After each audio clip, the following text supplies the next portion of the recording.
Okay. Hello, Chapter all of you 11. wonderful beings. Welcome back to the stream. I am Paint the African Wild Dog, taking over for Zim, and we're doing some Cosmoteer today. Also, we've got Rygon over from the channel over at Rygon Plays at twitch.tv/Rygon Plays, who's going to do some narration for us. Go ahead, Rygon. Oh. How should I start? Well, you just started with the chapter, like, you know. Oh, okay. Chapter 1. No, too far back. Oh, okay. Chapter 2. Still too far back. I believe you're on chapter 11, you said?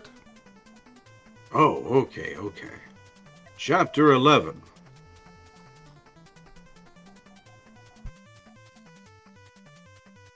How am I doing? I mean, go ahead. Oh, okay.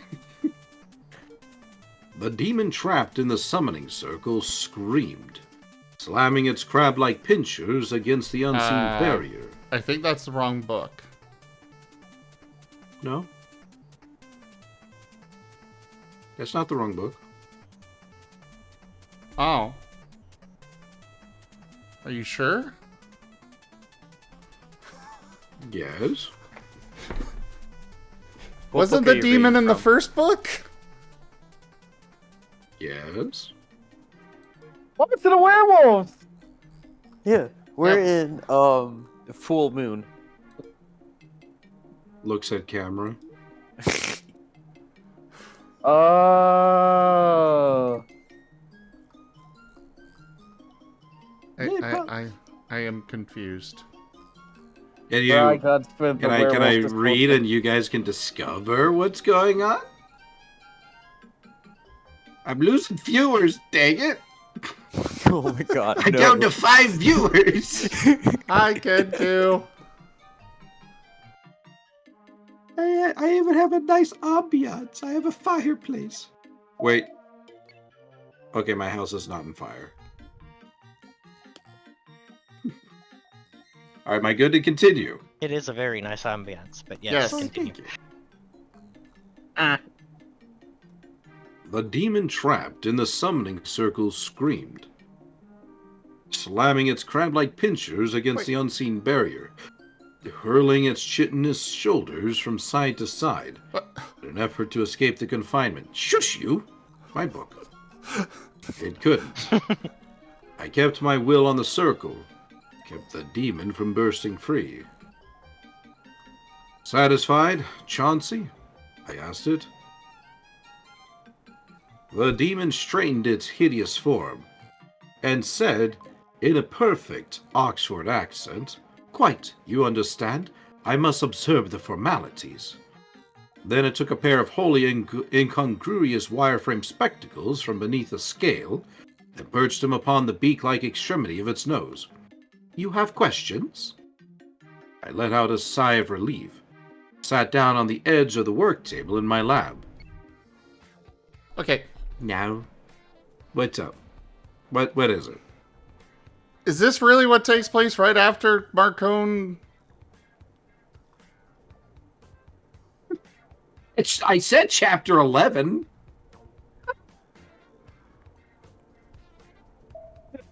Give me a second. Confused. I'm just reading the book. I don't know what else you want from me. I don't know if you're being silly and reading in a different place or... No, this is legitimately chapter 11. I'll let you pull out your own book and you can look it up yourself then. I'm going to go get a the snack. audiobook version. But no, I believe you. Go ahead, carry on. Go listen to a better audio version. No, Zim, he's right. He's right. It is chapter 11. And the end of chapter 10 is where Marcone does the, you know... I don't even want to say anymore. Okay, well then carry on. I will The be end. silent now. No! In the end, wow. I'm sorry! I was confused. That's fine. Trust in your audio reader. Ow! Okay, I will be silent. Carry on. Alright. I let out a sigh of relief and sat down on the edge of the work table in my lab. I cleared away all the clutter from around the summoning ring on the floor, and I'd have to move it before I could clamber up out of my lab. I didn't like to take chances. No matter how comfortable Zagoroth and I were with our working relationship, there was always a chance that I could have messed up the summoning. There were rules of protocol that demonic beings were obliged to follow. One of them was offering resistance to any mortal wizard who called them. Another was doing their best to end the life of the same wizard, should they be able to escape the confines of the circle. In all, squeezing information from fairies and spirits of the elements was a lot easier, safer. Bob had turned up nothing in a search among the local spirits. They weren't always up on information to be had in the city. Bob now resided in his skull again, exhausted and unable to help any further. So, I'd gone to the underworld for assistance. They know when you've been bad or good, and they make Santa Claus look like an amateur. I need information about a man named Harley Macfin, Chauncey, and about something he was working on called the Northwest Passage Project. Chauncey clacked his pincers pensively. I see. Presuming I have this information, what is it worth to you? Not my soul, I snorted, so didn't even start with that. Look, I could dig this up myself in a few days. Chauncey tilted his head, bird-like. Ah, but time is of the essence, yes? Come now, Harry Dresden, you do not call upon me lightly. The possible dangers, both from myself and from your own White Council, are far too great. I scowled at him. Technically, I said, I'm not breaking any of the laws of magic. Not robbing you of your will, so I'm clear of the fourth law. You didn't get loose, so I'm clear of the seventh law. The council can bite me. The bone ridges above Chauncey's eyes twitched. Surely that is merely a colorful euphemism, rather than a statement of desire. It is. Chauncey pushed the glasses a bit higher up on his nose. The moral and ethical ramifications of your attitudes are quite fascinating, Harry Dresden. I am continually amazed that you remain in the Council's good graces, knowing full well that most of the Council would look the other way while their enforcers killed you, should they learn that you have willfully brought a demon into this world. You still summon me not once, but a half-dozen times. Your attitudes are much more contiguous with those of many of my brethren in the world below. And I should throw in with your side, except the dark powers, etc., etc. I finished for him with a sigh. Hell's bells, Chauncey. Why do you keep on trying to sucker me into signing on with the down below, eh? Chauncey shrugged his bulky shoulders. I admit that it would give me no small amount of status to gather a soul of your caliber into our legions, he said. Additionally, he would free me from the onerous duties which make even these excruciating visits to your world seem pleasant by comparison. Well, you aren't getting my soul today, I told him, so make me a counteroffer, or we can call it close to the negotiations and I can send you back. The demon shuddered. Yes, very well. Let us not be hasty, Harry Dresden. I have the information you need. Additionally, I have more information of which you are not aware, which would be of great interest to you, and which I judge, additionally, may help to preserve your life and the lives of others. Given the situation, I do not think the price I will ask is inappropriate. I wish another of your names. I frowned. The demon had 2 of my names already. If he came to my old name, from my own lips, he could use it in any number of magical applications against me. That didn't particularly disturb me. Demons and their ilk had great difficulty in reaching out from the Never Never, the spirit world beyond the physical one we inhabited, with sorcery. But Chon Zagoroth was a popular source of information among wizards who went to the underworld in need of it. What bothered me was the possibility that one of them would get it. Chauncey was correct. There were a lot of people on the White Council who would be happy to see me dead. If one of them got my name, there was a chance that they would use it against me, either to kill me or to magically force me to do something that would openly violate one of the 7 laws, to have me brought to trial and killed. On the other hand, Chauncey never lied to me. If he said he had information that could save people's lives, he had it. That's all there was to it. Hell, he might even know who the killer was, though a demon's grasp of individual human identity was somewhat shaky. I decided to gamble. Done, I said. All pertinent information on the subject of my inquiry in exchange for another of my names. Chauncey nodded once. Agreed. All right, I said. Let's have the information on Macfin and the Northwest Passage project. Very well, Chauncey said. Harley Macfin is an heir to a considerable fortune made in coal mining and railroads at the turn of the 20th century. He is one of the 10 richest men in the country, known as the United States. He served during the police action in Vietnam, and when he returned to this country, he began divesting himself of business interests, merely accruing capital. His favorite color is red. His shoe size is... we can skip the little details unless you think they will be really relevant, I said. I could hear about his favorite food and his problems in middle school all day, and it wouldn't help anything. I got out my notebook and started taking notes. As you wish, Chauncey assented. The object of his endeavors for the past several years has been the Northwest Passage Project. The project is an effort to buy enormous tracts of land, beginning in the central Rocky Mountains of the American Southwest and moving northwest into Canada, to provide for an enormous migratory-sized preserve for North American wildlife. He wants to make his own private playground out of the Rocky Mountains? I blurted. No, Harry Dresden. He wishes to acquire the lands that are not already owned by the government, then donate them, provided the government guarantees that they will be used as a part of the Northwest Passage Project. He has considerable backing from environmentalist groups throughout the country, and support in your capital as well, provided he can get the land. Wow, I said, impressed. You said he has a lot of support. Who wants to stop him?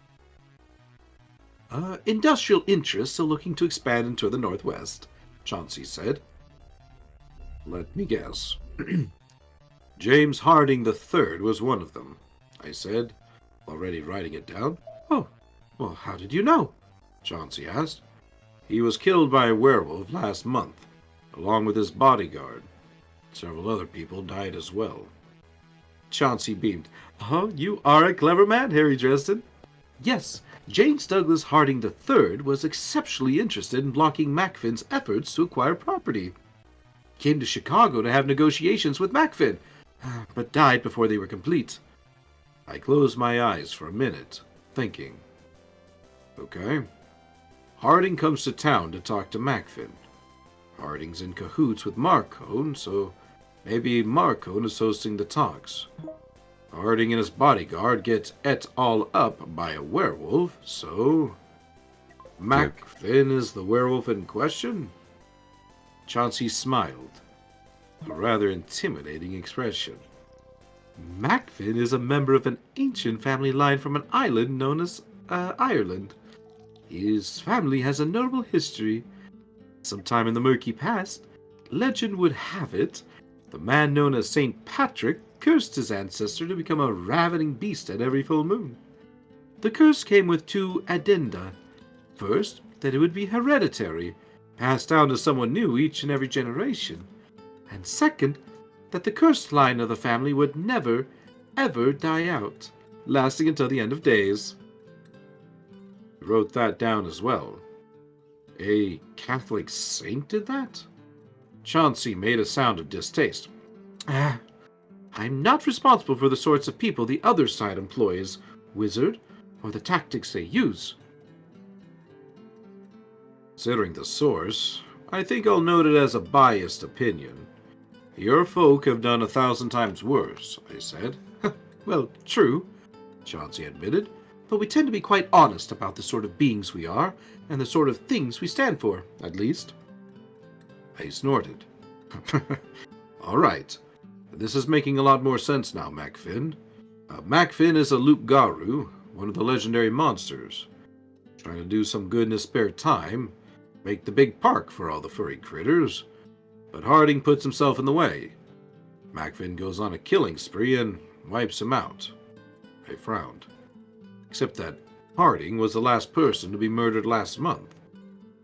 You would have thought that if Macfin was going to lose it, Harding would be the first to go. I peered at Chauncey. Is Macfin the murderer? Well, Macfin is a murderer, Chauncey said, but among humankind he is one of many, and not the most monstrous. Is he the one who killed Marcon's bodyguard? The other people last month? My information on that point is inconclusive, Harry Dresden, Chauncey said. His black eyes gleamed. Perhaps for the price of another name, I could inquire of my brethren and give you a more precise answer. I scowled. Not a chance. Do you know who murdered the other people last month? I do, Chauncey said. Murder is one of the foremost sins, and we keep close track of sins. I leaned forward intently. Who was it? Chauncey laughed. A grating sound. Really, Harry Dresden? In the first place, our bargain was for information regarding Macfin and the Northwest Passage project. In the second, I cannot tell you the answer to such a direct question, and you know it. There's a limit to how much I may involve myself in mortal affairs. I let out a breath of frustration, rubbed at my eyes. Yeah. All right, Chauncey. What else can you tell me? Only that Harley Macfin is planning to meet with John Marcone tomorrow night to continue the talks. Wait a minute. Is Marcone the major opponent to the project now? Correct, Chauncey said.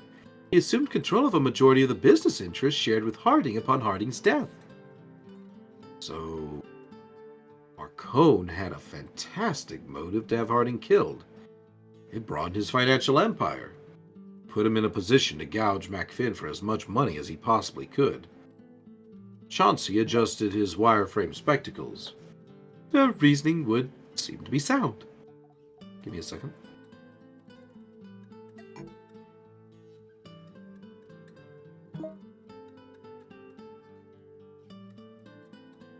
Go. I thumped my pencil on my notebook, staring at what I had written.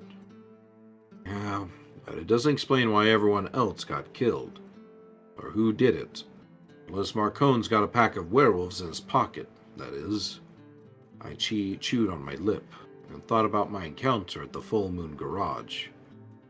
Or street wolves. Is there anything else?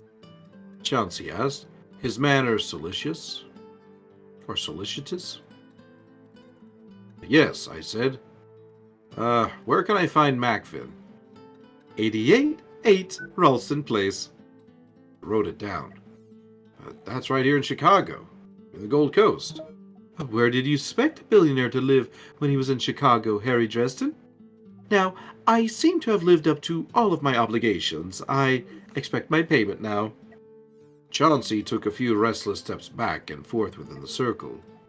His time on Earth was beginning to wear on him. I nodded. My name, I said, is Harry Blackstone Dresden. I carefully omitted Copperfield from the words, while leaving the tones and pronunciation the same. Harry Blackstone, Dresden, Chauncey repeated carefully. Harry as in Harry Houdini, Blackstone the stage illusionist. I nodded. My dad was a stage musician. When I was born, he gave me those names. They were always his heroes. I think if my mother had survived the birth, she would have slapped him for it. I made a few more notes on my page, getting ideas down on paper before they fled from memory. Indeed, Chauncey agreed. Your mother was a most direct and willful woman. Her loss was a great sadness to us all. I blinked, startled, and the pencil fell from my fingers. I stared at the demon for a moment. You knew my mother? You knew Margaret Gwendolyn Dresden? Chauncey regarded me without expression or emotion. Many in the underworld were familiar with her. Harry Blackstone Dresden, though under a different name. Her coming was awaited with great anticipation, but the Dark Prince lost her in the end. What do you mean? What are you talking about? Chauncey's eyes gleamed with avarice. Didn't you know about your mother's past, Mr. Dresden? Ah, pity that we didn't have this conversation sooner. You might have added it to the bargain we made. Of course, if you would like to forfeit another name, to know all about your mother's past, her... His voice twisted with distaste. Redemption? And the unnatural deaths of both mother and father, I am certain we can work something out. I gritted my teeth in a sudden rush of childlike frustration. My heart pounded in my ears. My mother's dark past? I had expected that she was a wizardress, but I'd never been able to prove anything, one way or another. The natural deaths? My father had perished in his sleep of an aneurysm. I was young. My mother had died in childbirth. Had they?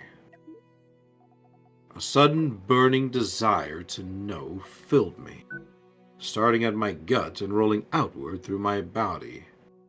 To know who my mother was, what she had known. She had left me her silver pentacle, but I knew nothing of the sort of person she was, other than what my gentle and too generous father had told me before his death. What were my parents like? How had they perished, and why? Had they been killed? Did they have enemies lurking out there? Somewhere? If so, had I inherited them? My mother's dark past.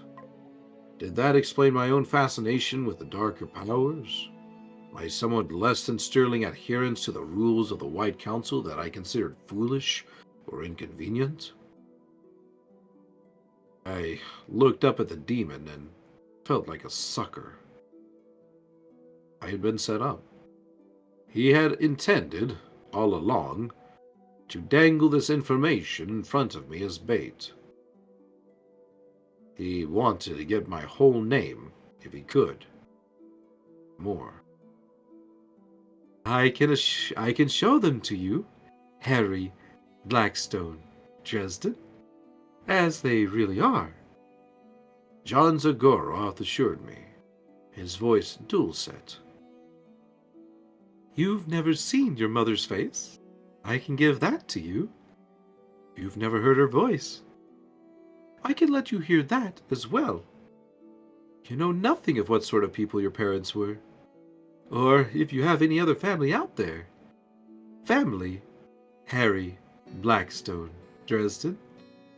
Blood, every bit as tormented and alone as you are.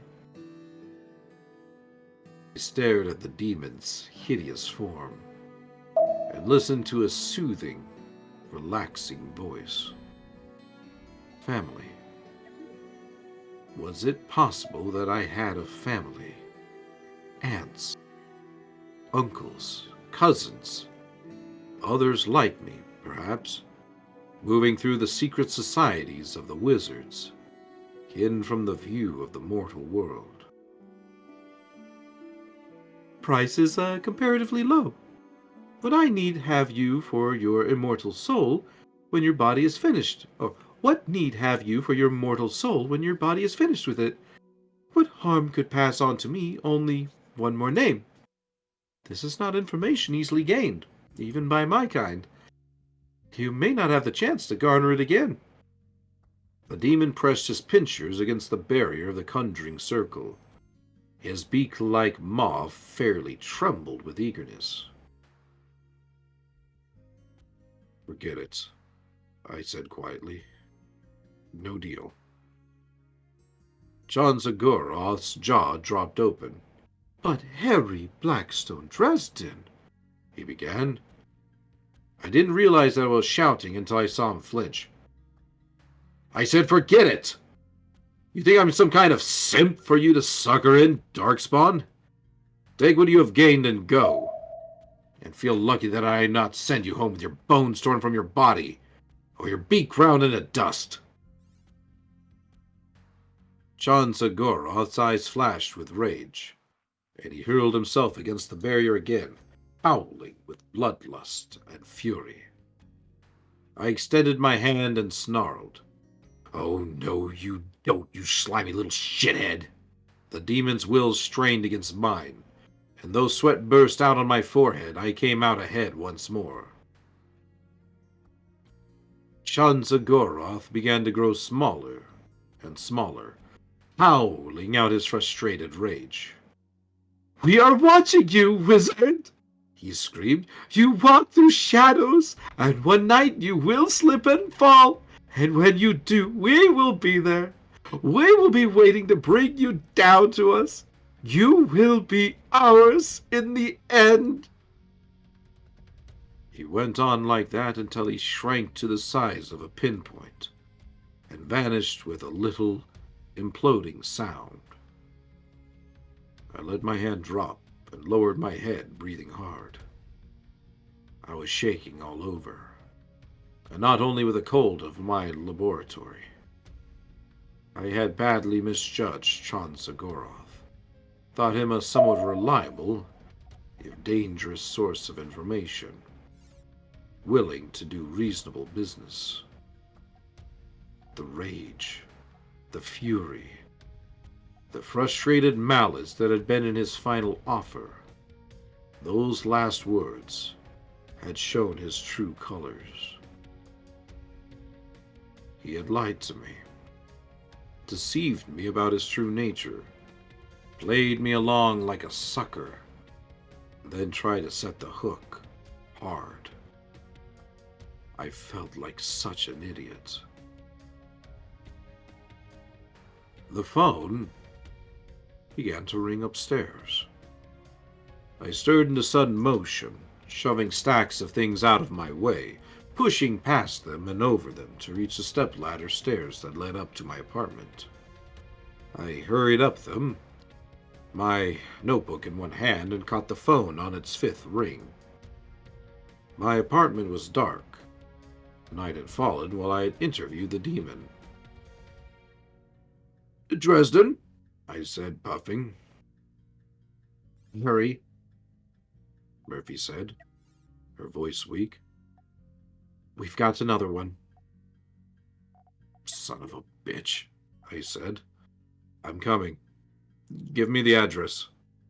I set down the notebook and held my pencil ready to write. Murphy's tone was numb. 88 Ralston Place. Up in the Gold Coast. I froze, staring at the address I had written down on the notebook. The address the demon had given me. Harry? Murphy said. Did you hear me? I heard. I told her. I'm coming, Murph. I hung up the phone, headed out into the light of the full moon overhead. that is the end of chapter 11.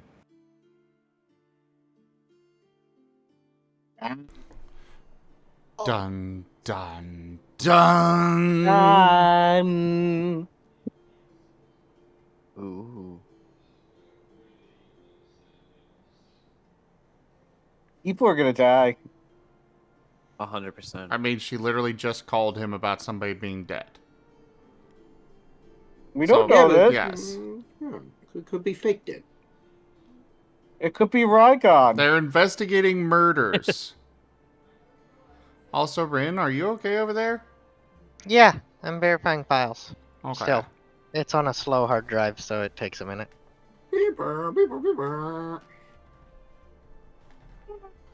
I might know what Yep, did that, successful. but I'll just not do it again next time. You what? For what? What did you do? No, I have my super fast ship, and I had it moving, and it got stuck. But considering how fast it is, it might be moving faster than what the game can keep up with. It's dumb. What do you mean it got stuck? It has no reverse engine. It only goes forward, and it Oh, clipped God. onto the edge of another ship. Which, I mean, I've done that plenty of times before, but this was a ship that was just unmanned or whatever. So I don't know. Maybe, maybe not. Who knows? But I mean, wouldn't it have just pushed that ship then? yeah, but it's just a guess.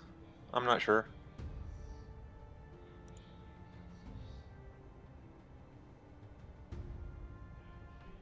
Etchy, ready up.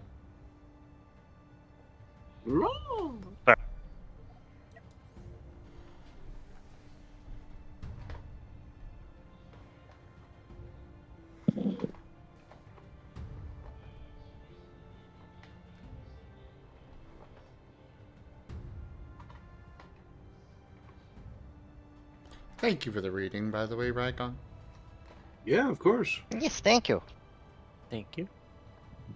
Yeah, very. Thank you, Rygon. I'm just glad you all enjoy it enough to want to hear me read. I like e-reading a lot more than a lot of the audiobooks I've read, that I've read, that I've heard. You flatter me. I know some of those people, though, some of the good ones, they've been doing it for years, and they have a far greater range than I could ever hope for. Yeah, well, a lot of the ones that I've heard, they don't have a range. Like, all the characters are the same. They don't give them personality like you do. Aw, well, I appreciate the compliment. I There's- love the demon. Or there's What's up, Jim? ones like, I'm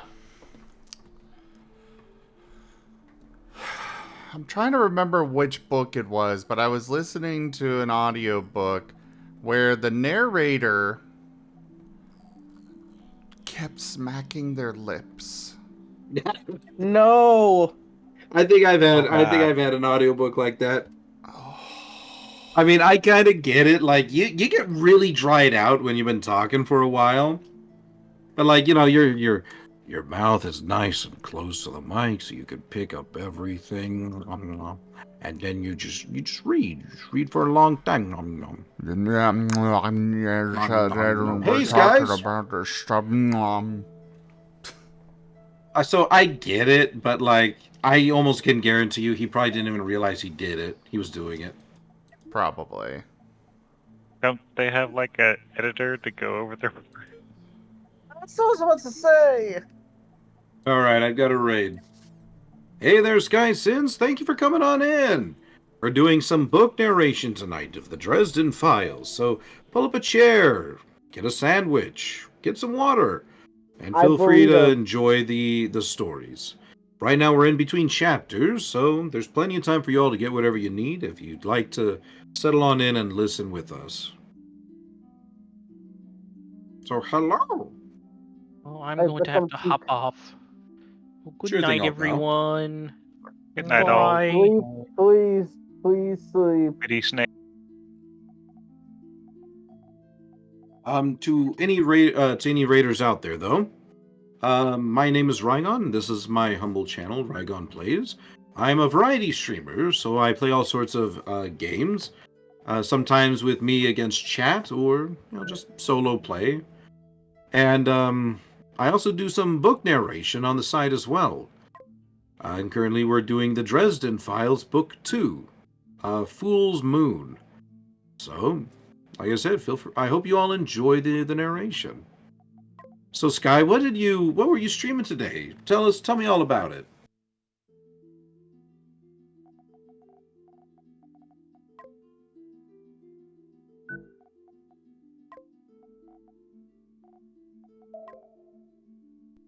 Duke, duke, duke, duke.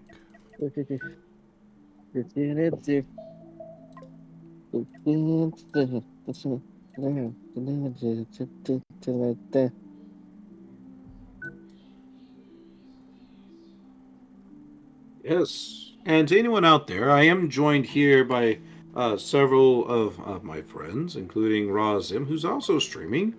And I believe Rin the Cateto also streams as well.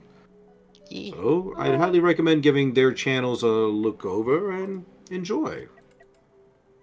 And that is raw_Zim for Zim's channel. Nah, just go check out Rin. They're a soft, cute kitty. Check both out. They deserve love. Agreed. Yes. Zim definitely deserve love. So does Rygon. Everyone in this chat deserves love. All of you guys are Yeah. lovely beings. I will That's allow right. the love for Rygon. Definitely love for Rygon. Give all the love to Rygon. If you fail to give Rygon sufficient love, I will find you and I will hunt you down and pet Got it. you. No love for Magda or Rin. Got it. How could you?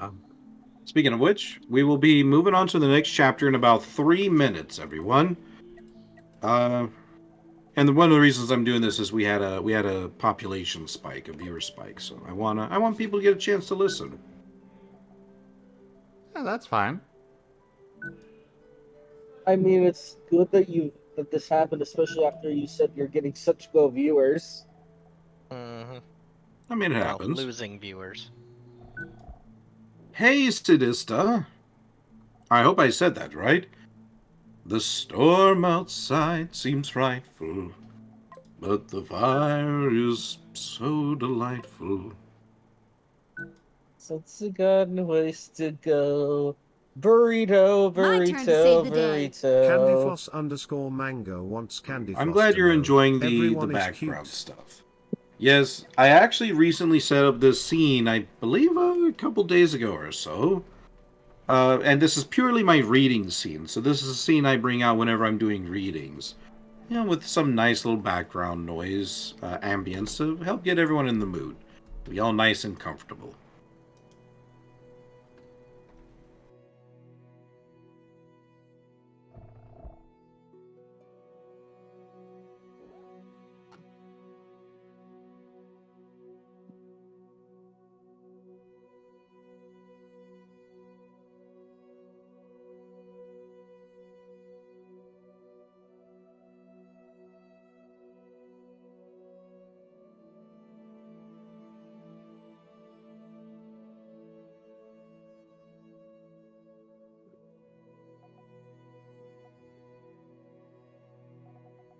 Alrighty. Is everyone ready for the next chapter? Absolutely.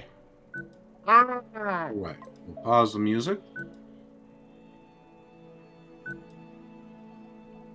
Chapter 12. 888 Ralston was a townhouse in the Gold Coast, the richest area of Chicago. It was set on its own little plot, surrounded by trees that hid the house from view almost entirely. High hedges worked around the house in a small garden. Added to the concealment as I drove up the white pebbled drive, parked the Beetle at the rear of a small fleet of police cars and emergency vehicles. The strobing blue lights were almost comforting by now. I had seen them so many times that it felt, in an unsettling way, like a homecoming. Murphy had called me in early. I didn't see the forensics van yet, and only now were officers putting up yellow tape around the property. I got out of my car, dressed in my jeans, button-down shirt, and boots again. My old black duster flapping around my calves. The wind was brisk, cold. The moon was riding high overhead, barely visible through the city's haze of pollution. A chill ran down my neck, and I stopped, looking at the rows and rows of elegantly illuminated hedge sculptures, flower beds, and rows of shrubbery around me. I was abruptly certain that someone was out in the darkness. I could feel eyes on me. I stared out at the night, sweeping my gaze slowly around. I could see nothing, but I would have bet money that there was someone out there. After a moment, the sense of being watched faded, and I shivered. I shoved my hands in my pockets and walked quickly toward the townhouse. "Dresden?" someone called, and I looked up to see Carmichael coming down the front stairs of the townhouse toward me. Carmichael was Murphy's right hand in special investigations. Shorter than average, rounder than average, slobbier than average, and with piggier eyes than average. Carmichael was a skeptic, a doubter, razor-sharp cop. He came down the stairs in a soup-stained old tie and shirt sleeves. "It's about time! Jesus Christ, Dresden!" He wiped a hand over his sweating brow. I frowned down at Carmichael as we went up the stairs side by side. "That's the nicest greeting you've ever given me, I think," I said. You change your mind about me being a fake?" Carmichael shook his head. "No! I still think you're full of shit with this wizard magic business. But Christ almighty, there are times when I wish you weren't." "I can never tell," I said, my voice dry. "Where's Murphy?" "Inside," Carmichael said, his mouth twisting with distaste. "You go on up the stairs. The whole place belongs to this guy. Murphy figures you might know something. I'm gonna stay here and bog down the feds when they show." I glanced at him. "She's still worried about looking bad for internal affairs?" Carmichael grimaced. "Those assholes in IA would be all over her if she kicked the feds out. Christ almighty, I get sick of city politics sometimes." I nodded in agreement and started up the stairs. "Hey, Dresden!" Carmichael said. I looked over my shoulder at him, expecting the familiar jeers and insults. He was studying me with bright, narrow eyes. "I hear things about you and John Marcone. What's the deal?" I shook my head. "No deal. He's lying scum." Carmichael studied me intently, then nodded. "You ain't much of a liar, Dresden.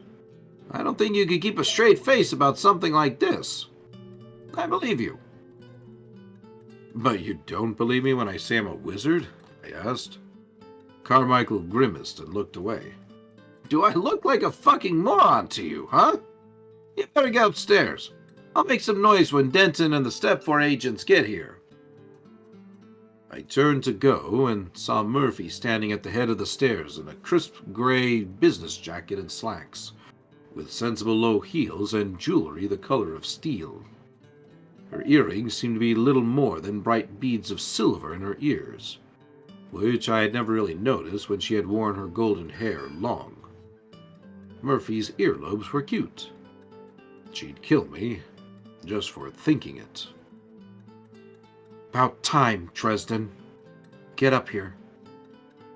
Voice was hard, angry. She vanished from the top of the stairway, and I took the rest of the stairs 2 at a time to catch up with her. The apartment, though it was too big for the word to really apply, was brightly lit and smelled, very faintly, of blood. Blood has a sweet sort of metallic odor. It makes the hairs on the back of your neck stand up, but mine snapped to attention at once. There was another smell as well, maybe incense of some kind, fresh scent of the wind. I turned down a short hall at the top of the stairs, followed Murphy into what was apparently a master bedroom, where I found the source of all the scents.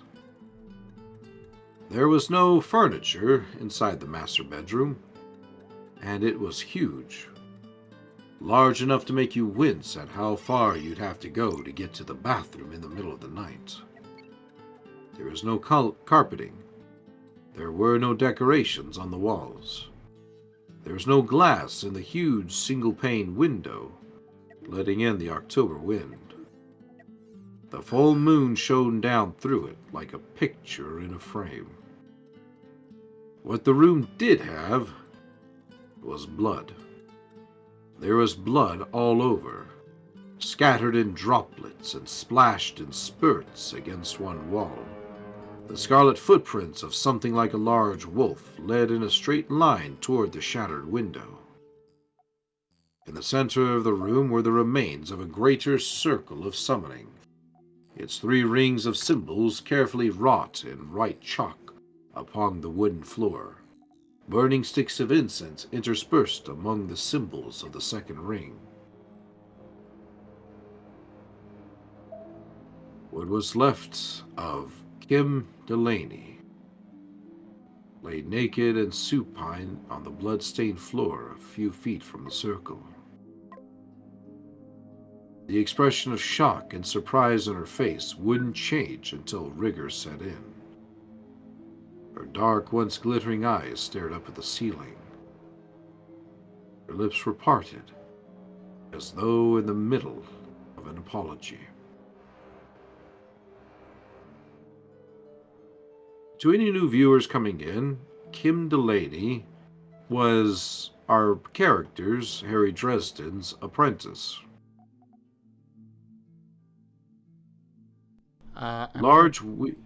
What's up? She was not his apprentice. She was a local hedge witch that came to Dresden for some advice. No, I'm pretty sure she was an apprentice.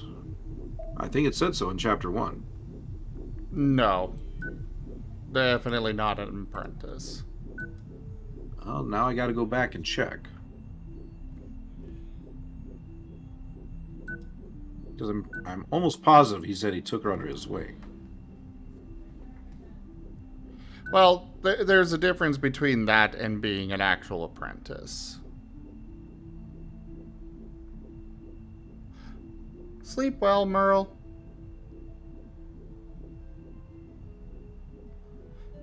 At least in these books there is.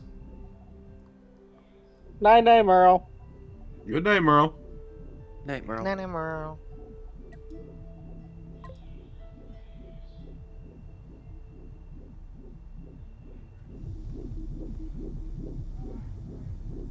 Sorry to interrupt, just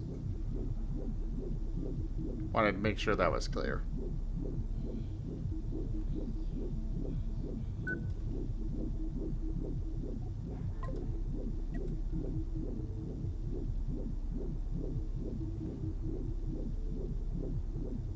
Right on? I'm just reading. Oh, okay.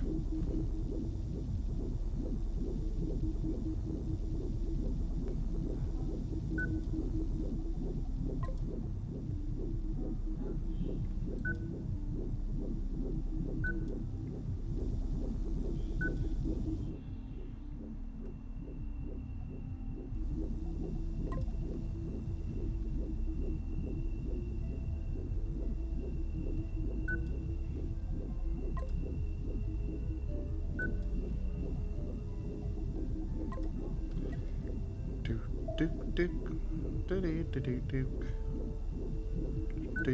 know, somewhere in one of these chapters, he mentioned what his relationship to her was. It was right after he had angered the, I think the reporter.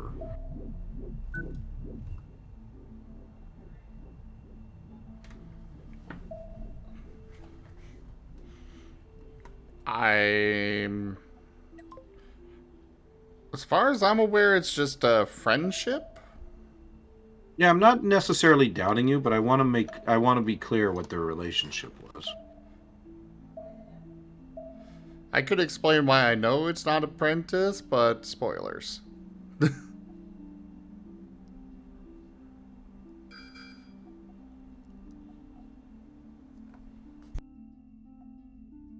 Oh god, no.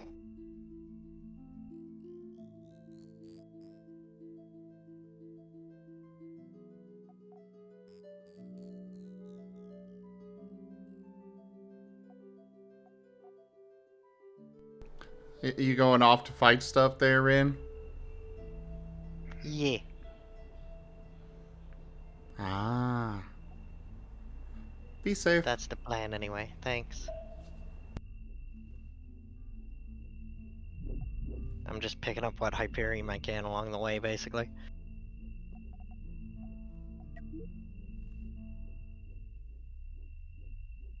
I mean, it says right here, my mind a tired muddle of blood-splattered corpses, savage beasts, angry ex-apprentices, and sultry dark eyes.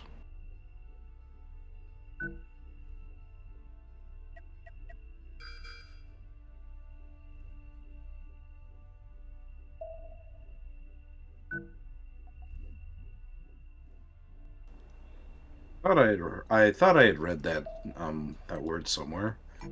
So, I mean, I don't know what to tell you. On page 82, he might be referring to her, but that's what I assumed. Yeah, he was not.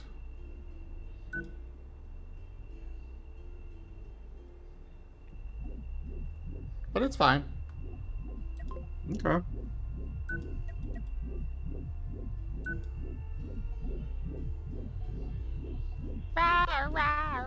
Anyways, where were we? I'll be getting back to it. I'm gonna go ahead and head off to bed. Sure thing. I'll catch y'all later. You too. Have yourself a good Sleep rest. well. It's Will almost do. midnight, so I'm gonna bed too. Night. Good night. When one goes, everyone goes. No, that's because people tend to have that social, that unwritten social rule that nobody wants to be the first to break the fun. So it usually takes one person to open that door for everyone else to begin crossing it. Ah. In other words, they are given permission to do so. You kind of see the same thing with traffic on times, where when one person does something in traffic, others tend to follow along because, well, they've now been given permission or the expectation to do so.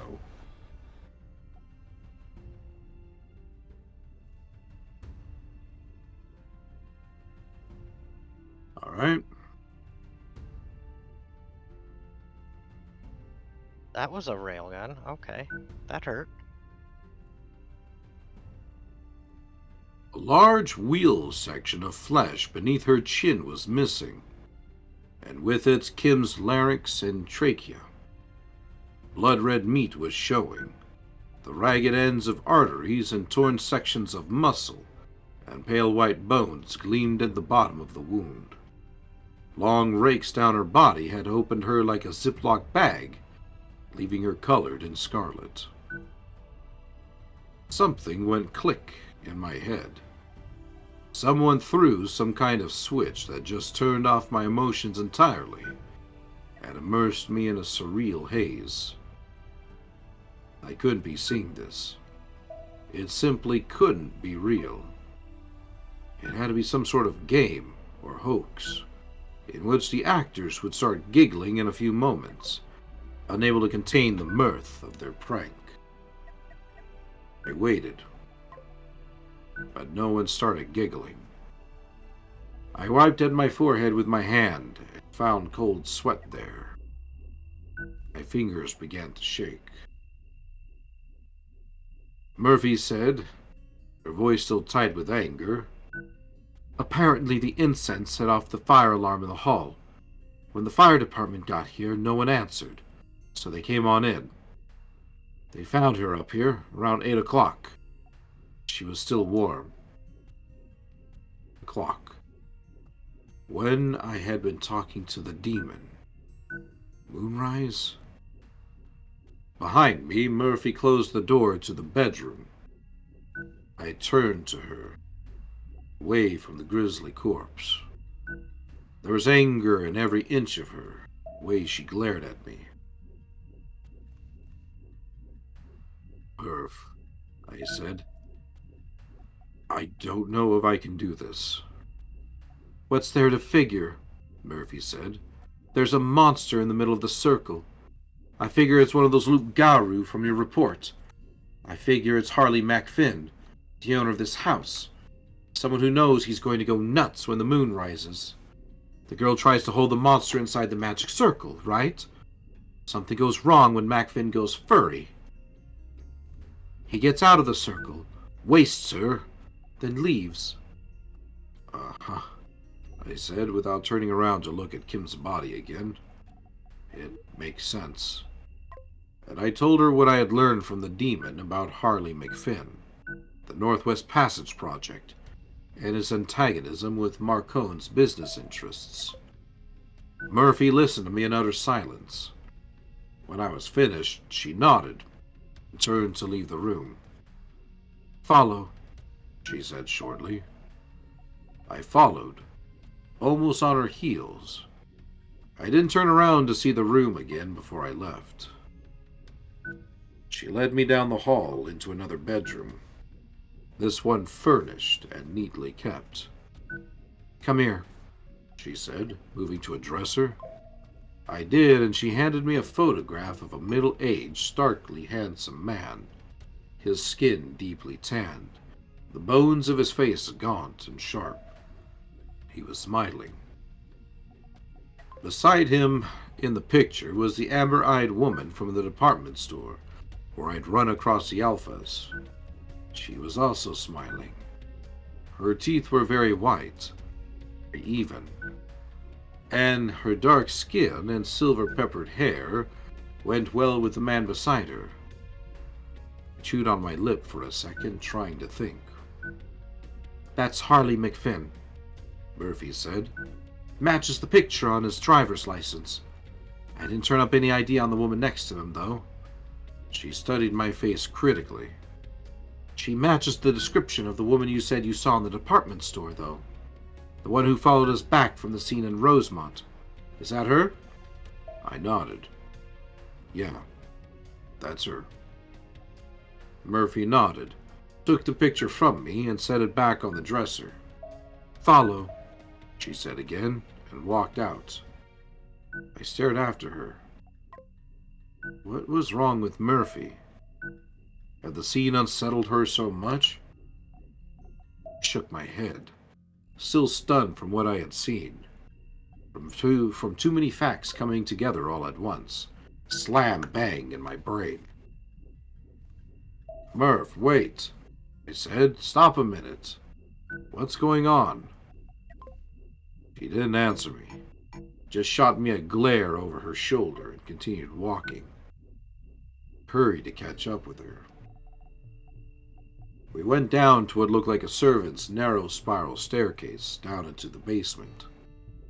She led me to the back of a storage room, pushed open a heavy steel door there that opened onto a small, stark chamber of concrete with no other exits. In the center of the chamber was another three-ring summoning circle, but this one's symbols had been made from silver, set into the concrete of the floor. Short bars of what looked like a mixture of silver and obsidian were interspersed around the second circle, creating what would, if the circle was functional, be a very formidable barrier. But the symbols had been marred, torn, broken. Several from the critical inner ring had been pried up from the floor and were simply missing. Some of the bars had been broken. The circle, as it was non-functional, worthless, but whole. It would have served to contain Harley McFinn when he shifted into his beast form. The room was a prison he had created for himself, something to contain the fury of the beast inside of him. But someone had intentionally marred the circle, made the prison useless. And I abruptly understood Kim Delaney's request.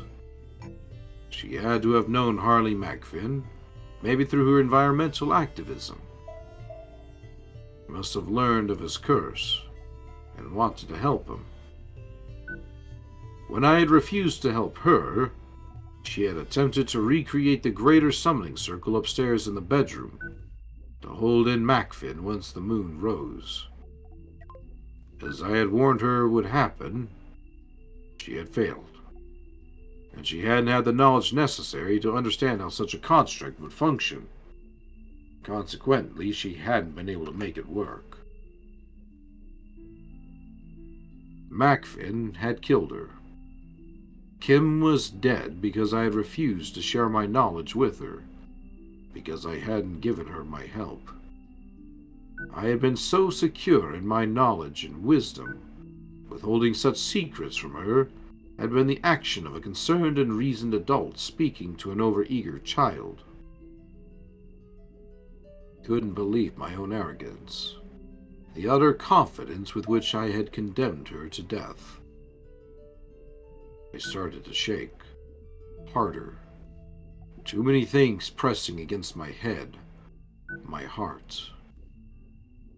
I could feel the pressure somewhere inside of me, that switch on the inside of my head quivering, getting ready to flick back beneath a tide of raging anger, fury, regret, self-hatred. I took deep breaths and closed my eyes, trying not to let it happen. I opened my eyes and looked up at Murphy.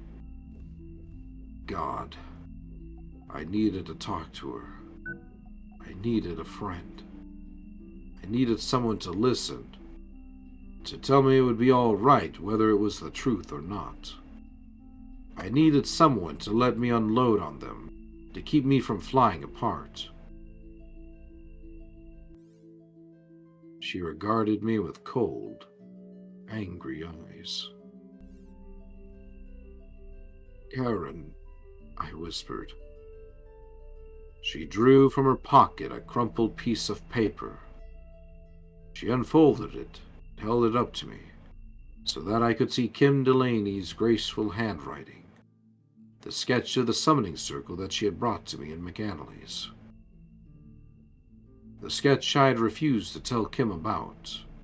The sketch I had crumpled into a little ball and tossed on the floor, and which Murphy had picked up absently, just to get trash out of people's way.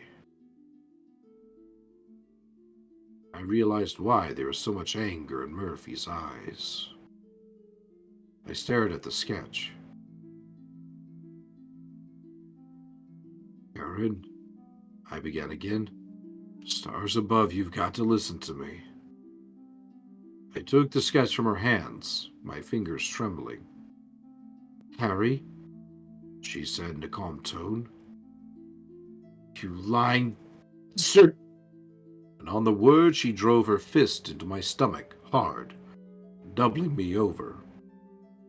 The motion put my head within easy reach, and her fist took me across the jaw in a right cross that sent me to the floor like a lump of wet pasta, stars dancing in my vision. I was only dimly aware of her taking the sketch back from me. She twisted my arms painfully behind my back and snapped her handcuffs around my wrists. You promised me, she said, her voice furious. You promised. No secrets. You lied to me all along. Played me like a sucker the entire while. God damn it, Dresden, you're involved in this and people are dying. Murph mumbled. Wait. She grabbed my hair, jerked my head back, and slammed me across the jaw again, near berserk anger lending her strength. My head swam. Blackness closed over my vision for several seconds. No more talking. No more lies, I heard her say, as she dragged me to my feet, shoved my face and chest against the wall, and began searching me for weapons. No more people torn up like meat in a block. You have the right to remain silent. Anything you say can and will be used against you in a court of law. She took my blasting rod, my shield bracelet, the energy ring, even my lump of chalk. Her voice went on, hard, cold, and professional, letting me know my rights. I closed my eyes and leaned against the stone wall.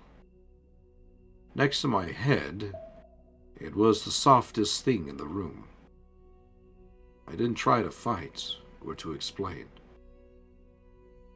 What was the point? That is the end of chapter 12. If she'd have just listened... I mean, who would have thought that those two were related, you know?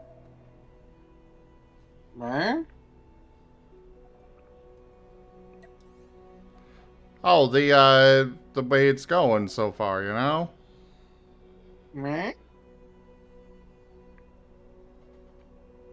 What do you mean?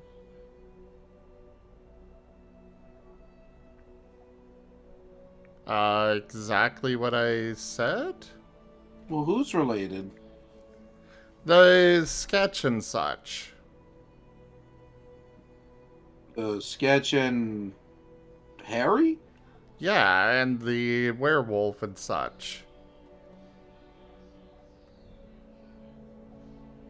I mean, I get that relationship. I guess I'm missing what you're talking about then. Murphy started arresting him without giving him a chance to explain, accusing him of keeping secrets, when the only evidence that anything might be up is the fact that there was that crumpled up note.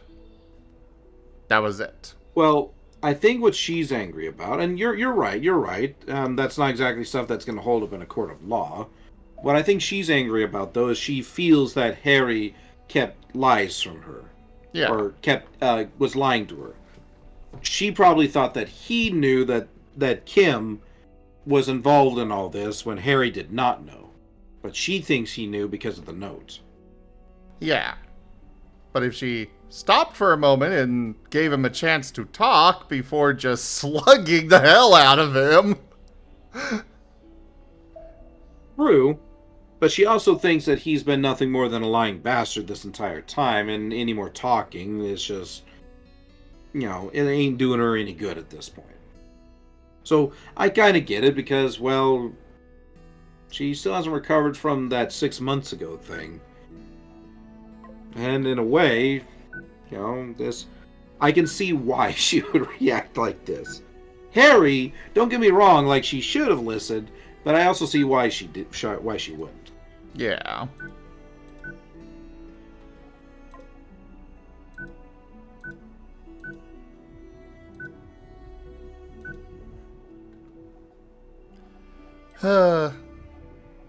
Good stuff, though. Yeah. With an excellent narrator. No. Yeah.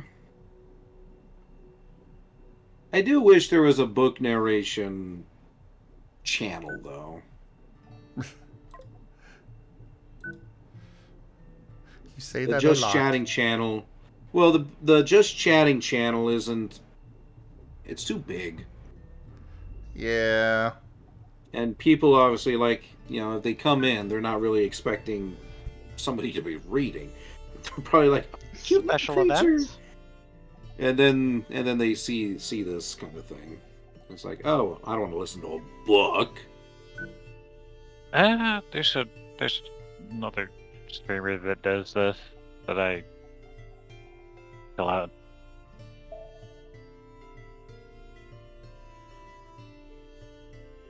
You said there's another server that does book readings? Is that what you're saying? Oh no, there's another streamer that I lurk in while they read Wizard of Oz stories. Oh. Huh. Yeah, I bet they would enjoy having a book narration channel too. Yeah.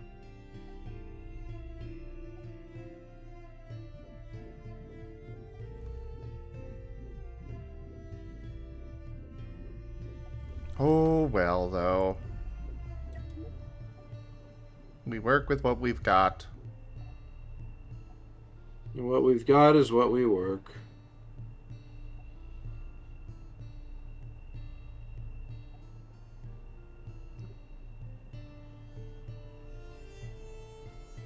Not all pee-pee times are poo-poo times, but all poo-poo times are pee-pee times. Well, there goes this video's monetization.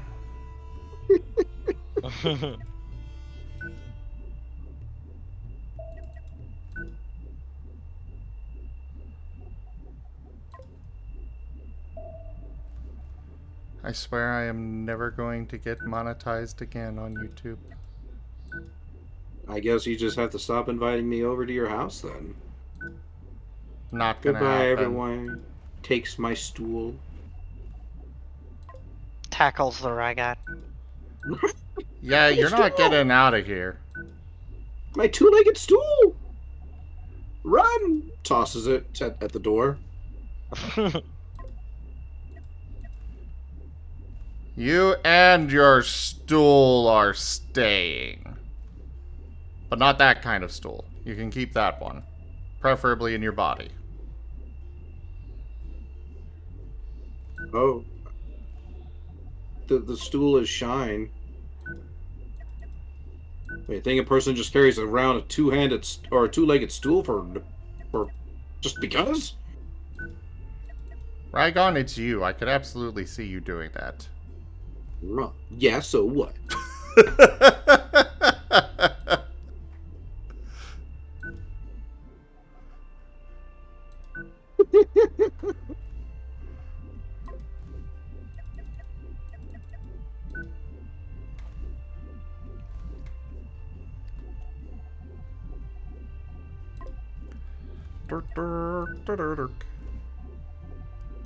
Ba-doo-doo-dook. Doo-doo-doo-doo-dook.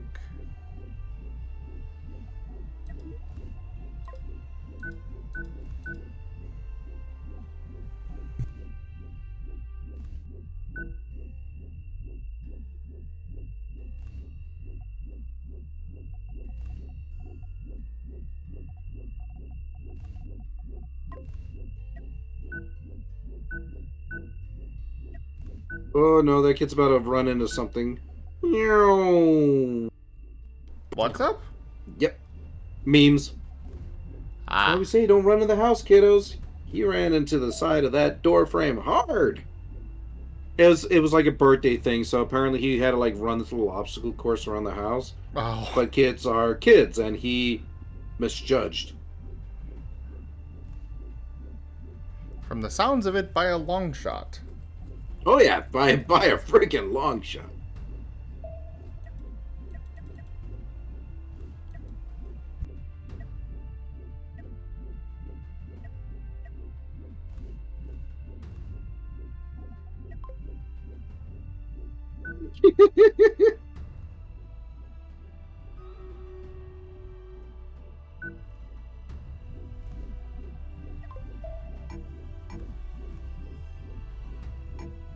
I like memes.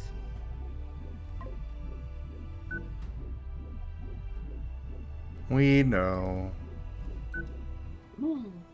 They are the only thing that makes me feel happiness in this world. Ouch!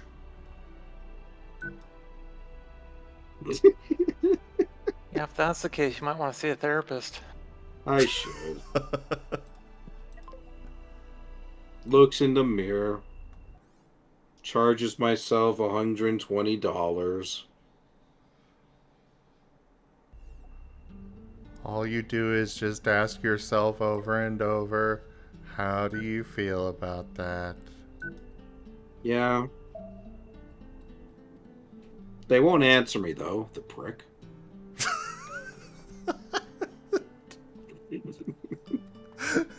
God damn it.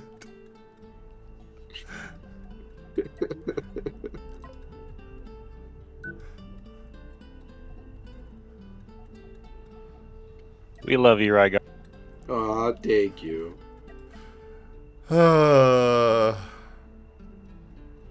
Even if you're going to kill us one of these days.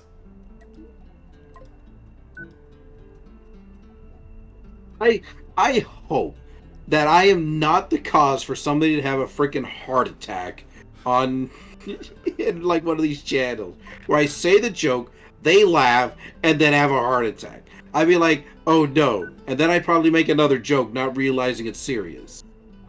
You'll never know because they'll just like disappear and never be seen again. No, something tells me they would. It'd probably be like their roommate or a family member coming in and just like, yeah, such and such had a heart attack. Goodbye. Click. Oh, come on. They're not going to be that reasonable. It's going to be like their mom that comes in and is like, how could you even consider telling such a horrible joke, you monster? He's dead because of you. Stares at camera. Proceeds to tell a yo mama joke. Oh my god.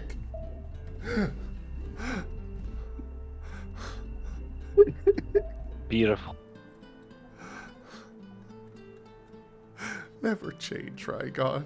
Never change. Drives the mom so insane that she has a heart attack too. Oh god. Double kill.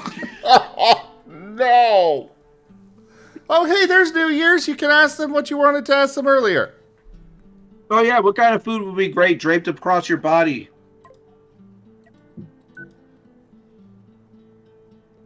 Lean venison. Hmm. Let me see if that article is even still a thing. Yeah. Here it is. 8 foods that are considered bad luck on New Year's. New Year's, you have to confirm this for us. First one. Hold on. Catfish. Hold on. New Year's, Alright, go come ahead. join voice. Yeah, come join voice. Yeah, we gotta know we gotta hear this fresh, so you know. This is very important research we're conducting. They said give him a second.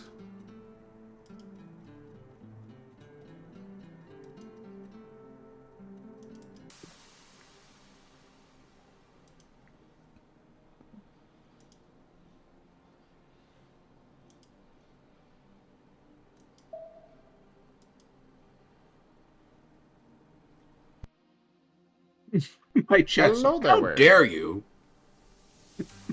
Yeah, yeah, I saw that one. No, don't shoot me. While we're waiting, Zim, do you use the formations thing? Oh. Hello. What formations thing? Hello. The option when you have multiple ships selected for Oh. formations? Yes. Okay, good. And hello there, New Year's. Yeah, Hello, hello. folks. Okay, so, yeah, Rygon's got some questions for you. Ask away. Okay. I came across an article that says 8 foods that are considered bad luck on New Year's.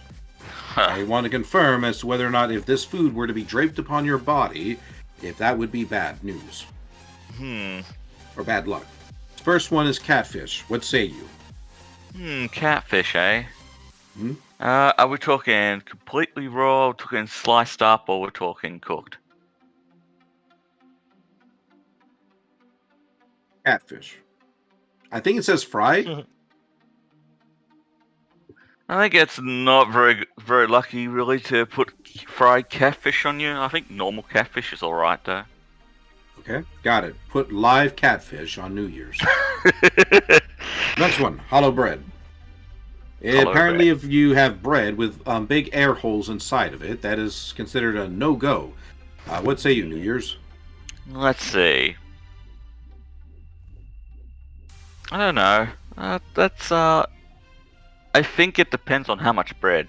Too much bread is obviously unlucky.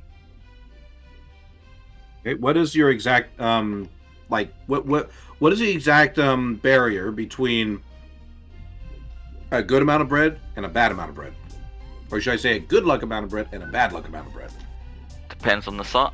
Depends the size of the bean in question. Okay, Of the so bean in question? I think a Yep. good luck amount of bread is one with a big enough hole that he can stick his muzzle through. Mm-hmm. Gotcha. Are we talking about donut then? All right, An extra big donut. got it. Muzzle New Year's with donut before slapping him with catfish. All right, number 3, lobster. Oh no, that's let's see. No, I think that's unlucky. I think Very unlucky. Okay. All right, so no lobster at all.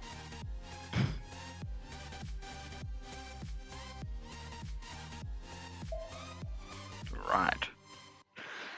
I dread where this is going. All right, number 4, chicken. Oh, chicken's lucky. Okay, Chicken's lucky. As long as it's not fried. Then it's Then if it's a wing, it's fine. If it's anything else, it's bad luck. Okay.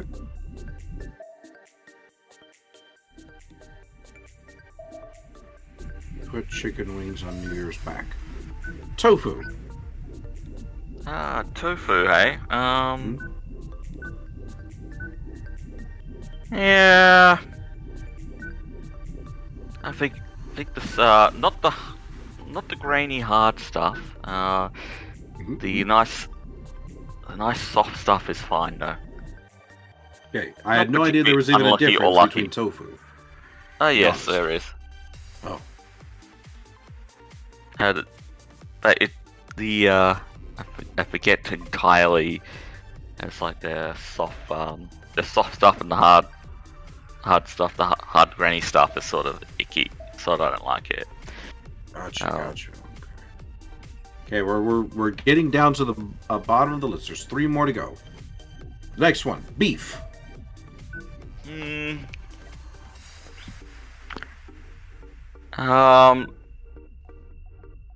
Stay away from actual steaks there. Okay. Very unlucky. Keep away from Strap mistakes. a steak on you, on anyone actually. Okay, gotcha. No steaks at all.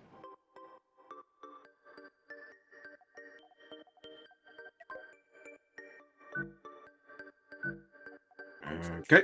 Broken noodles. Depends on the noodle in question. That is a hard one though. Broken lasagna sheets, unlucky because it just goes on the ground everywhere. Okay. Just as flat. You want either a rounded noodle, or spiral, or coned noodle. We're talking about all pasta here, by the way. Also, don't go with the cheap, instant noodles. They're bad luck. Gotcha. No salt. Okay. Keep away from League of Legends. Last one. A full plate of food.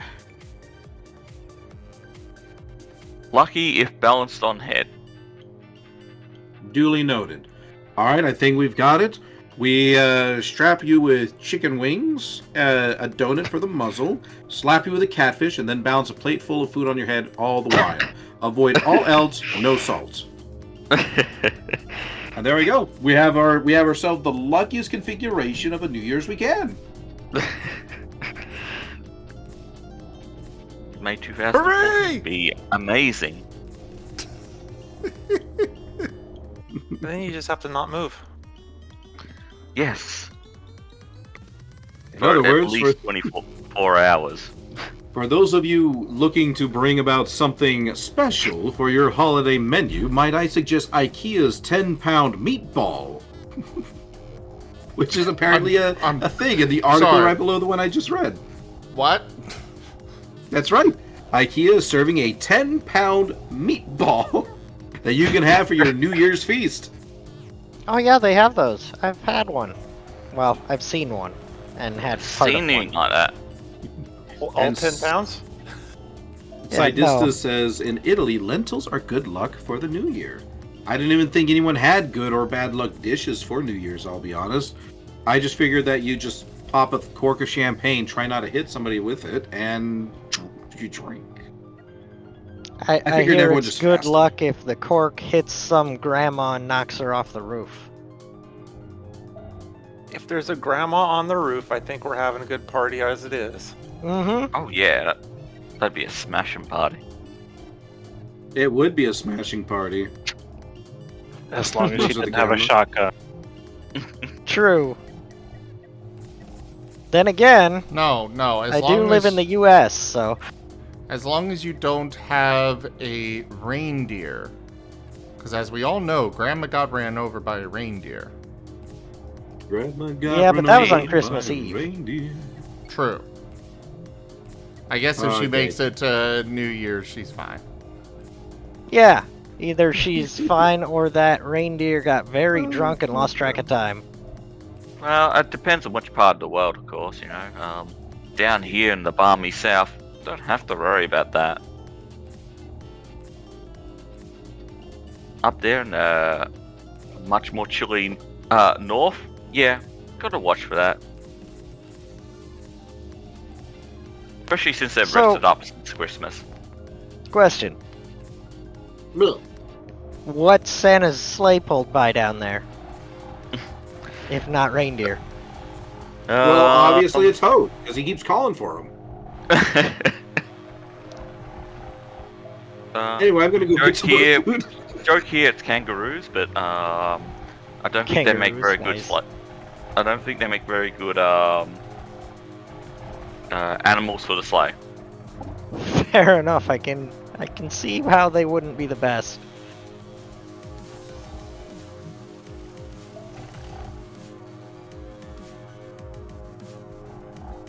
Depends on how the flight works. I bet this series of questions was not on your list of things you thought you'd be talking about today. No, definitely not.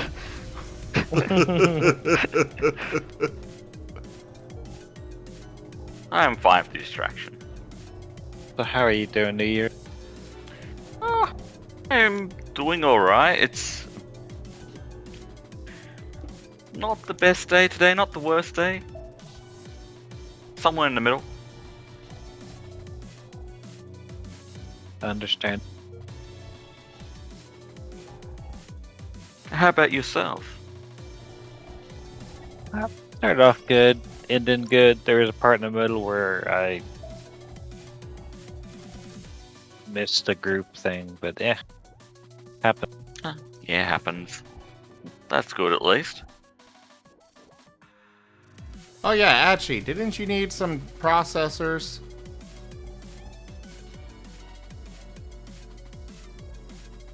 Somebody needed processors. I did, but eventually the station's inventory cycled, and I was able to just use credits. Oh, okay.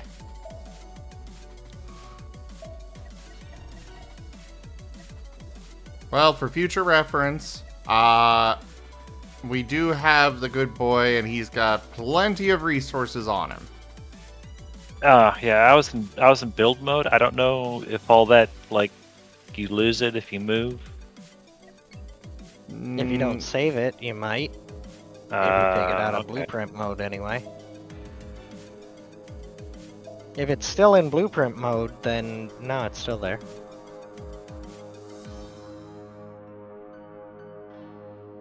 And Sim, can you check to make sure we're making coils? 'Cause I just dropped off a bunch of copper.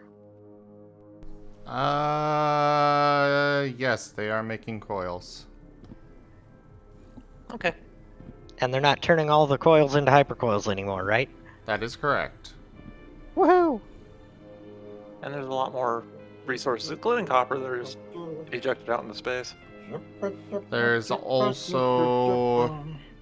I still have the processor fabricator online, which uses coils, but welcome back. The processor storage is full, so it's no longer doing anything. Oh, by the way, I've been on my medication for the past 2 days. What do you all think? I think we need more narration. Mm-hmm. His Sounds good. answer, Agreed, that what do one. you think? I don't know. That They is what we seem think. fine. Yeah. You didn't ask what we think about what. You definitely seem a little bit more focused on task, I guess. I don't really know how to say it. You don't seem like you're jumping around from one thing to the next as much. Yeah. Yeah, I'm a bit more focused on my tasks. I don't get that urge to the need to like hop around. But yeah, I mean, I would imagine that like my mood should be improved, so should be quicker on things now, that sort of stuff.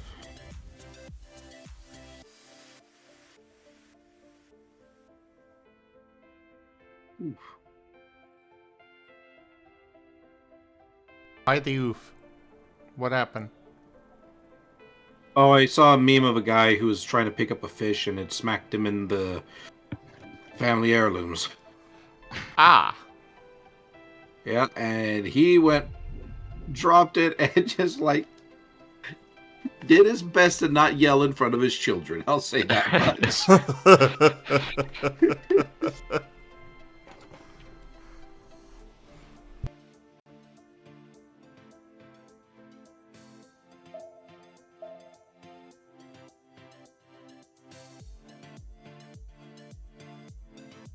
Alright, the new redesign of the Fog Reborn is finished.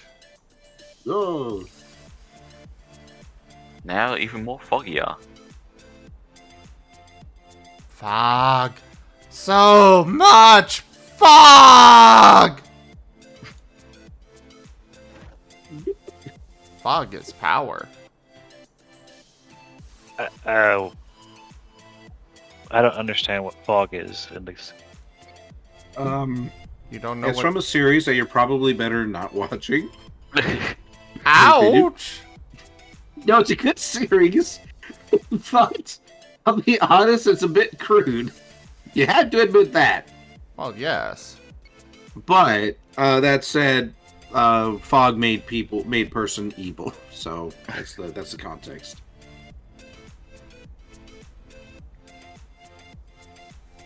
Well, fog Yeah, is evil. If you're interested in watching it, what was it called, Zim? It was like Legend of what was Neil. that character's name? Legend of Neil. That's it. Just do be aware it is pretty crude. Very much so. It's on YouTube. Mm-hmm. Somehow. And okay, I'll maybe. But yeah, I redesigned the ship. Let's see how terrible it is. Oh. You think my ship is terrible? No, I've been redesigning this Achi thing. You think my design is terrible? No, I built it with love. and And I this old Maybe broken added record more I love found. to it. I added more love to it. It has 4 heavy lasers. Nothing says love like a whole rack of heavy lasers. Mm-hmm.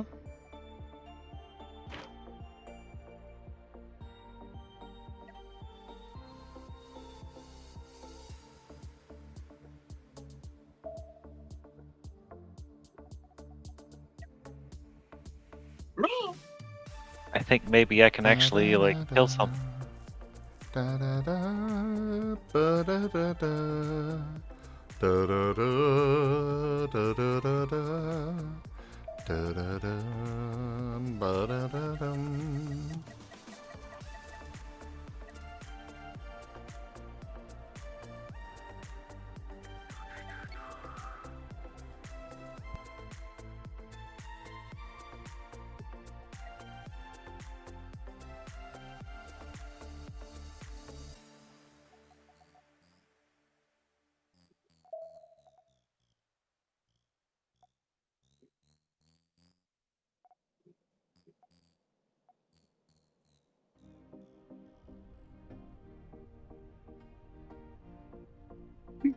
That was a comic. Damn. If you want to know the context, God got arrested by a trauma cop who arrests people who deal trauma. And then he kissed him.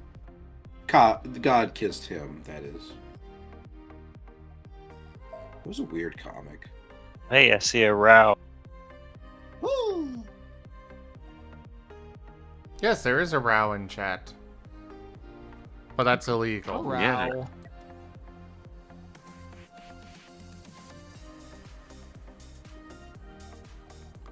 Do do do do do do do do do do do do do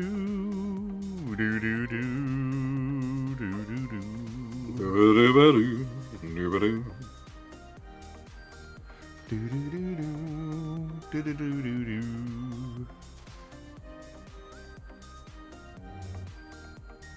Sorry, Skyrim remix thing. It's like law that I sing along. Oh.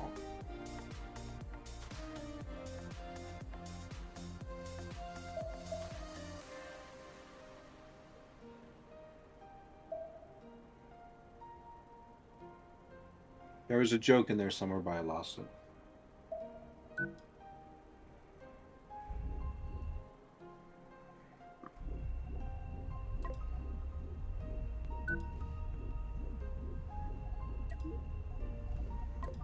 It's okay, I'm sure you'll find it later. Yeah, it'll be very clever. It was about soup.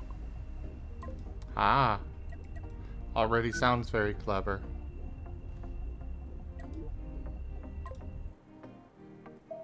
Shame it's lost. I'm sure it'll be found again one day. The soup joke of the ages. You know what would happen then? You'll tell it. No, I'm sure somebody else will tell it in a remix.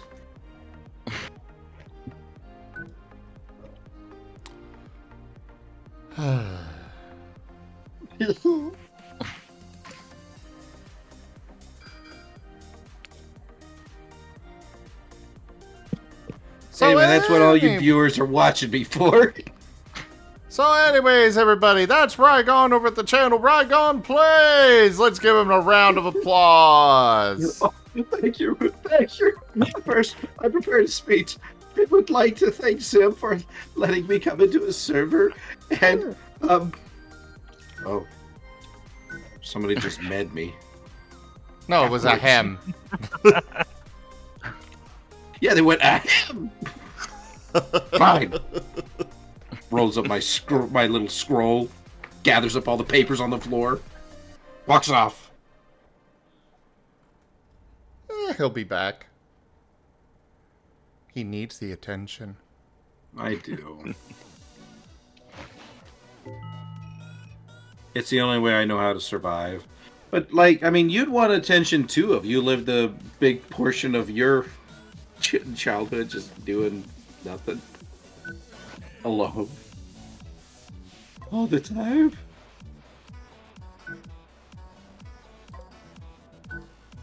I'm not saying you're wrong.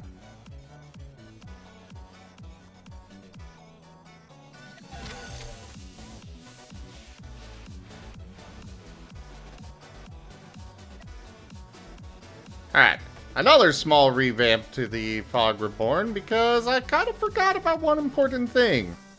Hmm. Huh?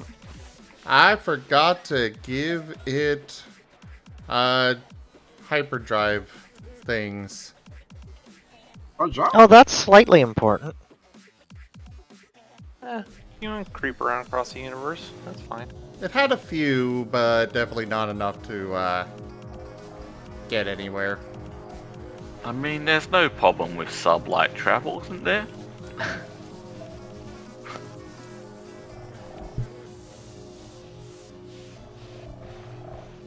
Well, considering we crossed the solar system at 80 kilometers a second, or 80 meters a second, that's not very fast. No, it is not. But you'll eventually get wherever you need to go.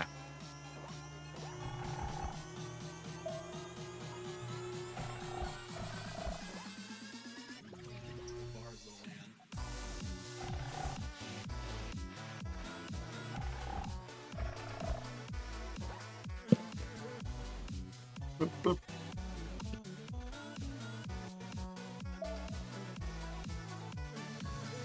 Boop, boop. Duke, Duke. Ooh. My mating call has been answered.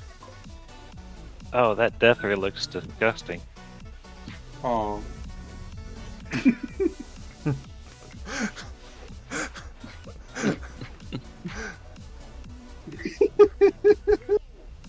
I wasn't talking to you. What death ray? The death ray, 6.9. Oh, mine? Yeah. Oh, okay, that's yours. Neat. You need Yeah. help with that pack? Maybe. I don't know. I just realized I forgot to repair this ship, and it's missing a lot of crew, so I stopped short to finish that.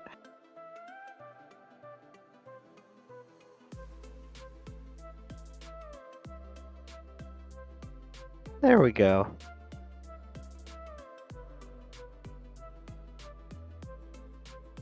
I think as long as it's just those two, I should be fine. If it's like 6 more, though, I might be in trouble. There was a third one. We'll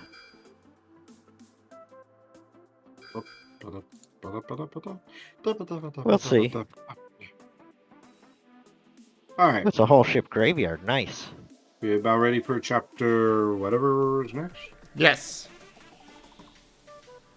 Bring it on. Sure. Yes.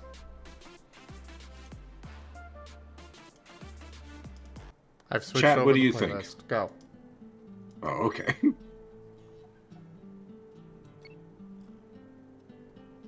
me see how big this chapter is.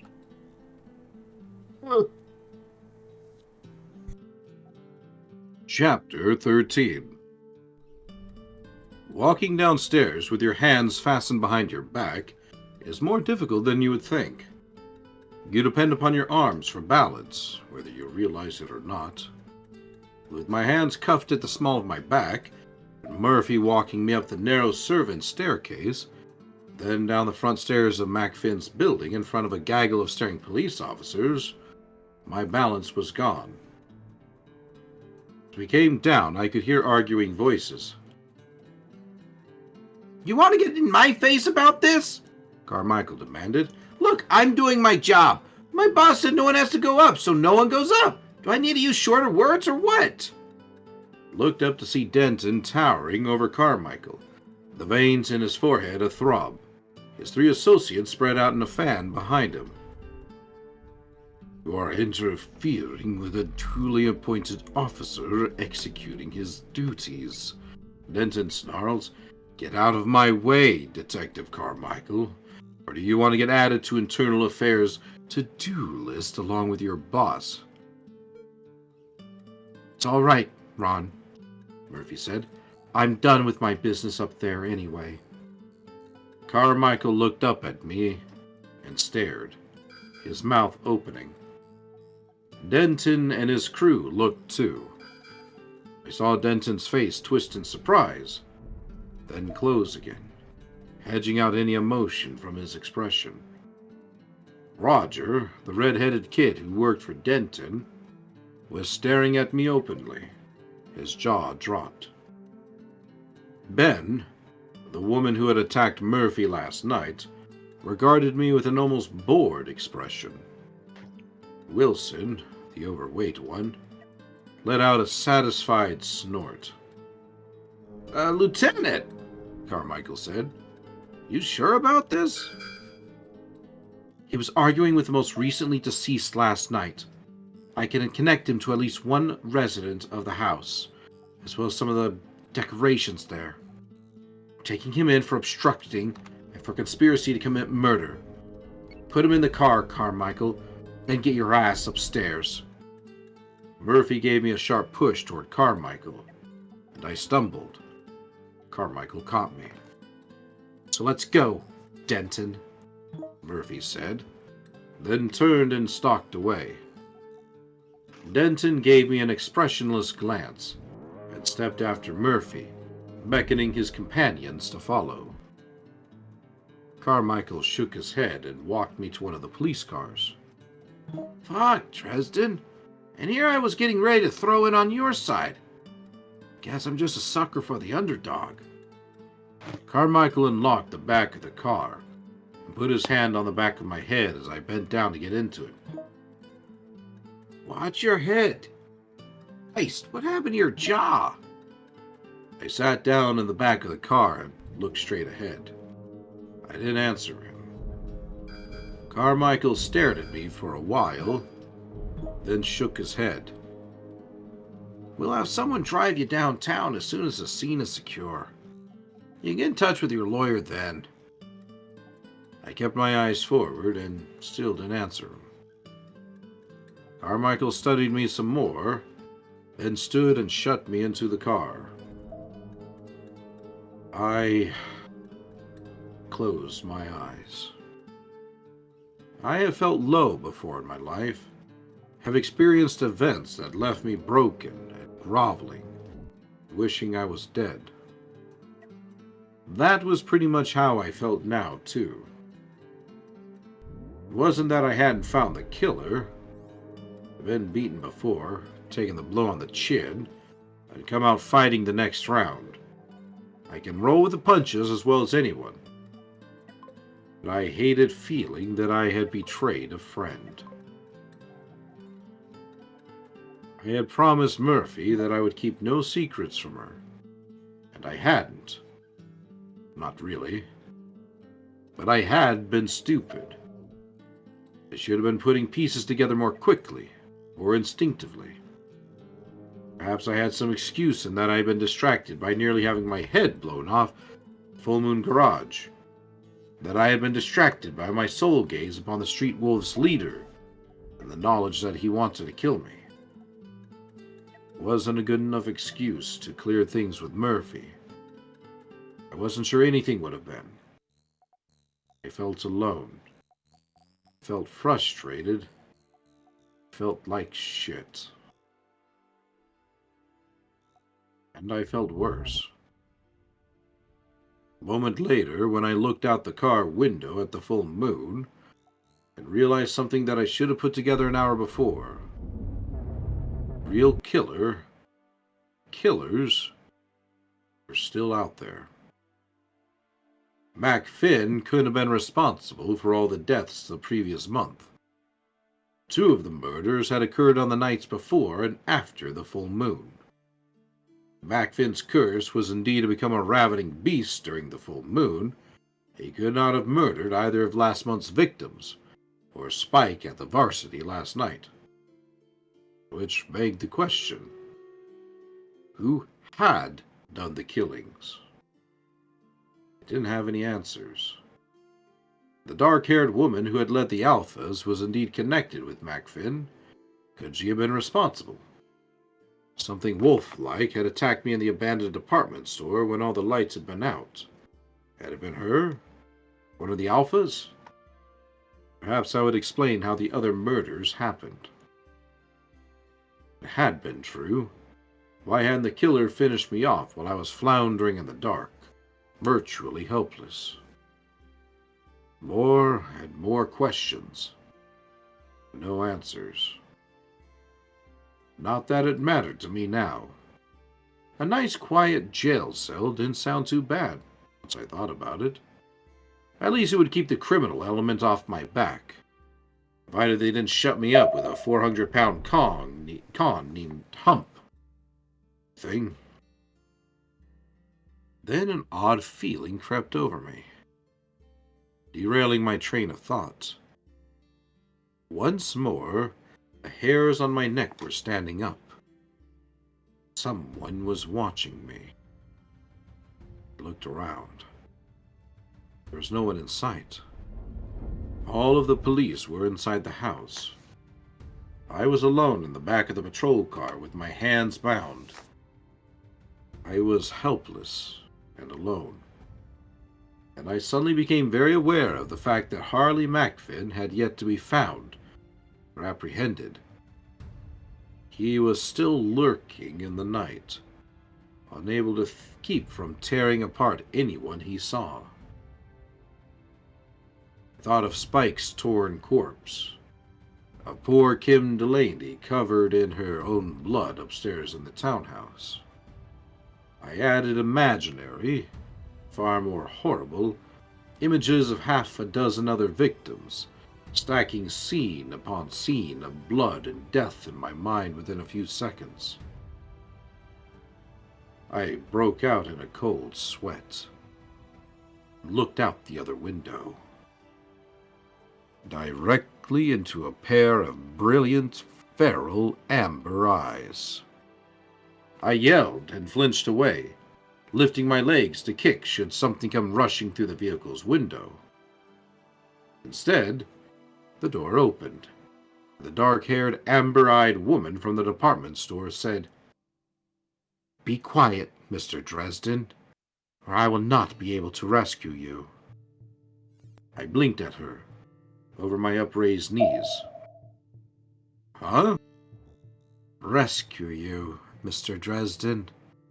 Get out of the car and come with me, and quickly, before the police return. She peered past me toward the house. There's not much time. Are you crazy? I demanded. I don't even know who the hell you are. I am Harley Macfin's fiancée, Miss West, she said. I am called Tara. I shook my head. I can't leave. I'd be buying more trouble than you could imagine. Her amber eyes glinted. You are the only one who can stop my fiancé, Mr. Dresden. You cannot do that from a jail cell. I'm not the Lone Ranger, I snapped in reply. I'm a hired consultant. I don't think the city's gonna foot the bill for this sort of thing. Tara West's teeth showed. If money is your concern, I assure you that it is not a problem, Mr. Dresden. Time presses. Will you come or not? I studied her face. She had clean, striking features, exceptional more than attractive.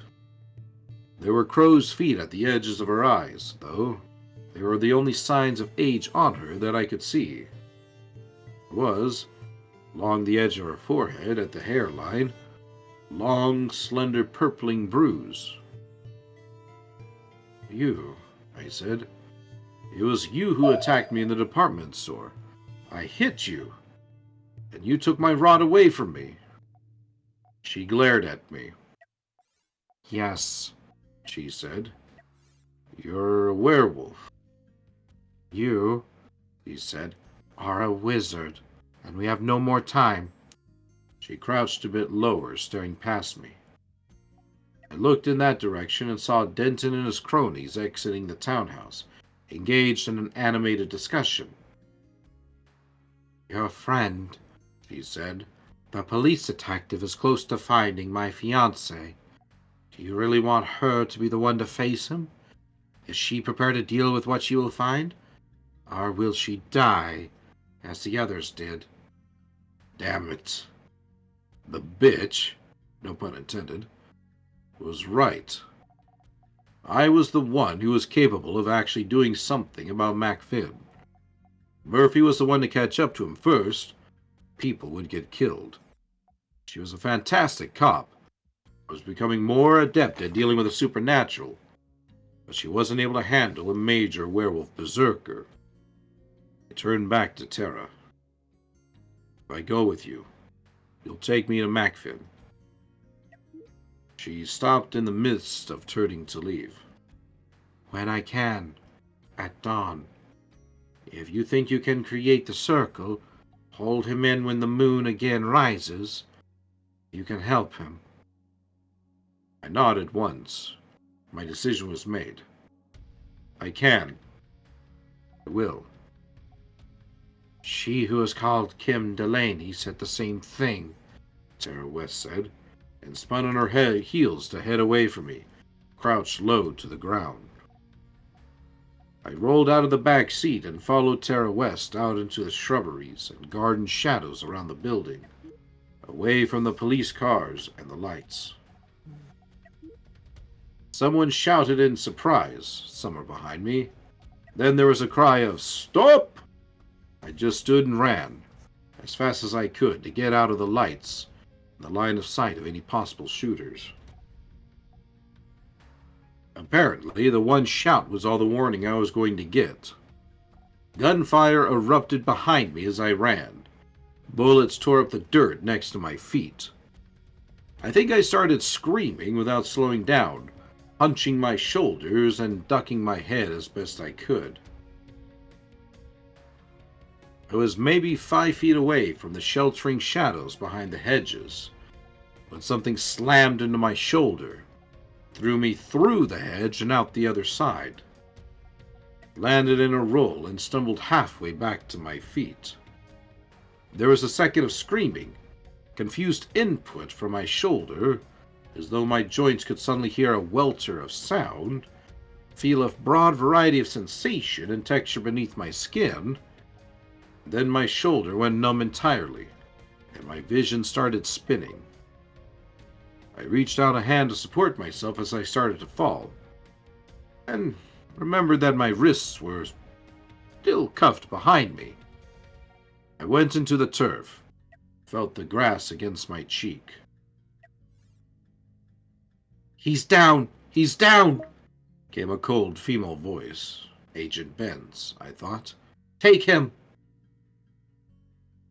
There was no warning of presence, just the feeling of someone jerking me up to my feet by my duster. I felt Tara's hand slide beneath my jacket, then vanished as she pressed it to the numbed area of my arm. "You're not bleeding badly," Tara said, her voice calm. "You were shot in the shoulder, not the leg. Run or die." Then she turned and started making her way through the hedges. Some encouragement. But I had a hunch I would be feeling a lot worse a few minutes from now. So I swallowed the sickly taste of fear and loped after Tara West as best I could. We started a game of shadow-haunted hide-and-seek in the little garden, Tara and me against the agents behind us. She moved like a wraith in utter silence, smooth and steady in the black shadows and silver light of the moon overhead. She immediately cut into the hedges, taking lefts and rights every few paces. She did not slow down for me, and I was somehow very certain that Macfin's fiancé would not stop and wait for me should I fall. She wouldn't hesitate to leave me behind if I could not keep the pace. I did it for a little while. It wasn't even too hard. Oh, I felt a little out of breath, a little hampered by the handcuffs, and other than that, it was almost as though I hadn't been shot. Aside from the trickling warmth I could feel sliding down my ribs and over my belly. Endorphins. What a rush. Our pursuers plunged into the maze of hedges, shrubs, and statuary, but my guide seemed to have an uncanny knack for avoiding them. She kept to the darkest parts of the garden as we went, checking behind her to make sure I was keeping the pace. I wasn't sure how much time passed that way, ghosting through the darkness while our pursuers struggled to coordinate their efforts and remain quiet at the same time. But it couldn't have been long.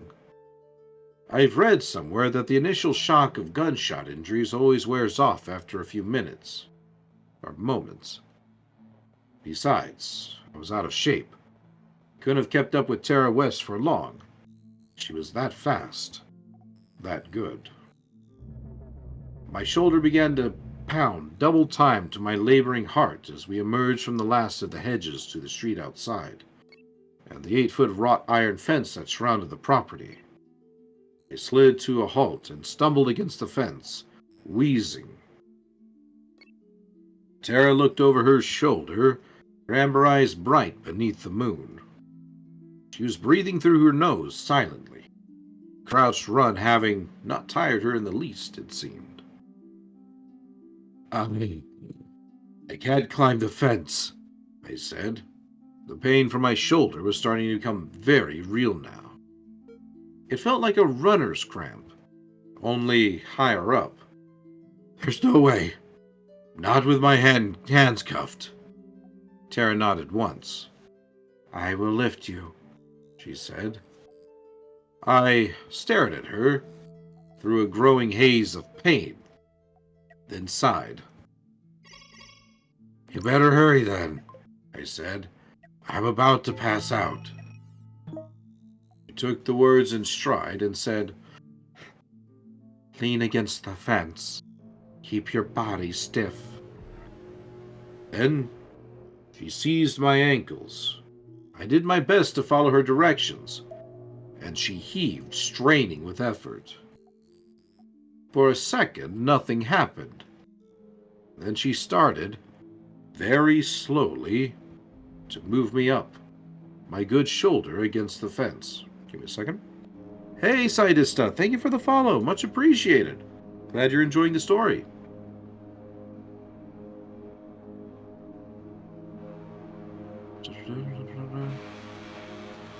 She kept pressing my ankles higher until I bent forward at the waist, scrabbled with my legs for a second, and then tumbled gracelessly to the ground on the far side of the fence. I hit the ground, and as I did, a nuclear weapon went off in my shoulder. White fire, blinding heat. I sucked in a breath and tried not to scream, but some sound must have escaped. There was a shout from somewhere behind me, and the sound of voices converging in our position. I grimaced and turned to face the oncoming voices. Hurry up, I gasped. Climb it, and let's go. She shook her head, a stirring of dark hair. No time, they are here. I gritted my teeth until they creaked and got my feet underneath me. She was right. The oncoming voices were close. Someone, Ben again, I thought, shouted out orders not to move. If Tara tried to clamber over the fence now, she'd be a perfect target at the top. The pursuers were too close. Tara didn't stand much chance of escaping, and if she didn't, wouldn't make it very far. Be caught, in more trouble than ever, and Mac Finn would be on a rampage with no one to oppose him. I blinked sweat out of my eyes and knelt down as my blood pattered to the sidewalk. Little curls of steam came up where it hit the cold concrete. You have yourself a good night, Sidista. Thank you so much for stopping by. I took a breath and drew in every bit of will I could summon. Drew in the pain, my fear, and sick frustration, and shoved it all into a hard little ball of energy. Ventus veloce, I murmured. Hubrium. I repeated the words in breathless chant, curling my fingers in toward my palm as I did. The curls of steam from my blood began to thicken and gather into dense tendrils of mist and fog.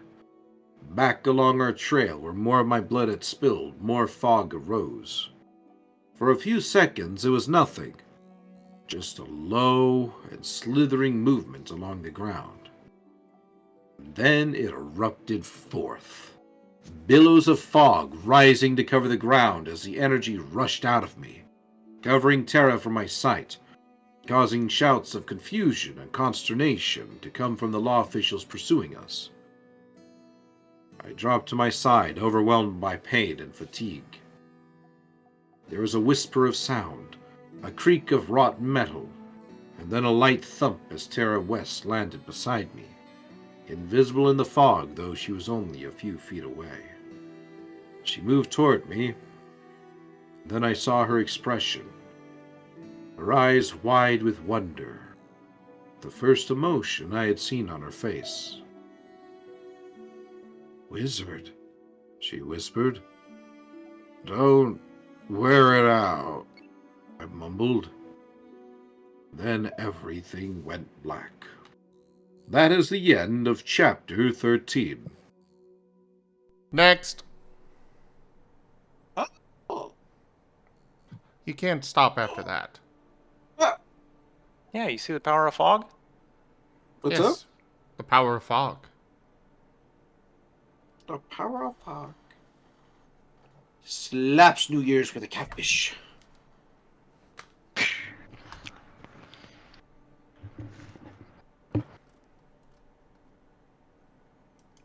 New Year's? Fails to numb the Oh. catfish.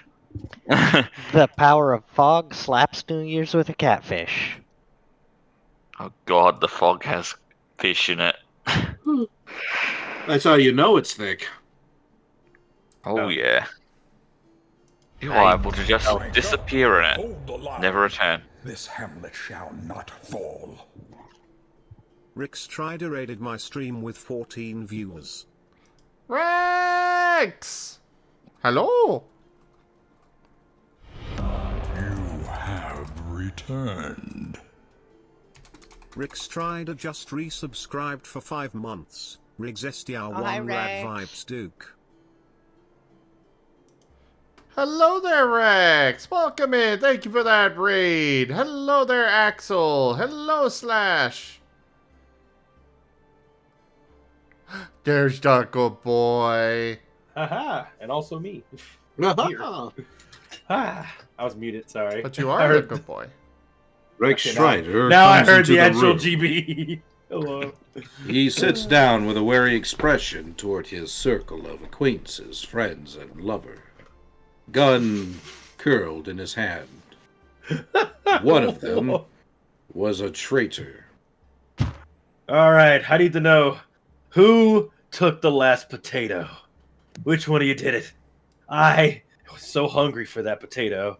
Who did it? Points Yes. randomly. Was it I you, am Asher? clearly the last potato. No. Are you a potato? Potato cat? Bang. Or chomp, I guess. Joke. Oh, how's it going? I just got done streaming some fun lethal company sessions with a lot of Protogen mods. It was really cute, but God, it was chaotic. lot of energy with like 7 people talking at once, but it was a lot of fun though. So yeah, it was more like 8, 9. Anyway, Maha! Marten. Yes, Axel, we do have a narrator. Hello there, everybody. I am Raw Zim. We do all sorts of things here right now. We are doing some Cosmoteer. My hand tracker is broken again. Oh, I need to replace it. Oh no. Yeah, I definitely need to replace it.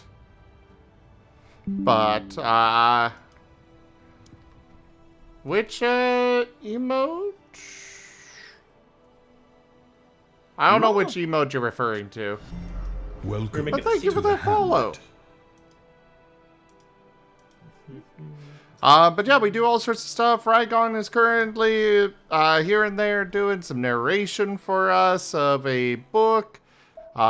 He is also streaming over at the channel, Rygon Plays, so do go check him out. Yeah. I just gotta give me a second. I got a cough. Howdy.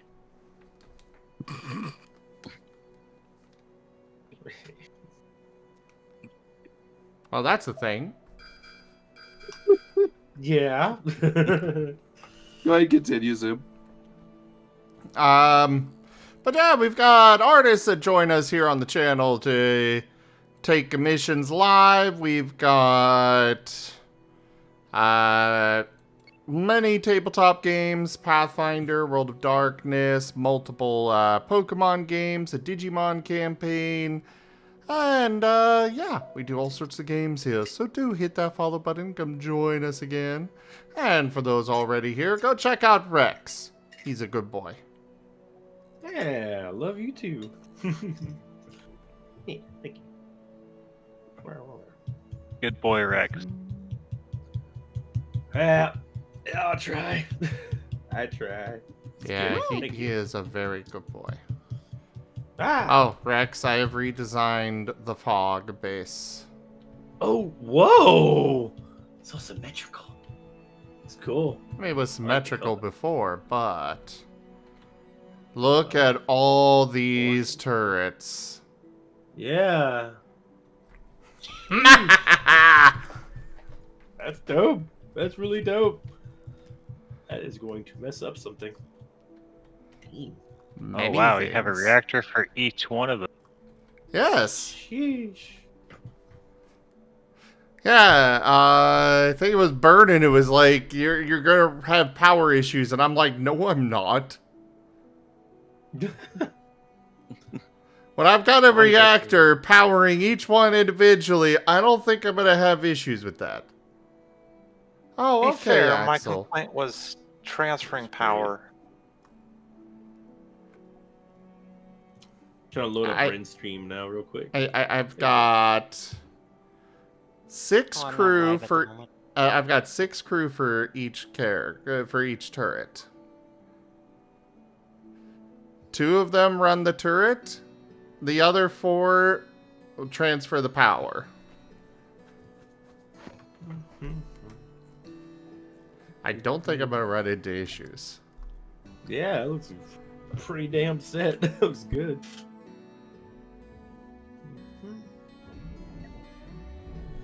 And we're about to, or we are getting into combat right now, so... Oh. Test Attack! run. Beta Fang. Cute. Gamma Wing.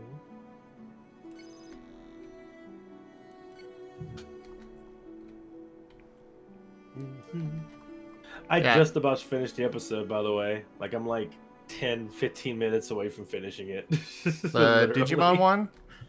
Uh-huh. Yeah. And Pretty then... much got a complete timestamp. Hey, Bianca. Hey. Oh, hey, sweetie. And then you get to move on to Recolors of the Lost. Look at these cannons fire! Oh my god, you got some... Use that belt. You got the guns on them. Good job. Holy shit. Yeah, they're like, oh, it's want to boop you. They're just dead.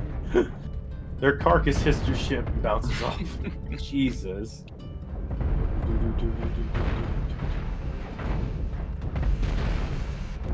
I see a slight issue up there. It looks like they got hit by some disruptors, but that's fine. This area doesn't matter as much. Gotcha. I also have tractor beams. Tractor beam? Looks like you're bringing them in? Yeah, I like how your tractor beams are pulling ships into your guns. Yeah, holy. Into the blender. Pretty cool. Well, they're supposed to keep them balanced and, you know, keep them at a specific distance, but I think I have to specifically target the ship in order to have it do that. properly, but oh well. Either way, repairs are cheap. You suffered a tiny bit of damage. But the whole point of the fog is, like, sure, it's got a lot of guns, but its main job is to sit here and take hits. Oh yeah, here's Makes the sense. paint job. Ooh. It's red. I can't Yeah, take shiny credit red. for it. I used one of the in-game ships for the paint Yeah, job. that's nice. And then I went and adjusted all of the internals, because originally this ship was nothing more than just a whole bunch of freaking missiles. Also, hi, Bianca. Pet pet. Hello.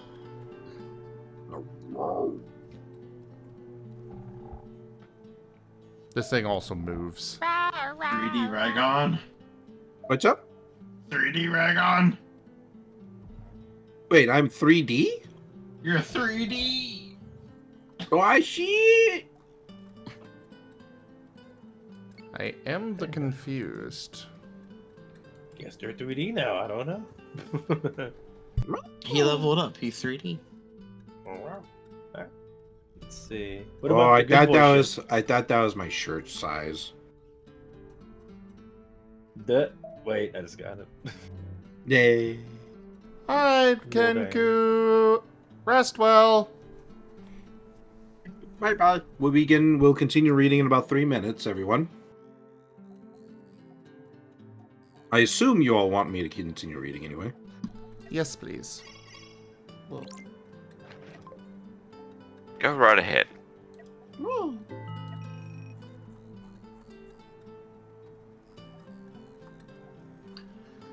I think that was a successful test of the new revamp for this. Yeah. I guess I'll listen and work on some stuff. I can go ahead and add these new streaming cards. Or work on OBS. Man, Dick Van Dyke is apparently, he's that famous celebrity, right?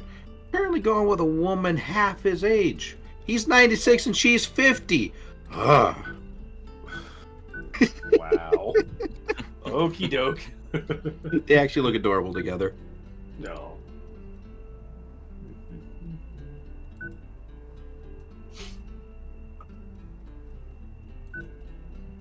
Let's see. I'm Hey, tempted Rex. to drink this energy drink. Yes, sir. What's up? What's going on? Who's a good boy? Who's a good boy? Are you a This good boy? one? Are you a good boy? Are I you a good think. boy? Am I? Are you my Am good I? boy? Am I? Am I? Yes, Yeah, you you're are. good boy. Yes, you are. cool. You're my good Cool. boy. Thank Yes, you are. Appreciate it. Bet, bet, bet, bet. Okay. Thank you. Love you. Love you very much. Love you. Love you. Love you too. Yeah. All right. Dancing a jig. Because you're Oh, a good I want to boy. see the good boy ship. You're a good boy. Hey. Yes, you are. Twice? 2 minutes? Okay. 2 minutes. 2 minute countdown. Then I'll work on OBS It's the stuff. final countdown.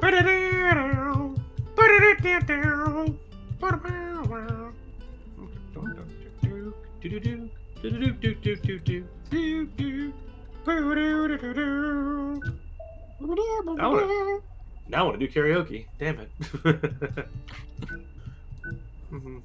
I don't know if you want that. My voice is limbered up. Oh? Yeah. Is that a threat? Do it. I promise more. Oh shit. Sing the songs. Yeah, karaoke's fun.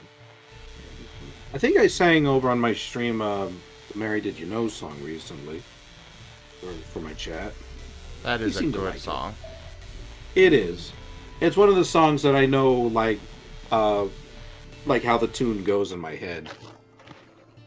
I'm not usually great with that. Yeah. I still remember when I sang Whiskey Lullaby for you guys.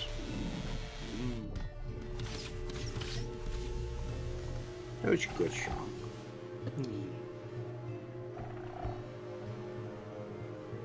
I also have all the resource collectors. Just because I can.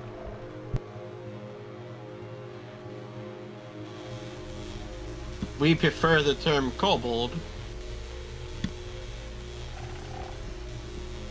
What was the other term? Resource collector? No, they are resource collectors. They are beams. Kobold. They grab the shinies and bring back to the ship. Kobold? Is that what you mean? Kobold! Like, imagine if there were little kobolds as I came out of the ship when jetpacks and grabbed all the rocks and resources to bring back any shinies. I mean, there is a furry mod for this game, apparently. That's what you call Furry. I suggest R2 mod in that, if that's on there. Oh, yeah, it's time. It's time, everybody. Quickly, say whatever you need to say in 10 seconds or less. Avocado. Rygon, Avocado. 4, 5, 6. I'll see y'all later. But everyone's cute. Love you. Bazinga. Avocado. Bazinga. Yeah. All right. I'm mute. Pause the music. All right. Wait, that's oops. No, that was my music. I was pausing. No, you guys can keep doing whatever you're doing. I pressed the wrong one. I wanted to just mute, not deafen. There we go. Chapter 14. I woke up someplace dark and warm. But then I opened my eyes and it wasn't dark anymore. Just dim. I was in a hotel room, a cheap one, lying on my back in a double bed.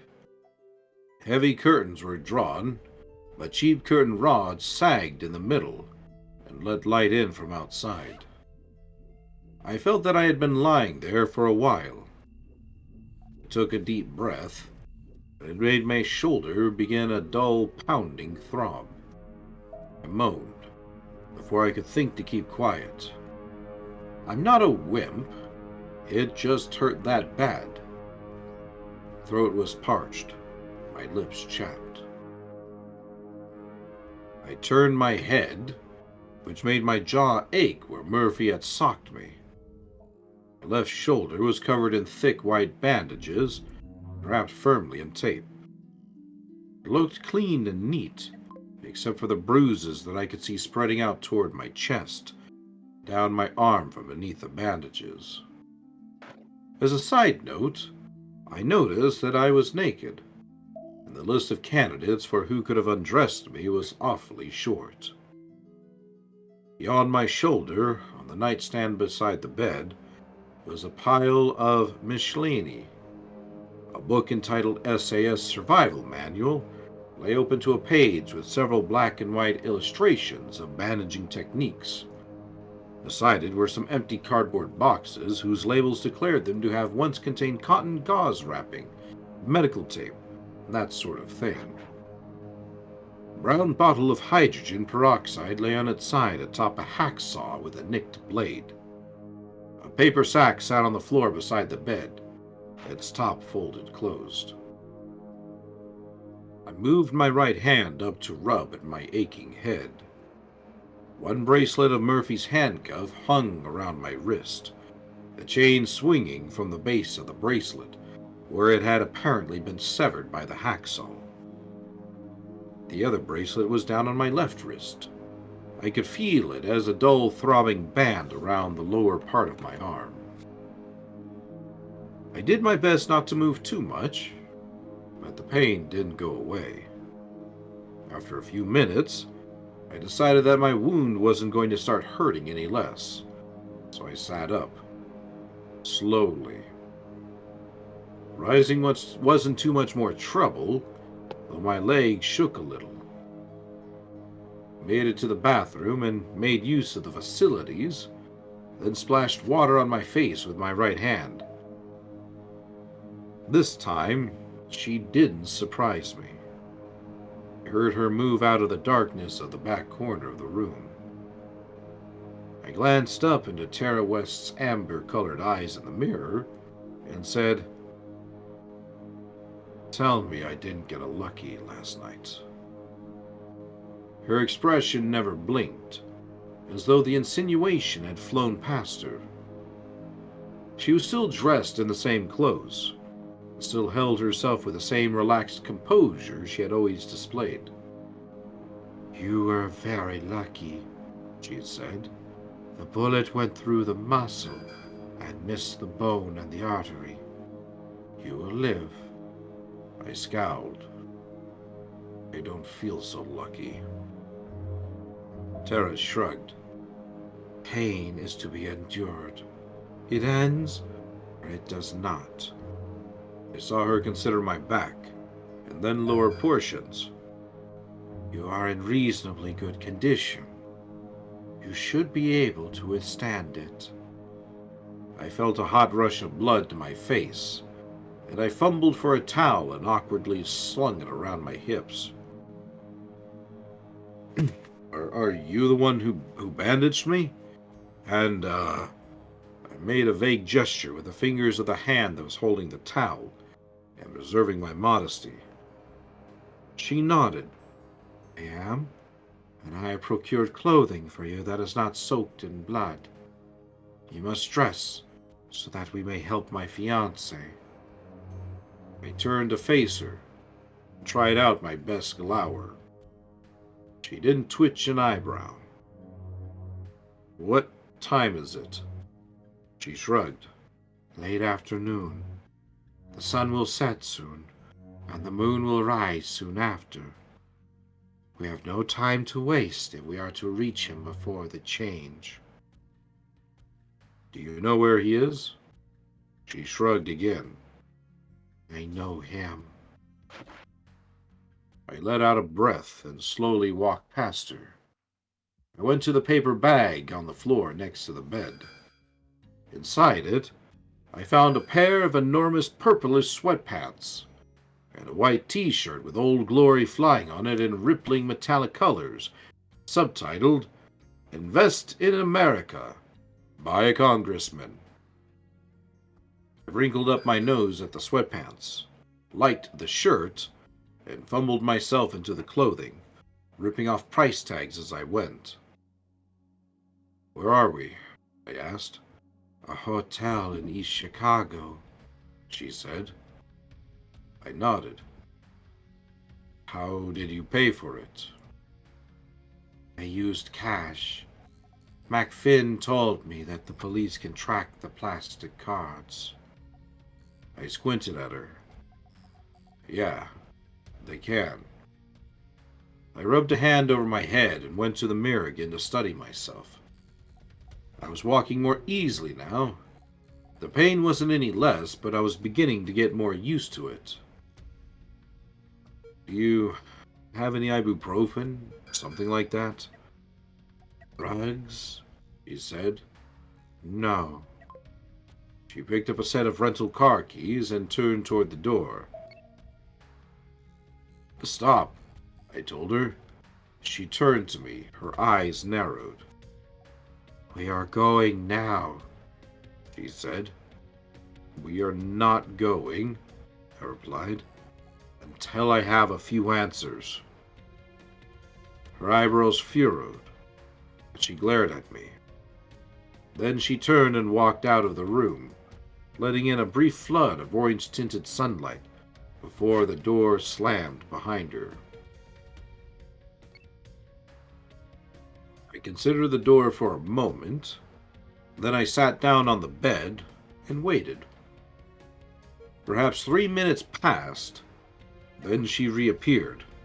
"Now," she said, "we will leave." I shook my head. "I told you no. Not until I get some answers." "MacFinn will answer your questions," Sarah told me.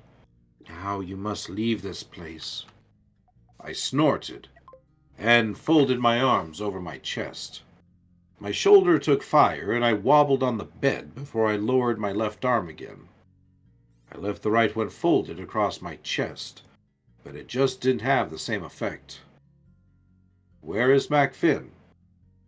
Why did he kill Marcone's business partner and his bodyguard? Did he kill him at all?" "You will leave this place," Tara began. "Who are you?" Why did the pair of you mess up the first circle, the one in your basement? How did you know Kim Delaney?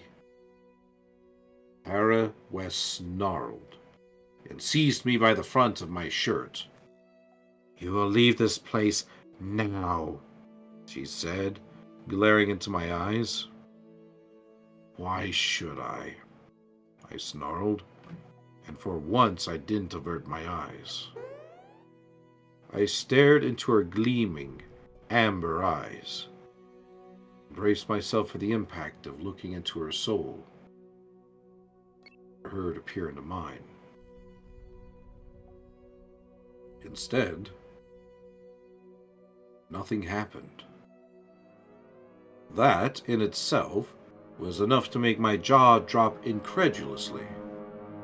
I continued to stare, and she didn't blink, didn't turn away, and didn't fall into soul gaze with me.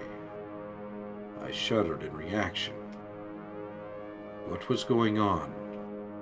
Why didn't the gaze begin? There are only two kinds of people whose eyes I could meet for more than a second or two. The people who had already met my eyes in a soul gaze were one kind, and human beings from the Never Never were the other. I had never looked upon Tara West's soul before. I remembered a soul gaze every time it happened. The experience wasn't the sort of thing you could forget. That only left one conclusion. Whoever she was, whatever she was, Tara West wasn't human. We will leave now, she growled. I felt a surge of defiant grumpiness course through me. Why should I? I whispered back. Because I have called the police and told them that you are here, that you are acting irrational and dangerous, and that you possess a weapon. They will be here momentarily. I think that the police might be feeling threatened, given all the recent deaths. They will be likely to shoot you rather than take chances. He let go of my shirt with a little push, and stalked out of the room. I sat on the bed for about 5 seconds, then I rose and hobbled after her, taking time to snatch my duster from where it was draped over a chair. There were holes in the upper left arm, one in the front of the sleeve, one in the back, and it was crusty with dried blood that didn't much show against the black canvas. It was disgusting, but hey, it was mine. The boots and socks I had been wearing last night were next to it. I snagged them too. Outside, it was late afternoon. The streets and highways would soon be crowded with commuters going home from work. Tara had rented a beat-up old car, probably from an independent rental business rather than from one of the major chains. Good move on her part. It would draw things out while the police methodically went through agency after agency, looking for someone of her description. They always started with the big places first. I studied her as she got in the car. She was tall and lean and pretty in a knife-edge sort of way. Her eyes moved around constantly, not nervously or randomly, but with the cool precision of someone making herself aware of everything surrounding her at all times. Her hands were scarred, long-fingered and strong. The bruise on her head, where I had smacked her with my blasting rod the night before, no, 2 nights before, I had lost a day sleeping in the hotel room, was probably hurting like hell, but she didn't seem to notice it. She drove us out into the streets of East Chicago, one of the distant suburbs of the big city, down at the south end of Lake Michigan, finally turning off into a quiet drive beside a sign that read Wolf Lake Park.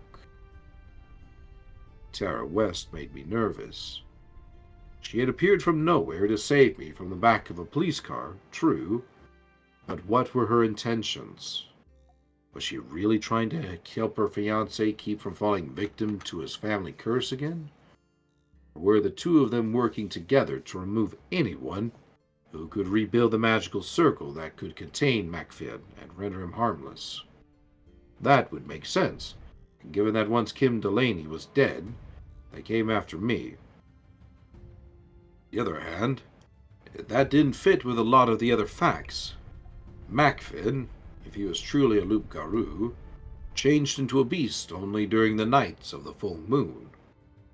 At least half a dozen people had been killed when the moon was waxing full, but not yet all the way there, or after it had been full for 3 nights already, and was waning back towards half full again. And Tara West wasn't a werewolf. A werewolf was a human being who used magic to turn into a wolf. She had looked into my eyes and not been drawn in. Therefore, she wasn't a human being. Could she be some kind of shapeshifter from the Never Never? Macfin's partner in crime, killing on the off nights to keep the suspicion from falling on him? Some sort of being with which I was unfamiliar? Most of my background on the paranormal was Western European in origin. I should have been reading more books on Native American beliefs, South American spooks and haunts, African legend, East Asian folklore, but it was a little late for such regrets. If Tara West was a monster and wanted me dead, well, she could have killed me already, and she surely would not have bothered to clean and dress my injury. Of course, that begged the question. What did she really want?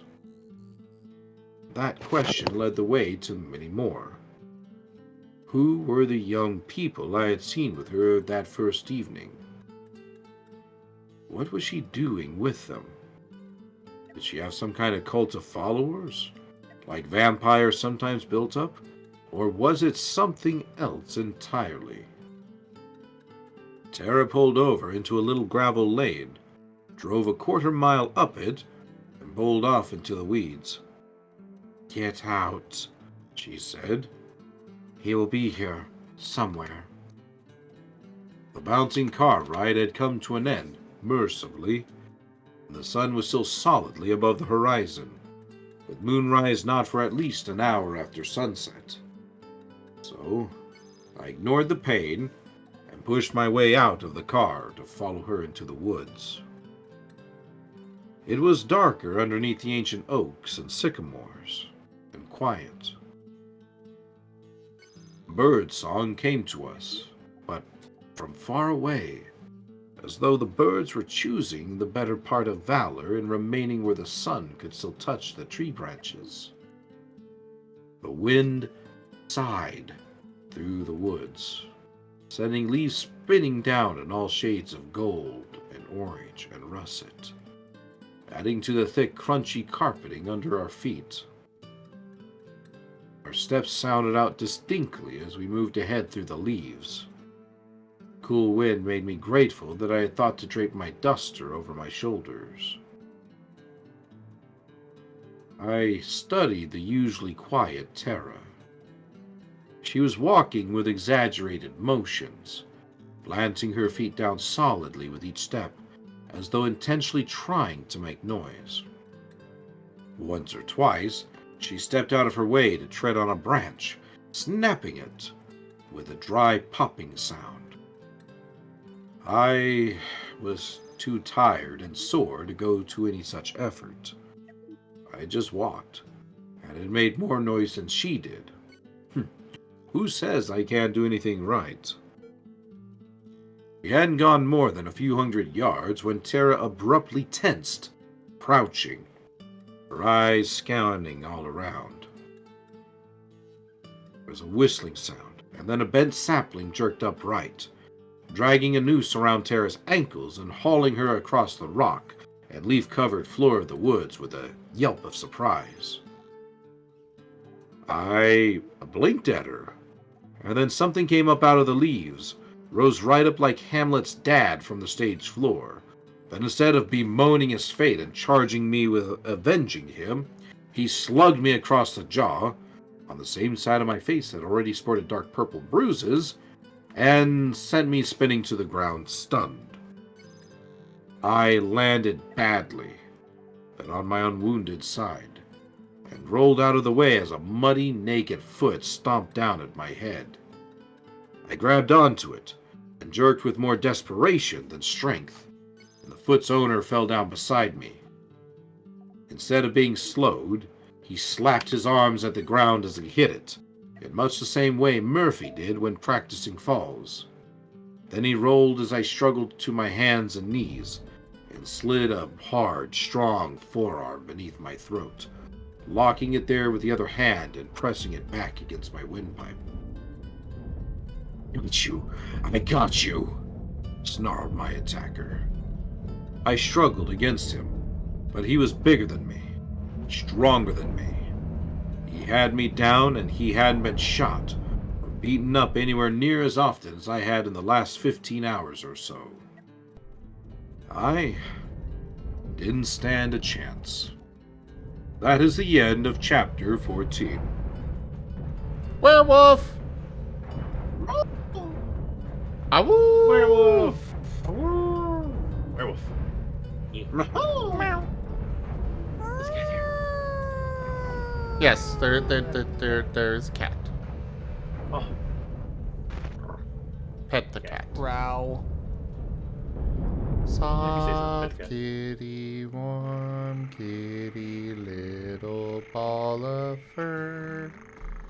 Hello, Seda, pet the Seda, how are you?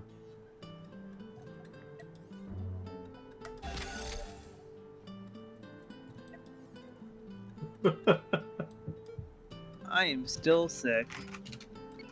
No. I'm sorry, but this I'm is not sorry. permitted.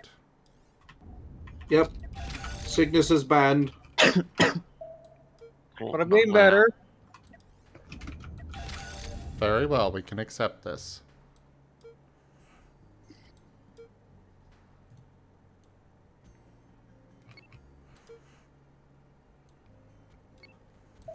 What have you been up to? I have been napping, calling Abby cute, and working on my Scar character sheet. And tearing it a new one. Why? Because the layout is horrible and unusable.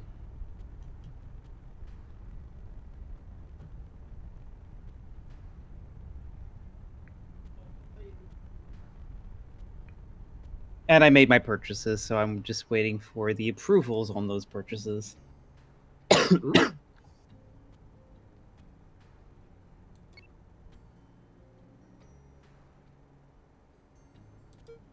Well, there's my music. Coming in like 3 minutes after I press the button.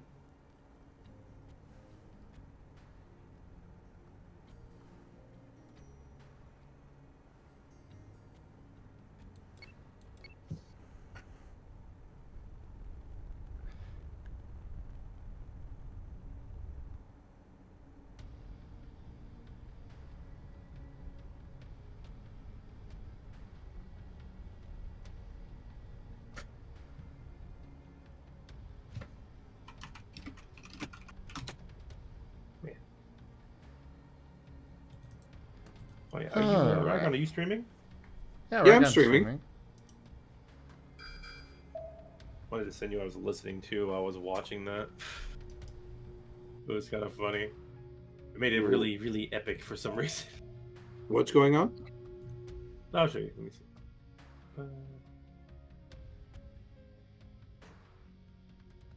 Are you talking about the music? I was playing my own music during it. Oh. I was working on stuff in the background. It was that. Ooh. Wait, somebody posted a link in my server or my chat. Man, Haha, I'm a mod. Wait, don't. Yeah, ban. Definitely ban. The hammer does not Damn. discriminate. Dang. It was a good run, everybody. It was a good run. I'm not sure why it's not working, Spooky. It should be. You broke. You broke. You broke. The Rex broken. It's broken. That's really broken. Doesn't work. So you got everything worked out otherwise then, Seda? I've spent my XP. Cool. And I have gotten a crash course in Scar. Very good.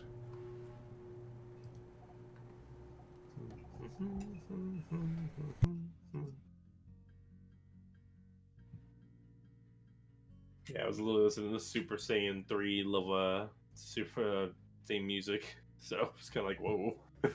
Especially at the end there, it's pretty neat. Dun, dun, dun, dun, dun, dun. Man, that ship looks like an avocado, kind of. You know what else looks like an avocado? What? An avocado. He's right. You know what also looks like an avocado? What? What? A giant lime. Oh, deceptive avocado. Yeah. Avocado. I'm gonna write that down in my notes. Chomper just writing down notes about avocados. Do not trust the susavocado. Limes are bad. The susavocado? Susavocado. That is certainly a term for it, I suppose. Yep. Chomper makes all the dumb lingos. Combines every one of them. Even that term seems sus. I think I know how we can stop Godzilla. Huh. Time travel? A Lego store. Oh, that's rude. No, we're gonna need some Mega Blocks. Mega Block store. Oh, shit. Yes, that is the cheaper alternative. I accept this. You gotta love government contracts to save the city. Joke. I better be careful with the jokes. I do not want Seda to die and be my first victim. Already being careful while drinking water again. Are you sure that'd be your first? Oh, you're drinking water, Rex? No, not at all. Would you like a joke? I've learned my lesson, Mature. Oh, okay. I should probably get a Sprite or something, actually. Yeah, Seda's got to be the second victim, obviously, not the first one. Oh yeah. I was gonna ask. I think energy drink would be pretty good right now, Zim, or nah? Would it be bad for my diet? What's up? Health and all that. I think about drinking an energy drink so I can stay up, since I have not. Oh, get some sleep. Yeah. No, I'm not sleepy. It's just that get some sleep. In about 4 hours or 3 hours, I'm gonna be dead sleepy. Probably if I don't get an energy drink. Need a little bit of extra boost. Then get some sleep. I'm not sleepy yet.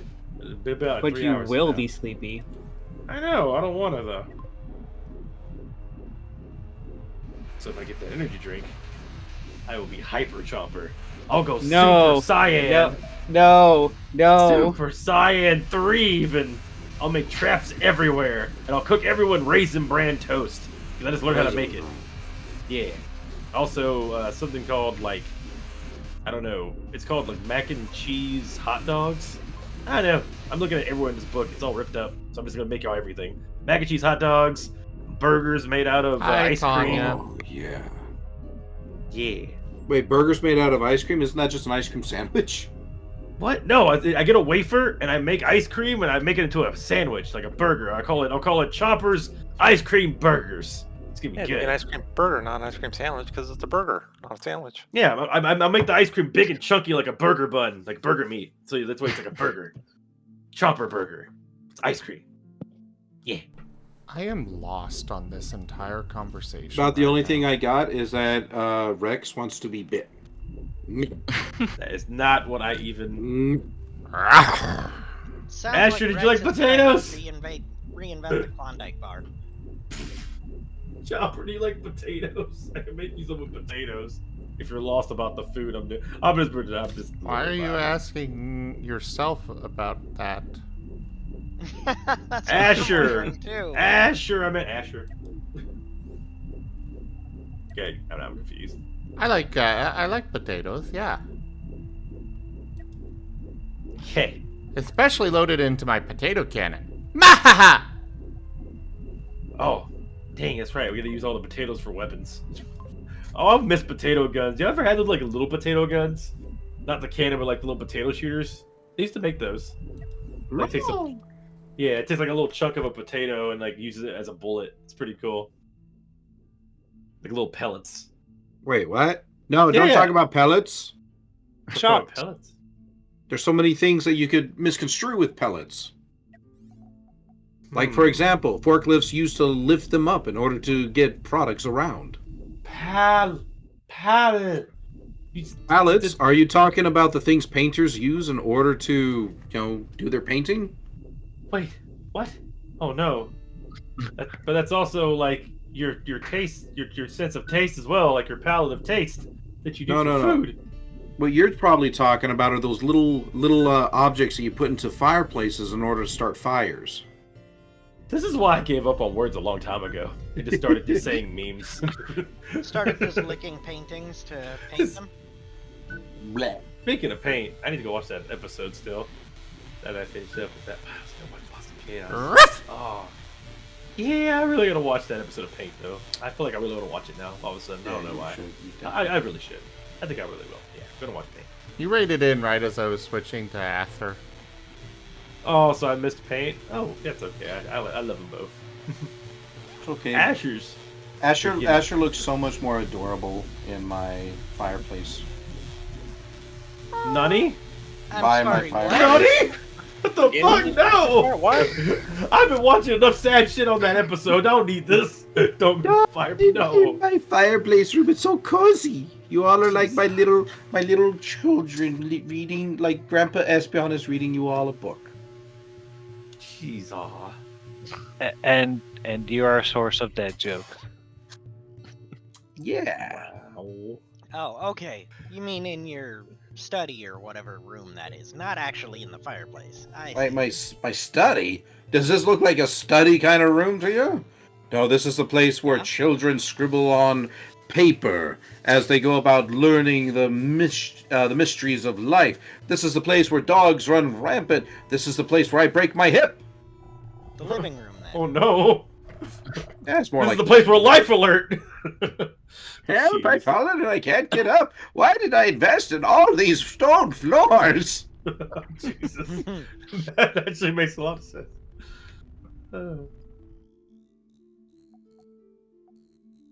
That does look really Obviously, cozy. so that you could pay someone to wax and buffer them all the time. Or wax and buff them, I mean.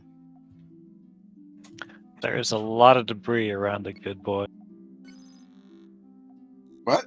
I'm just waiting to get it back and get to Almost work on done. stuff. Wow. You saying that somehow reminded me to watch a movie.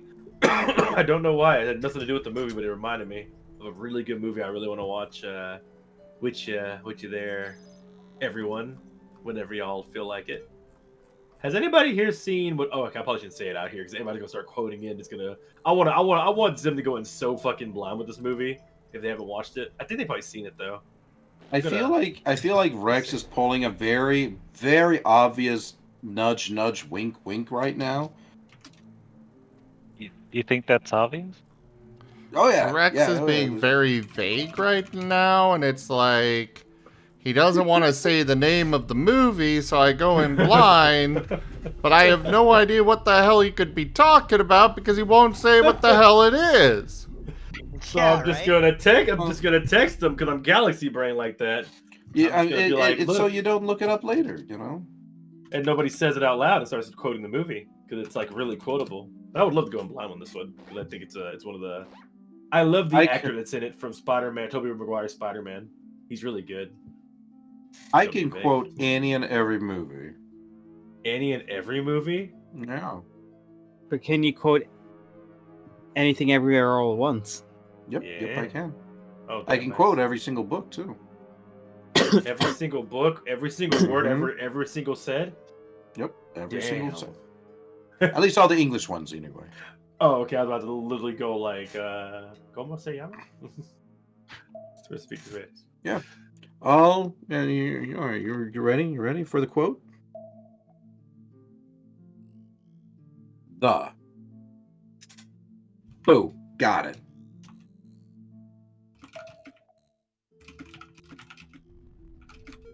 No comment.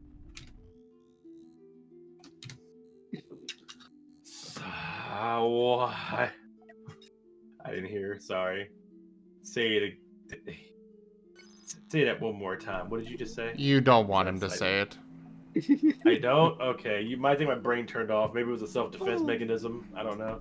It might have Probably been. was. But then Oh. again, I could just be building you up for a worse joke later. Oh. Well, damn. Yeah. Threaten me with a good time. I like dad jokes.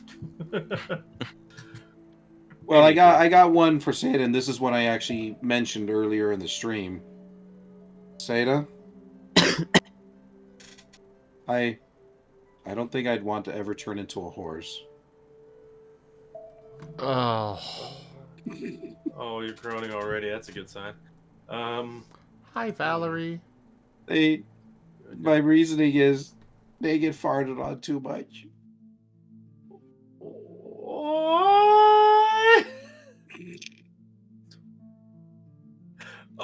Oh. I'm too tired and too sick for this joke. It has gone completely over my head. What do horses have that no other animals really have?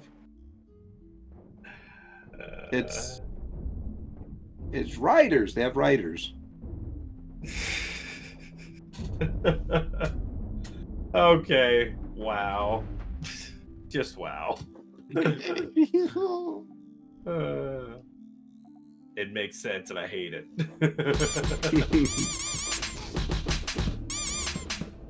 Why are you hitting me? What did I do? I didn't make the terrible pun.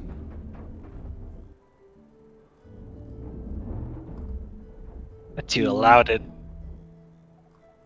I ain't got no control over the Rygon. You were the one that actually made friends with Rhaegon. If it weren't for that, we wouldn't have these stupid jokes. There we go. I would not have done anything else. So. Yeah, I'm glad I'm here. That's all I got here. My people regret me being here. I don't. I'm in jail. Tell me more jokes. We regret some of your jokes. That's all. Okay, I'm still waiting on more dad jokes. I'll stop saying all the jokes then. No, it's. But no, but then continue. I'll die of get rid of overdose of all water. the mirrors in my house, so I don't have to stare at the ultimate joke. You keep me hydrated perfectly, otherwise the pee is completely clear, and that's not healthy. It has to be yellow, a little bit yellow. I'm gonna die of overhydration. You need to tell jokes. I'm gonna drink too much water. Help! Help! Ah! What the fuck? Oh god! Oh no! Those are called nukes. I see. You're missing your face. Okay then. I was not expecting the yelp. Oh no! Shit's going down. Oh, I did not expect to have to be worried Nuke. about Nuke. Yeah, Nuke looked bad. No, not my. It's one of the wings, not the. It's one of my wing fighters. The Fog Reborn is a ways away. Okay.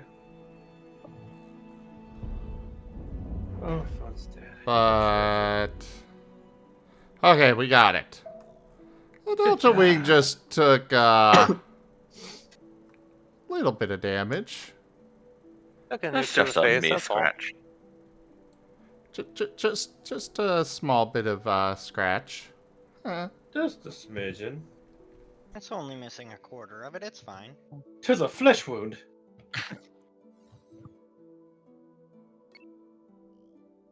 Now, why can I not just grab these people flying around and be like, you work for me now? Or you sit here and die in space. Your choice. I can die in space anywhere. What? God damn it. Right, God. God damn it. Technically, you die. Yeah, if you die anywhere, you're dying in a space location. That's a space. I'm gonna go get some. I need a drink of water. I'll be right back. I'll save a joke just for you. Thank you. Oh, wait. Nobody wants me to say jokes. That's right. No, say joke.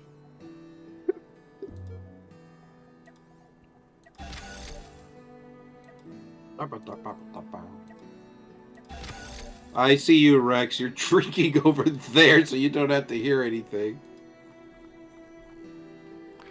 Whoa!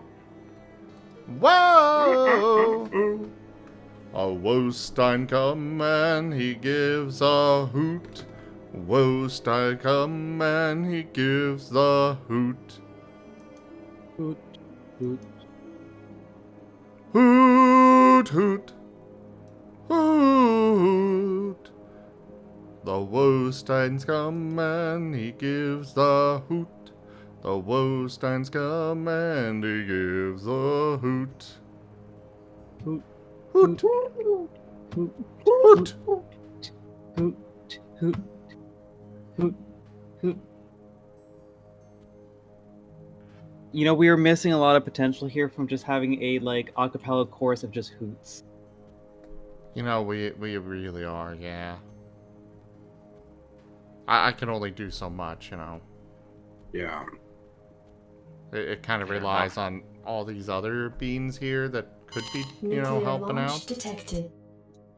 Yeah, nuclear launch. I have no idea what you're It's a talking woot. about.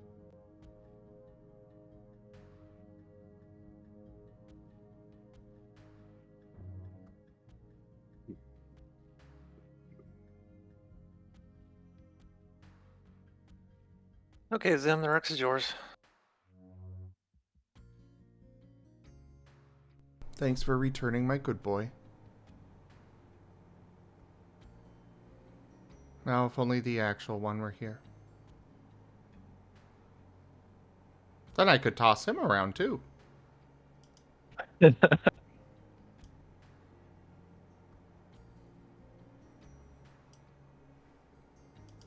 New Year's. What? You are mystically cute.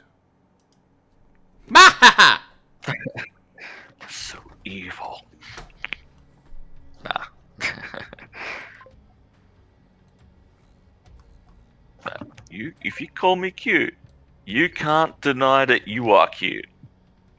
Oh, no, I know that I'm super cute.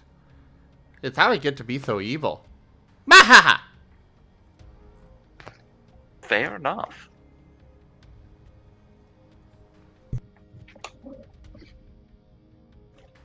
Sleep well, Wostein. Good night, whoa. Bye, Whoa. Get your sleep.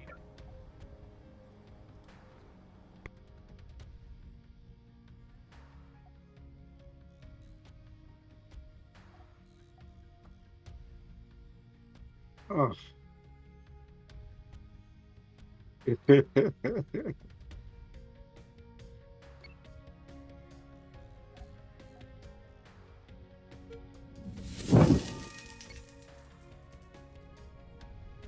Wostein_oil is sending love to everyone. Mucho love Yes. back. But not too much, because I have to save some for myself. Wostein_oil wants everyone to hydrate. Okay. Fine. Wostein_oil wants everyone to see the sleepy Japanese Martenlands.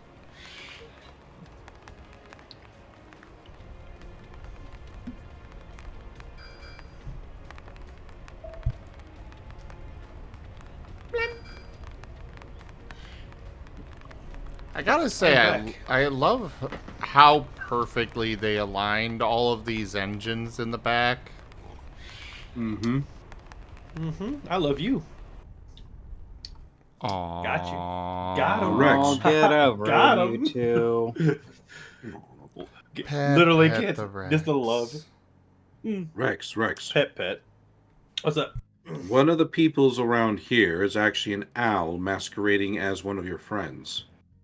Why is everything a deduction game right now? I came in with a gun, had to shoot somebody, now I got to deduct who's the owl. What the fuck? Are you on an Among Us binge? Do you like playing Werewolf Among Us? Mafia? Are you trying to tell me something? I remember Among Us. Oh no! No, please! Don't bring that back up. Hey, member Among Us? Oh no! You should have brought up Among Us. Yeah, We should play that. My first time playing Among Us, and Rex stabbed me in the back. Not once, but twice. I gave the Among Us experience. I don't even mean to. I was trying to. A lot. That's how much I told. That is why I don't like playing that game, because you have to do that. That's how you play the game. You were laughing so much when you stabbed me in the back. I was just evil. like these people out here, dead, floating in space. Yo! Look, it hurt me to do it, but Among Us is the game you get to be evil. You're supposed to be evil.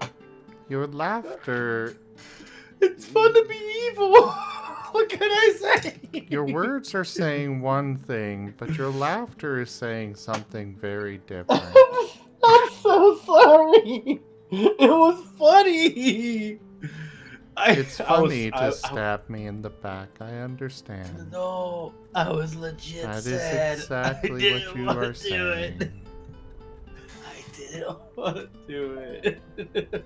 But it's so funny to be evil. Honestly, you gotta admit, being evil in that game is hilarious. Among Us. Oh my god. But yeah, I don't play it because, yeah, I do feel bad afterwards.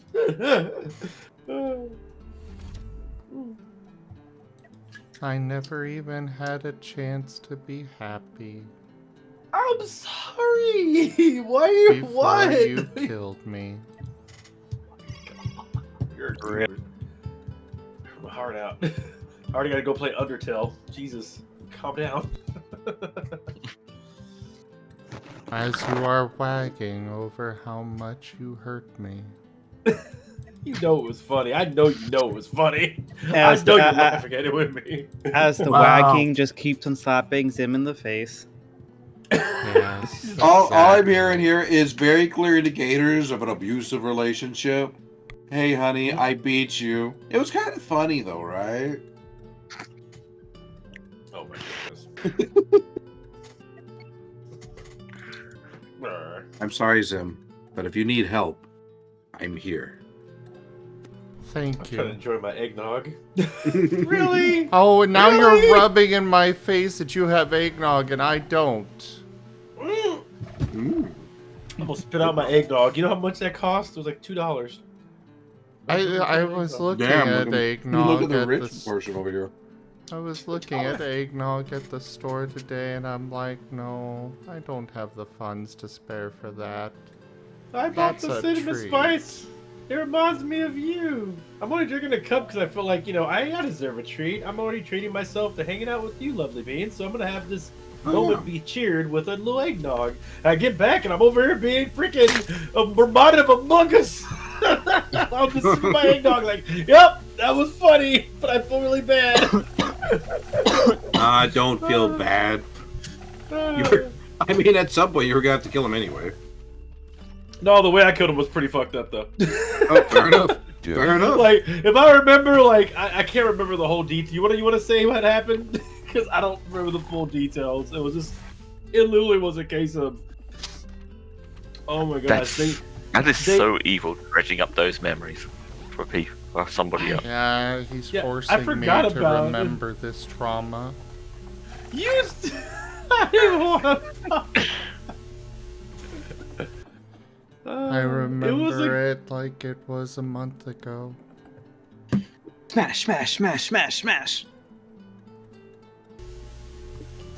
We were hanging out on VR chat.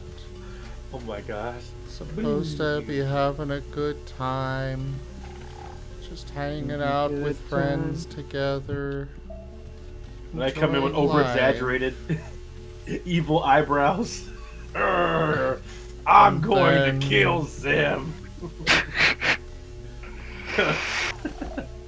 I've had it out for him since I started this game.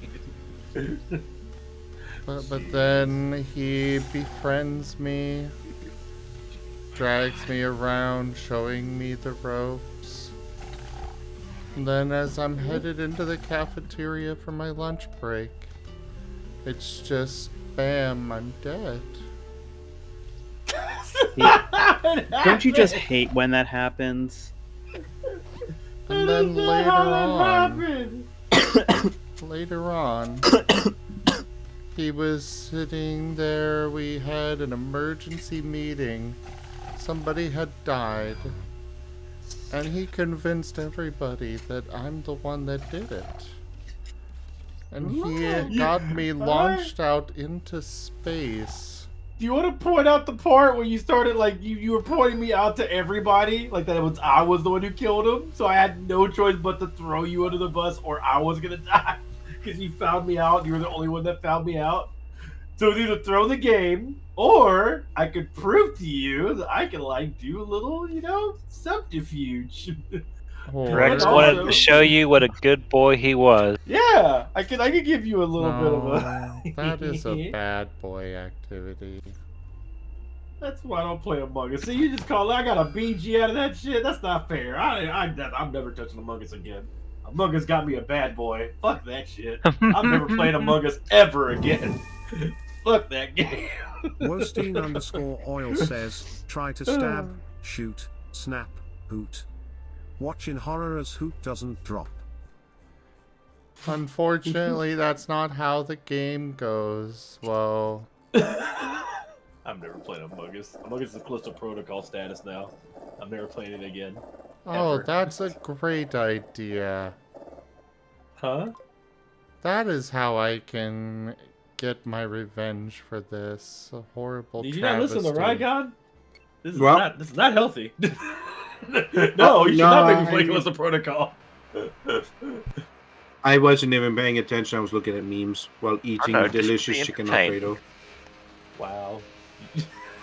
that sounds you're on brand on that one. No.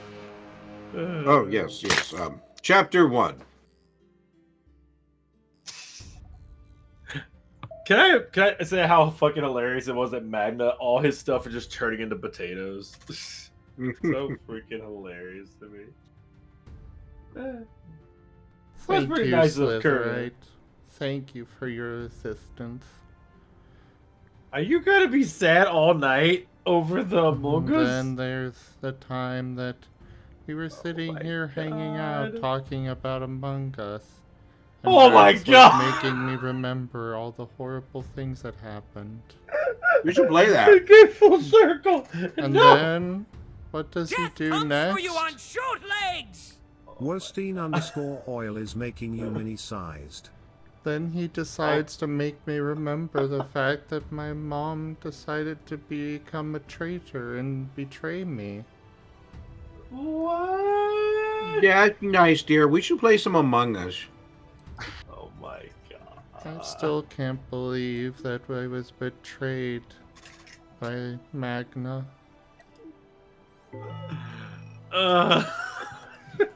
Can't talk about nothing. You did actually get to talk with him, so that's good. That was a really good scene. It elevated you from pupper to dog of wisdom status. Ba-ba-ba, ba-da-ba-ba-ba-ba-ba-ba.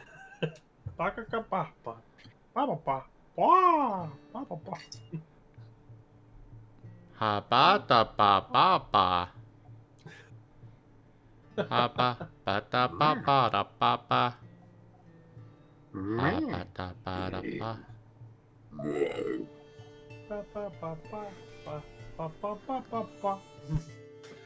What is that on screen? It looks like Asher in boxers. Yup, it does. That's because it is Asher in boxers. I was made small. And somebody stole my clothes. This stream is Not sponsored all by of them. Levi's. Well, yeah, I'm not gonna let them get every bit. I gotta be decent for the stream. At least somewhat decent. The most decent I can be. With them coming in and stealing my clothes. I can't stop them from stealing my clothes, but I can at least, keep my boxers. What is wrong with me keeping my boxers? You got your Game Boy? The game? It's a Valve dock. Oh, the dock. The Valve dock. I'm gonna dock you. The dock? Yeah, okay. Yeah, wow, there you are. You do have the same loot vein as me. I was holding it back. Wow. There it is. Shazam.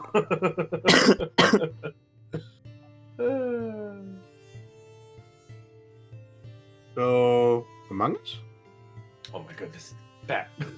Newspaper Bap. Play it. Newspaper I got Bap. it with your friends. Water spray. Fine, I'll play with my chat then. So they can stream snipe me. Joke.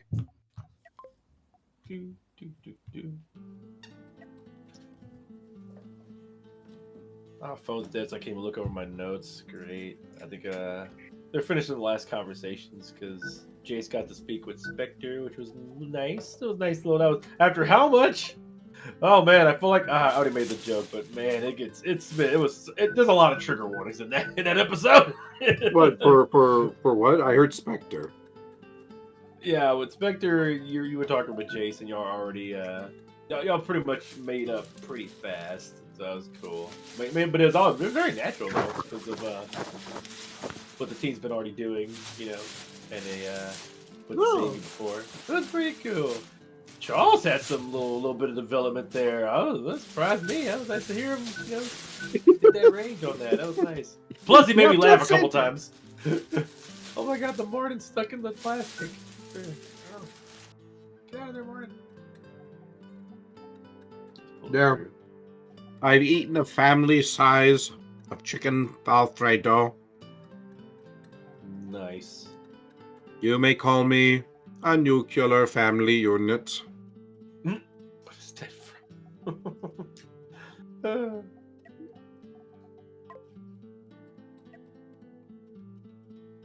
Let's see what you're doing over there. What I'm doing? Yeah, you're vibing with the book. Oh yeah, because this is the room I do when I do readings, but we have been very much distracted by that. It's almost 12:30, so I don't know how much longer I'll be going. Well, let's do one more chapter right now. Yeah, And I'm gonna go to bed, so you beans take care. Well, Night, potatoes. Sleep well. Oh, you don't want to hear the story? I do, but I also need sleep because it's 3:30 in the morning, and I need to get my health back. So you beans keep cute. That's fair. I hope you feel better. Yeah, I hope you feel better. And then he leaves us with one more cough before he goes. To get us sick. I feel the sickness overcoming me. Papa Nurgle loves you.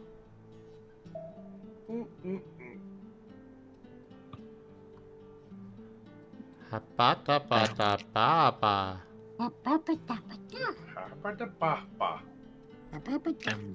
And with that, I am out of time myself. All right. But No! one last thing before you go, New Year's. No. What the heck? I should Slaps say you with a yes. catfish. Ah, Damn.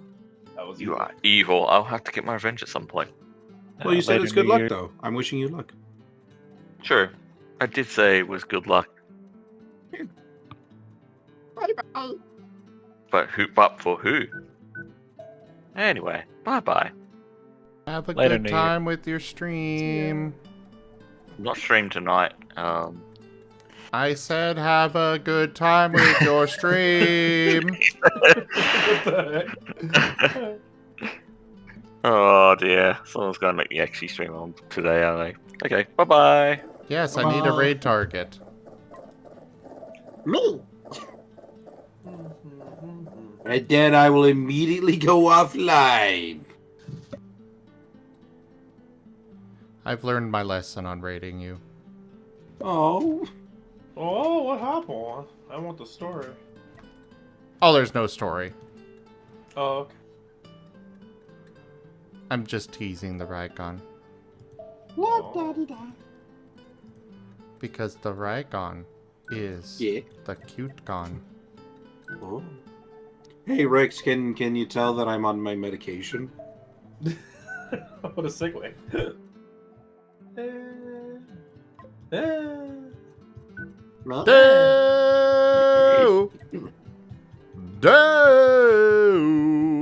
I'm gonna take that as a no then, Rex. No, I guess not.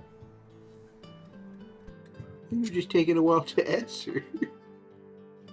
I was thinking about it because I was like, what's been different? Yes, Daylight come and I want to go home. Alright. Story! Story! Yeah, time for me to go to bed too. Everyone's getting deleted. Finally! God damn it! Get your ass in bed and get some good goddamn rest. Good night, Ren. Night. Good night, Ren. Thanks for coming by, Ren. One Oh, more did you thing. did you transfer your ships? Yes, I did, and Okay. they are on the way to a station. Perfect. Ren, one more thing. How long do you think I can keep you here if I keep saying one more thing? Badoop.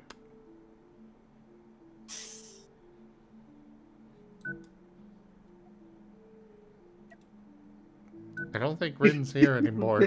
No, they left. You stopped saying one more thing. They didn't give me a chance to ask.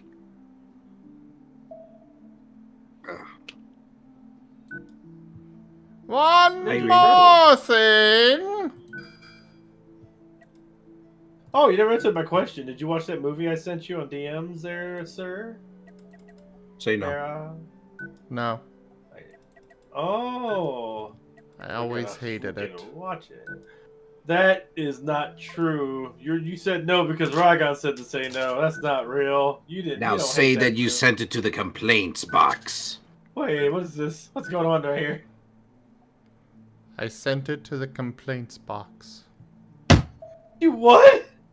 Why would you do that? That's Because it made a very satisfying brrr sound. Because I'm evil. Mahaha! Dice. But you're also cute. Alright, flushing them out of the airlock. Going back Who's to flushing somebody out of the airlock? Hey, welcome back. How's the game?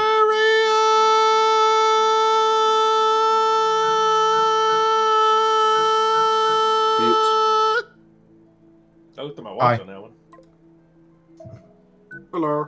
Oh. So I told you how the game went. Well, yeah, but I'm asking nudge, nudge, wink, wink for the rest of them. All right, fine. It was a cupcake. It was a cupcake game, but my team won by larger than the. They covered the spread, so I'm pretty happy. Nice. Ugh. Did you say it was a understood cupcake game? Yeah, it's a Yes. cupcake game. Okay. It See, okay, in that order... means No, I've got the real explanation right here. See, what happens in a cupcake game is the players go out onto the court, right? They begin taking off their wrappers. Very important. Okay, now you can go ahead. all right. So a cupcake game is in reference to a game that is very easy and you are expected to win by a lot. I see. And they take off their wrappers. Ah, okay, well. But what if you don't wear a wrapper? Blasphemous. True. But yeah, so what that means is effectively what I said in, like sport nerd speak, is my team won very well and did better than the people who gamble expected them to do. Okay. Not bad.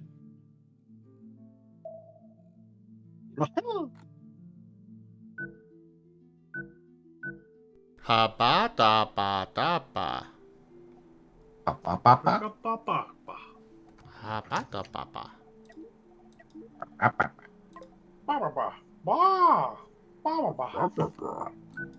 Ba If ba anybody's ba. not saying wisdom dog, they think we're going crazy. Yeah, wisdom dog, yeah. I am going to definitely need to study the ways of the wisdom dog. The doggo of wisdom, in order to properly play paint. Then come to me, my child, and I shall guide you through wisdom. Yes, yes. When you are Also- chasing your tail, you are actually chasing yourself. Crazy.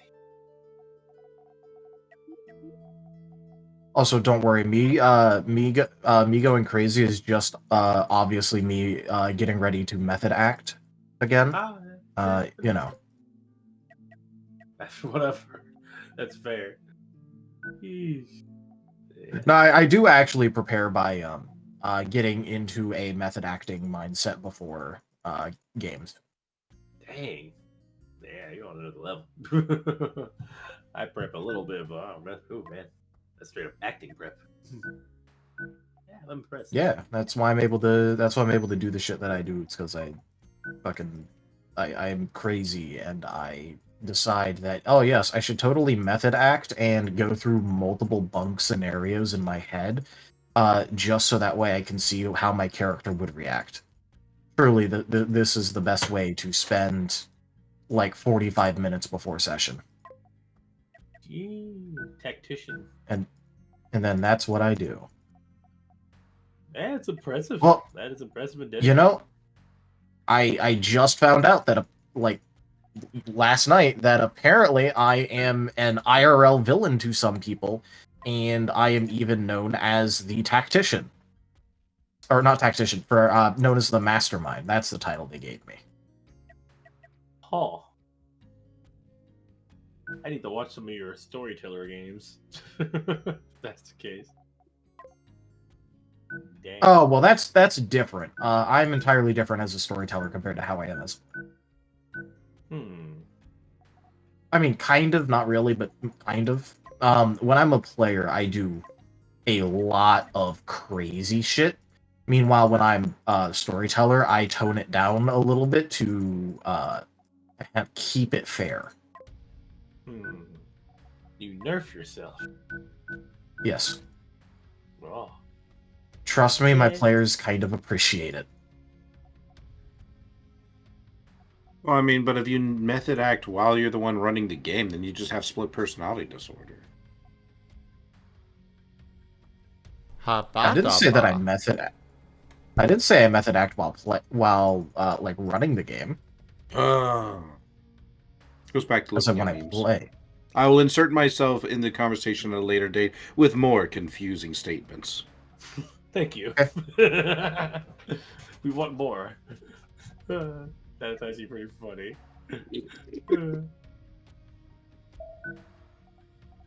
Do it more often, I dare you. Please. Yeah. That'd be really fun to do different acting stuff. Hold the line. This hamlet shall not fall. Ito Akami raided my stream with 7 viewers. Oh, hey. Pixel! It's like Sega. Get some Pixel! The pigs will come and he's gonna get you. The pigs will come and he's gonna get you. Hello, Pixel! Damn it, now I have the banana boat song stuck in my head. How dare you? You figured a good boy would be around as well? Yeah. Hello there, Flo. Howdy, howdy, howdy. Yeah, Rex is, Rex is almost always hovering around, like the very good boy he is. Yep. Except for that one Still time. good vibes. That one time.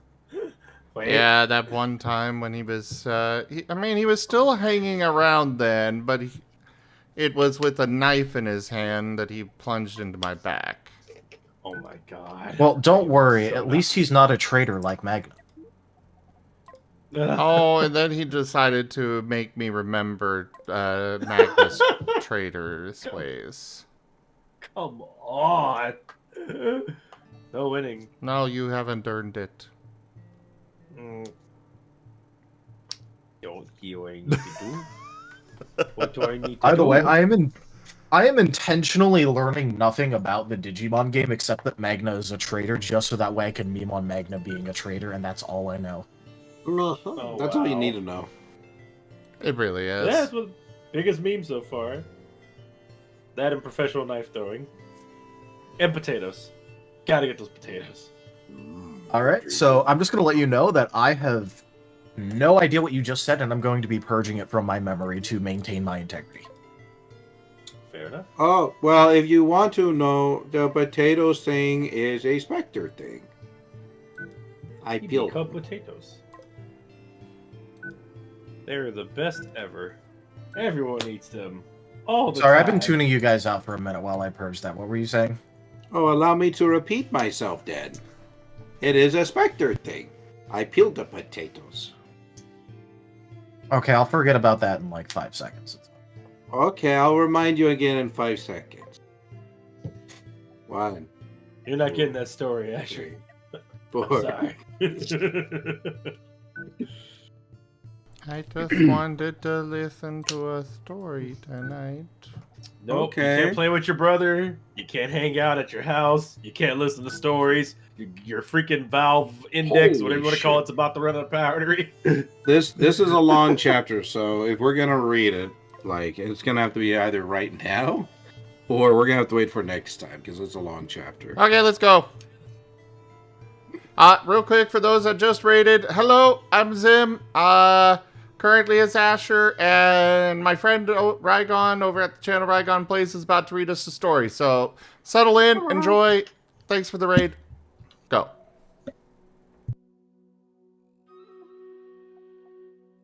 All right. Chapter 15. So there I was being strangled by a ranting, half-naked madman in the middle of the woods, with a she-werewolf dangling from a rope snare somewhere nearby. My gunshot wound hurt horribly, and my jaw throbbed from where my buddy, the cop, had brutalized it the night before. I've had worse days. That's the great thing about being a wizard. I can always tell myself, honestly, that things could be worse. I stopped trying to struggle against the man who was choking me. Instead, I grabbed his wrist and prepared to do something foolish. Magic is a kind of energy. It is given shape by human thoughts and emotions, by imagination. Thoughts define that shape, and words help to define those thoughts. That's why wizards usually use words to help them with their spells. Words provide a sort of insulation, as the energy of magic burns through a spellcaster's mind. If you use words that you're too familiar with, words that are so close to your thoughts that you have trouble separating thought from word, that insulation is very thin. So most wizards use words from ancient languages they don't know very well. Or else they make up nonsense words and mentally attach their meanings to a particular effect. That way, a wizard's mind has an extra layer of protection against magical energies coursing through it. But you can work magic without words, without insulation for your mind, if you're not afraid of it hurting a little. I drew in my will, my exhausted fear, and focused on what I wanted. My vision swam with dots of color. The man on my back snarled and growled incoherently, and spittle or foam dribbled onto the side of my face. Dried leaves and mud pressed against the other side of my face. Things started going black. Then, I ground my teeth together and released my will with a burst of sudden energy. Two things happened. First, a rush of blinding thought, brilliant and wild and jangling, went through my head. My eyes swam with color, my ears with phantom sound. My senses were assaulted with a myriad of impressions. The sharp scent of the earth and dry leaves, the rippling scratch of a centipede's legs fluttering up the skin of my forearms, the sensation of warm sunlight against my scalp, dozens of others I couldn't identify, things with no basis in reality. They were a side effect of the energy rushing through my head. The second thing that happened was a surge of electricity gathered from the air around me to my fingertips, gripped on my attacker's wrist, and surged up through his arm and into his body. He convulsed against my back, out of control, and the strength of his own reaction threw him off of me and to his back on the leaves, jerking and flopping. His face stretched in a tight-lipped expression of shock and fear. I wheezed in a breath, stunned and shaking, and scrambled back to my feet, only to stagger against a tree. I huddled there, watching my attacker's convulsions fade into a numb paralysis. Finally, he just stared at the sky, his lips open, his chest heaving in and out. I studied the man a little more closely. He was big. He was really big, at least as tall as me and twice as broad. He was dressed only in a pair of cut-off blue jeans. Those looked like they were ill-fit. He was in a condition best described as overwhelmingly masculine, hairy-chested and muscled like a professional wrestler. There was gray in his hair and beard.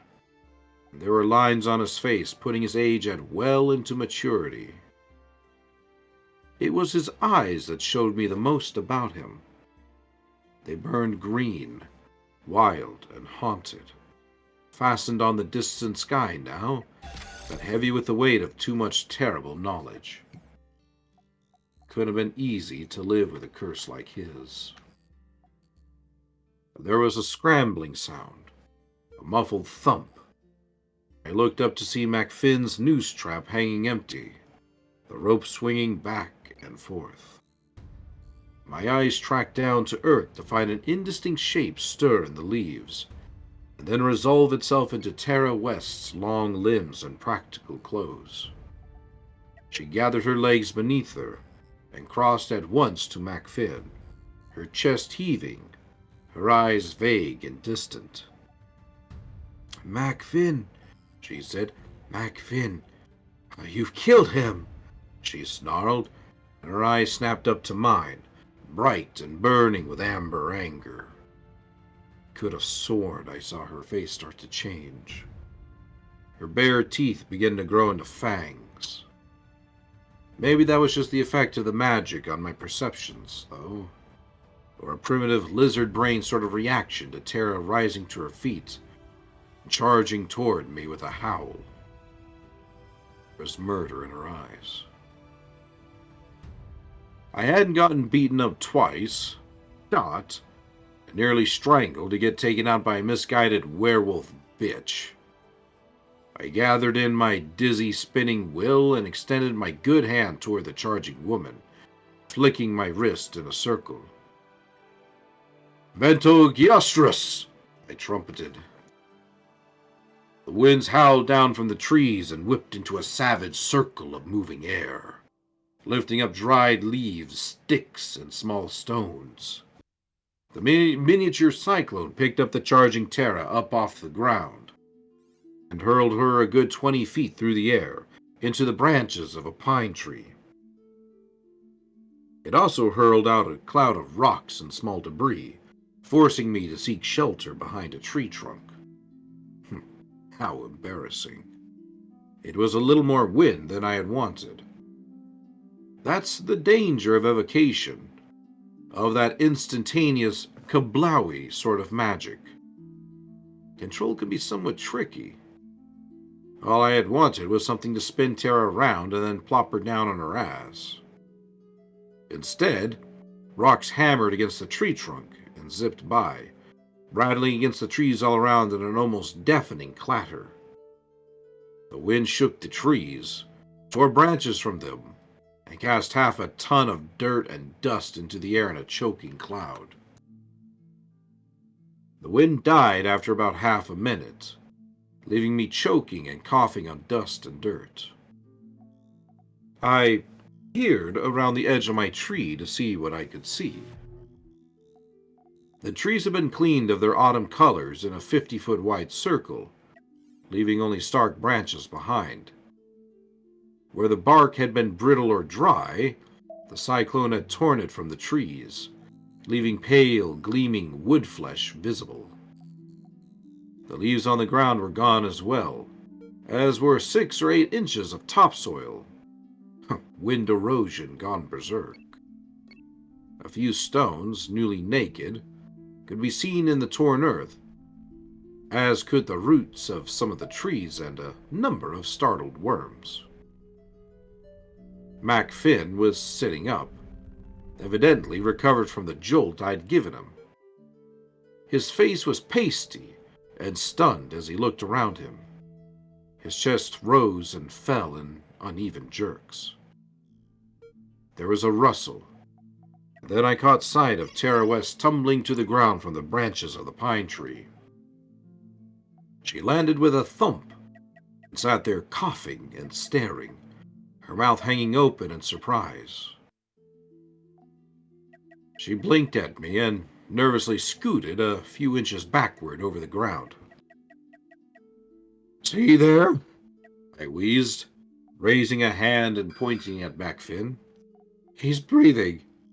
He'll be all right." My mind was still spinning from my unshielded magic attack on Mac Finn. I caught the strong scent of wildflowers and stagnant water, and felt what I was sure were the scales of a snake slithering across the palm of my hands, while something with wings and glittering multifaceted eyes hovered at the edge of my vision, vanishing whenever I tried to look at it. I tried to shove everything that didn't make sense out of my way, to ignore it. But it was difficult to sort the false impressions from the ones that were in front of me. Terra rose and made her way toward the fallen man. She knelt down over McFinn and wrapped her arms around him. I closed my eyes and wheezed until my head began to slow down a little. I focused on all the pain that was lurking in the midst of the confusion.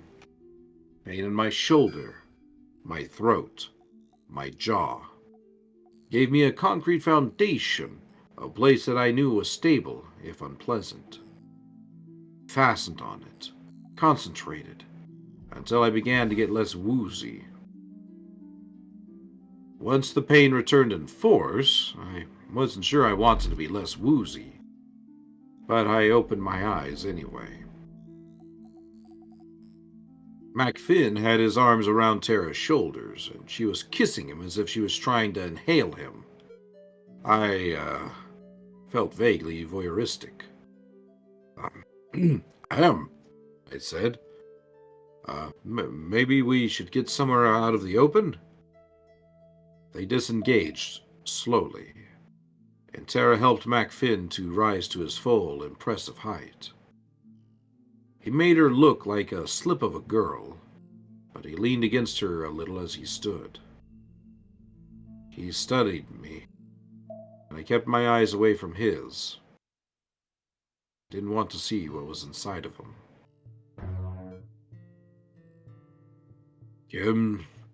Kim's dead, Macfin said. Isn't she? It wasn't a question, but I nodded. Yeah, last night. The big man shuddered and closed his eyes. Wait, he whispered. Damn it all. There was nothing you could do, Tara said, her voice low. She knew the risks. And you must be Harry Dresden, Macfin said. He glanced at the burns on his wrist where my magic had taken him. Sorry about that. I didn't see Tara with you. I didn't know who you were. I shrugged. Don't worry about it. But can we get out of the open? Last thing we need is a couple of runners or bikers to come back and report us to the police. Macfin nodded to me. All right, let's go. Tara gave me a last, wary look, and then turned with Macfin to help him further back into the woods. I followed them. Macfin's camp turned out to be hidden in the overhang of a bank of earth, heavily laced with the roots of the ancient trees above it that held it in place and kept it from simply spilling into a mound of mud.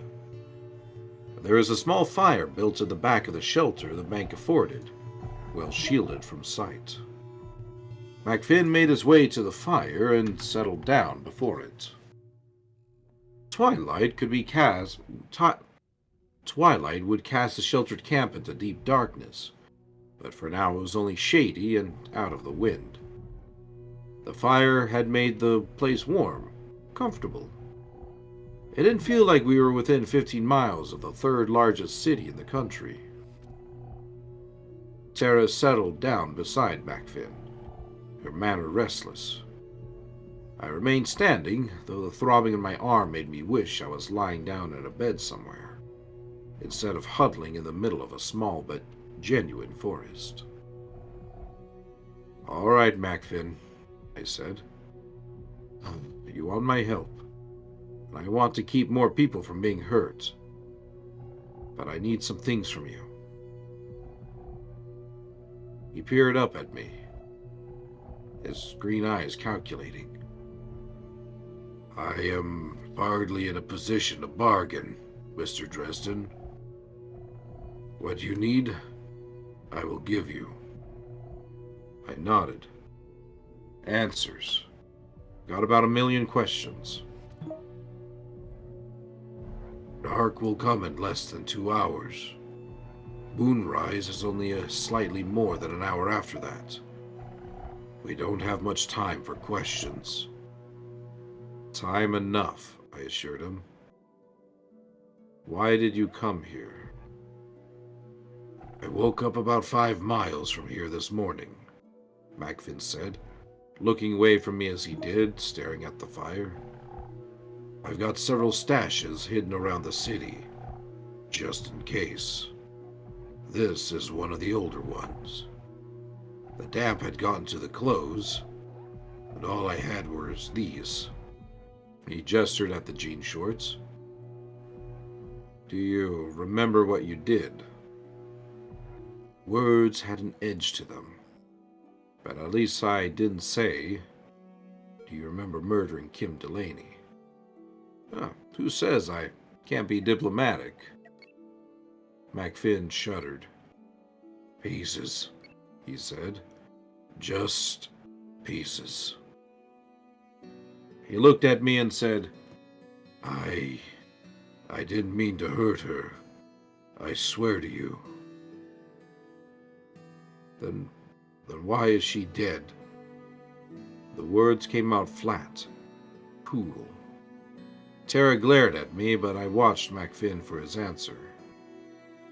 The curse, he said quietly. When it happens, when I change, Have you ever been angry, Mr. Dresden? So angry that you lost control? That nothing else mattered to you but acting on your anger? Once, I said. Maybe you can understand part of it then, McFinn said. It comes on me, and there's nothing left but the need to hurt something, to act on the rage. I tried to tell Kim that the circle wasn't working, that she had to get out, but she wouldn't listen. I heard the frustration in his voice, and his hands clenched into fists. She wouldn't listen to me. It frustrated you, I said, and when you changed, he nodded. It's how I came back from Nam. Everyone else in my platoon died but me. I knew the full moon was coming, and I knew that I hated them. Hated the soldiers who had killed my friends.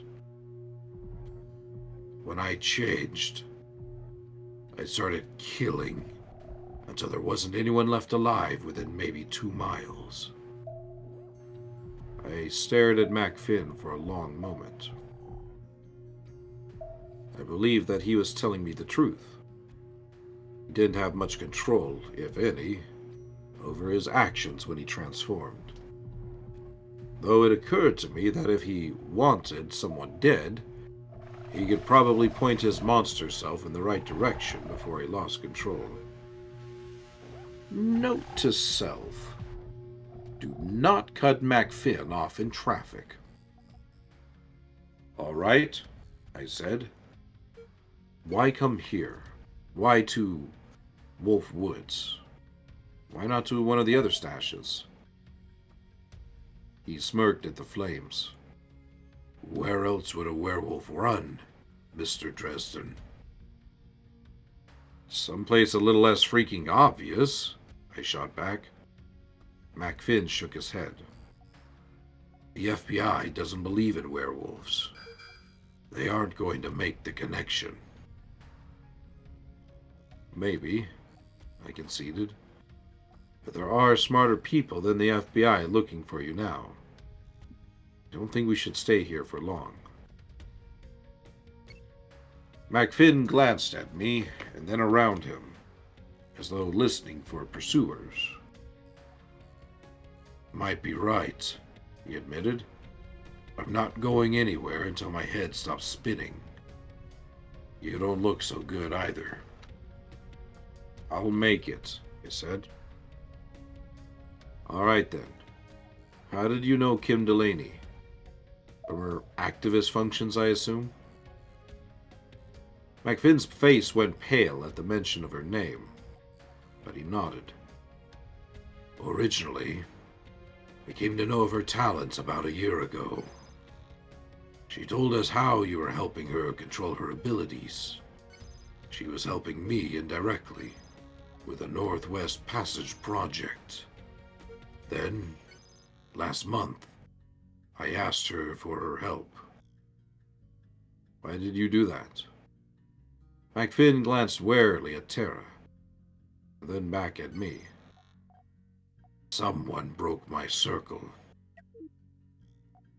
I hunkered down on my heels, resting my aching arm on my knees. Someone broke your circle? The one in the basement? Yes, McFinn said. I don't know who. I'm not at home a lot. We found it broken when we went downstairs before moonrise last month. You asked Kim to fix it. McFinn closed his eyes and nodded. She said she could. She told us she would be able to make a new circle.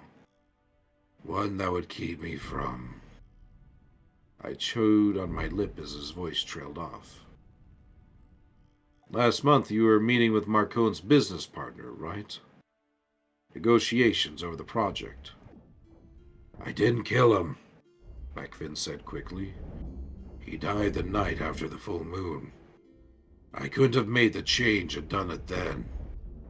The other 2 nights, I made sure I was well away from human beings. I didn't kill anyone the second 2 nights either. I was alone. Your fiancé could have done those killings, I said, flicked a glance at Terra West. She glared at my eyes for a moment, and then looked away. She didn't, MacFin said, his tone cool. Let's go back a bit, I said. Someone messed up your circle. To do that, they would have had to know about your curse, right? They would have had to get into your house. So the question is, who could do those things? Then the question is, who would have done it and why? MacFin shook his head. I don't know, he said. I just don't. I don't have much contact with the supernatural, Mr. Dresden. I keep my head down. I don't know anyone else who can make the change. Except for her. He put his hand over that of the woman beside him. A suspicion took root in my mind. Someplace dark and sneaky. I studied Terra as I spoke to MacFin. You want to hear a theory? I said. I didn't wait for him to answer. Presuming you're telling the truth, I figure someone else did the killings the night before the full moon, last month. Some gangsters in town. And they made sure that you would be the one going berserk the next 3 nights by fucking up your circle. Why would they do that? MacFin asked. Set you up. They kill some people, maybe just for kicks, maybe for a good reason, and then they lay the blame at your feet. Someone like me, with the White Council, comes poking around, they go straight to you. You're notorious, like a convicted felon. They find you over the body with a bloody knife, metaphorically speaking, and you're the one to burn at the stake, literally. MacFin studied my face for a moment. Or you think that there might be another reason? I shrugged. Maybe you are the killer. You could be trying to make it look like someone is setting you up to be in the council. The police can't prove shit against you under the mundane justice system, and using this deception clears you with the supernatural community. So you moan and pose and say, woe is me, I am the poor cursed guy. And meanwhile, a bunch of people end up dead. People who are standing in the way of you completing the Northwest Passage project. Finn showed me his teeth. You think the world would be better off without people like Marcone and his lick-spittles? Good word. Lick-spittles, I replied, keeping my voice bland. That doesn't really concern me right now, MacFin. Men like Marcone know the risks and take their chances. What bothers me is that a bunch of other people are getting dead. They don't really deserve it. Why would I be killing innocents? MacFin demanded, his voice growing tight, clipped. Innocents like Kim? I said. I'm a wizard, not a saint. I'm allowed to be vindictive. MacFin went pale and looked down. Maybe you're doing it as a smokescreen. Maybe you can't help it. Or hell, maybe you really are just a poor, cursed guy and someone's using you like a puppet. There's no way for me to tell right now.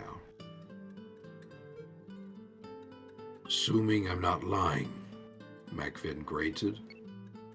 Who would have interest in setting me up? I shook my head. That's the million-dollar question. I'd say that it was Johnny Marcone. He stands to benefit if you can't oppose his business interests in the Northwest. As I understand it, the Northwest Passage would pretty much put nails in the coffin of a lot of industry up in that direction. Finn nodded grimly. It would? Oh, that gives him good motive. But how did he know about your curse? How did he pull off ruining the circle? Doesn't sound like him. He would just have your brakes fail, or maybe arrange for you to meet a couple of big men in a dark alley. It's just his way. I shrugged. Who else would be doing it? Can you think of anyone? MacFinn shook his head. I've always been lucky. Been able to hold myself in, lock myself up. Been able to go far away, out into the wilds where no one would find me, so that when I changed, no one would be killed. That's why you're backing the Northwest Passage, I guessed. A place for you to go in safety when the full moon comes. Really big, no-people zone. MacFinn glanced aside at Terra, who was staring stoically into the distance. And other reasons. His jaw tightened, and he looked back to the fire. You don't know what it's like, Mr. Dresden, to live with yourself. Rubbed at my mouth and chin with my good hand. I needed a shave. I studied MacFinn and Terra for a moment, trying to make up my mind. Was MacFinn telling me the truth? Was he just a victim? Someone being used by a faceless villain still at large? Or was he lying to me?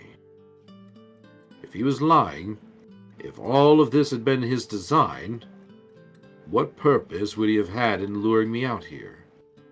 Killing me, of course.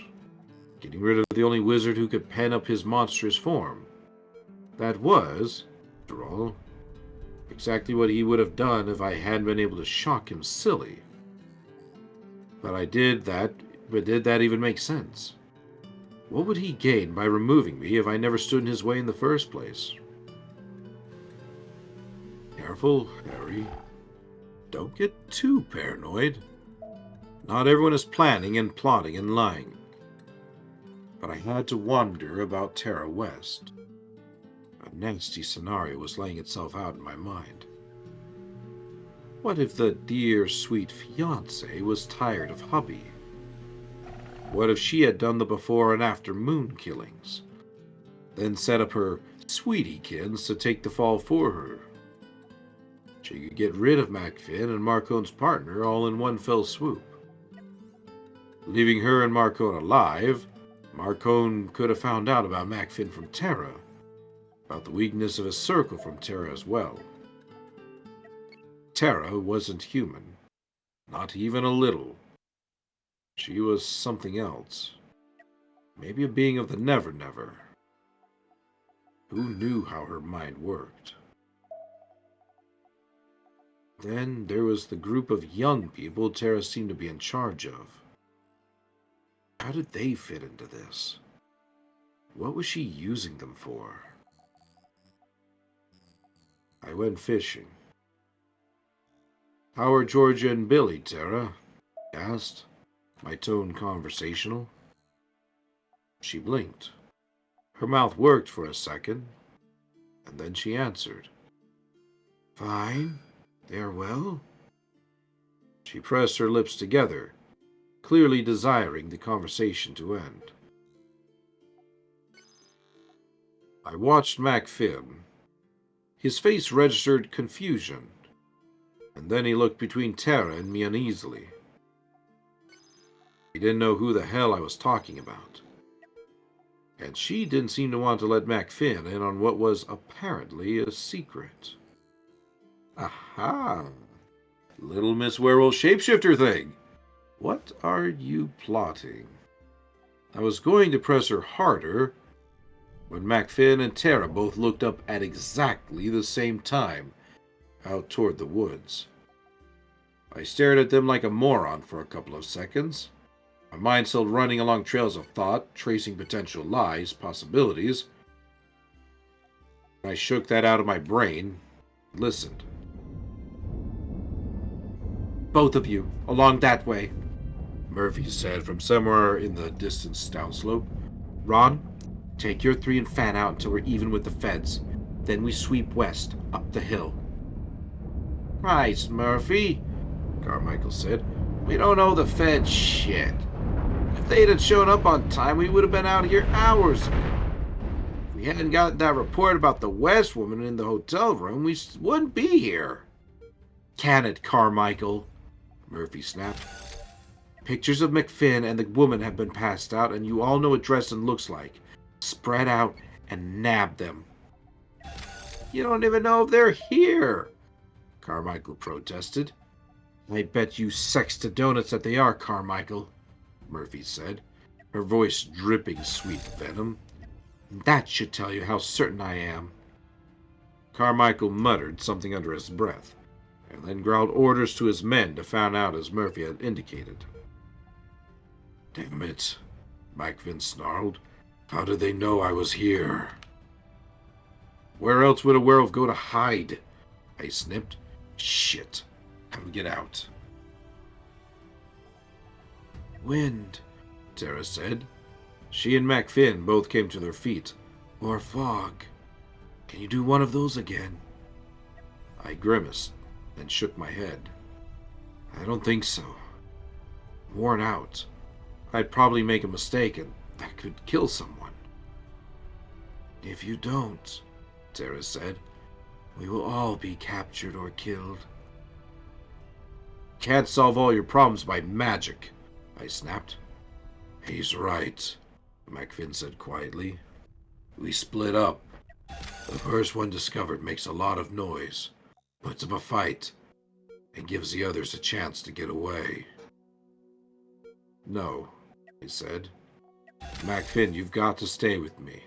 I can make the circle with some sticks and dirt if necessary, but if I'm not there, I can't hold you in when the curse takes hold later tonight. McFinn's teeth showed again. No time to argue, Mr. Dresden, he said. Indeed, there is not, said Tara, and then she took off at a dead run. McFinn hissed a curse and grabbed for her as she ran, but missed. Tara flew on into the woods, rushing silently down the slope on an angle that would take her past the edge of the pursuer's line. She was noticed after only a few steps. Shouts going up from 3 or 4 throats. Bitch, McFinn cursed, and he started after her. I seized his arm, my fingers clamping on his bicep hard enough to make him stop and stare at me, his green eyes fierce and wild. Split up, I said, looking back down the hill. We're lucky they won't even know we were here. But Tara knows what she's doing, I said. If the police nail us, there's no way you're going to be able to hold it in tonight.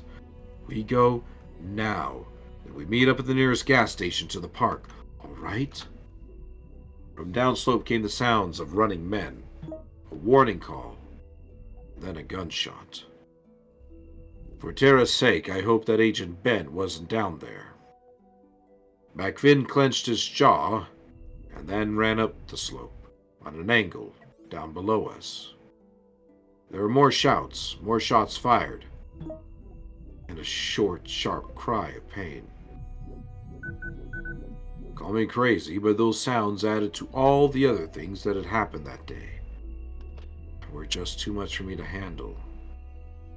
I turned, cradling my wounded arm against me, and stumbled up the hill into a long, loping run. I kept my head down, watching my feet, only looking up often enough to make sure I didn't run into a tree, and fled. That is the end of chapter 15. Woo! I heard cheering. What happened? What's up? I said I heard cheering. What happened? Werewolves. Oh, okay, cool.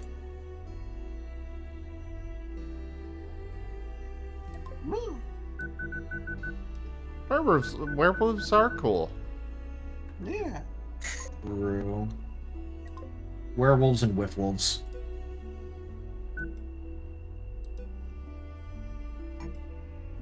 Oh. I hope you all enjoyed the narrations tonight, everybody. Unfortunately, I think that's where I'm going to call it. It's 1 o'clock, and yeah, that was a Thank lot. you, I Rego. don't think I have it any. I don't think I have any more in me for more narration. But I hope you all enjoyed the stream today, and I'll see you next time. Thank you, Rego. Yeah, thank you. Good job. Oh, thank you much. The toast is even bigger with tinier ray guns, says Rachel. The primary Sona is a werewolf. This one is a fox. Ah. Also, hello there, Zeppy Boo. How are you?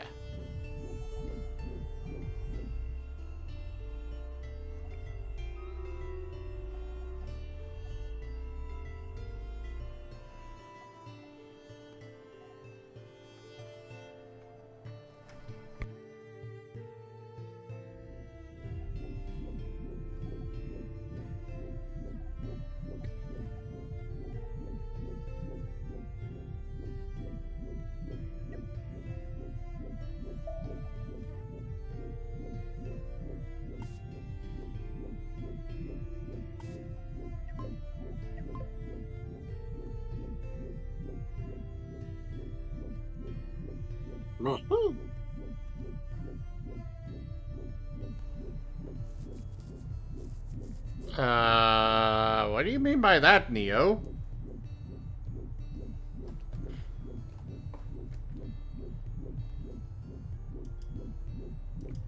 Hi, It's Neo. a strange thing to ask. Hi, Bianca.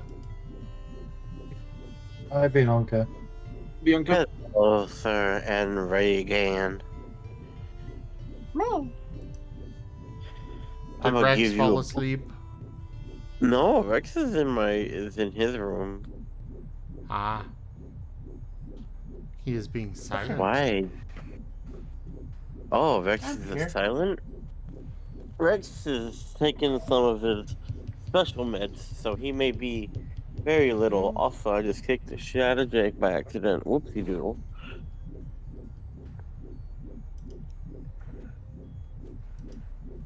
Oh. The cat is okay, by the way. He just got knocked off the bed.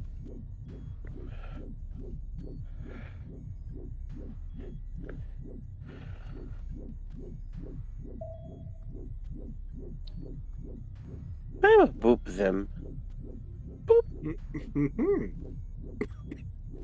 I'm boop Rygon. Boop. Mom.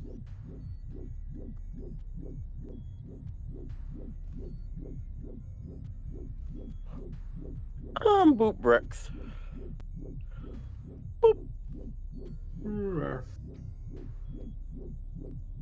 Rex is good boy. Duke Duke.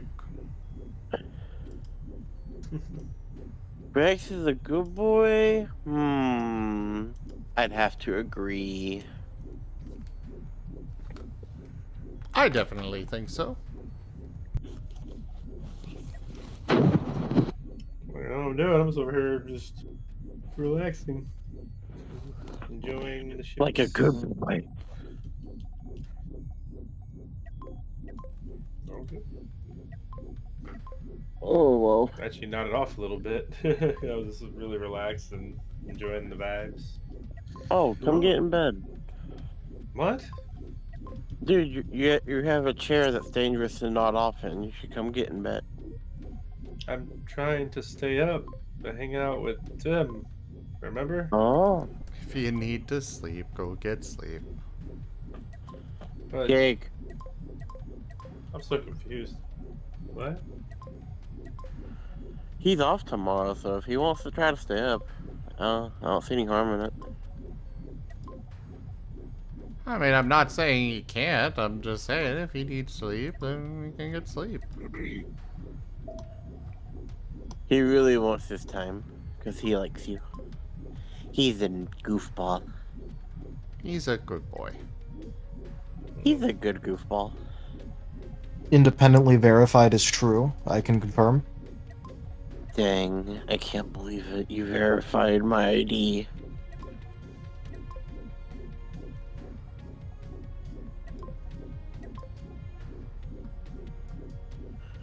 I can do that. I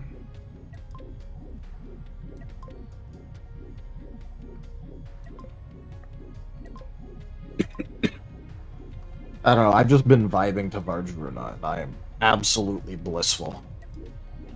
Rex, I need you to say big poofy tail. Big fluffy tail.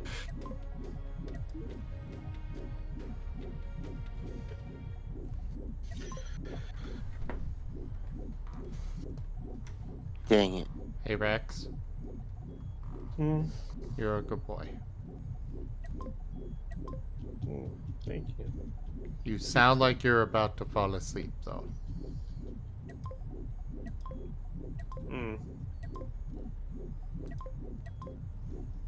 I told you to mix that hot chocolate. You should have done it.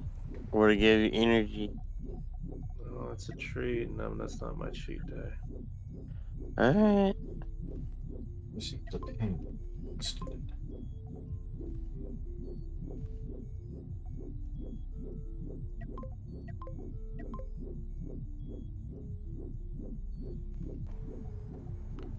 You support people getting healthy sleep. Just because you can't doesn't mean others have to suffer your curse. Yeah, I'm very well familiar with that curse, Epi. Return the slab. Return the slab or suffer my curse. Oh. Tonight you will be visited by 3 plagues, each worse than the last. Return the slab or suffer my curse. Oh. I ain't giving you your slab until you give me something in return. What's your offer? What's your offer? Yeah, I didn't do the whole thing because it's scary. I just want to watch the episode. Yeah, good job.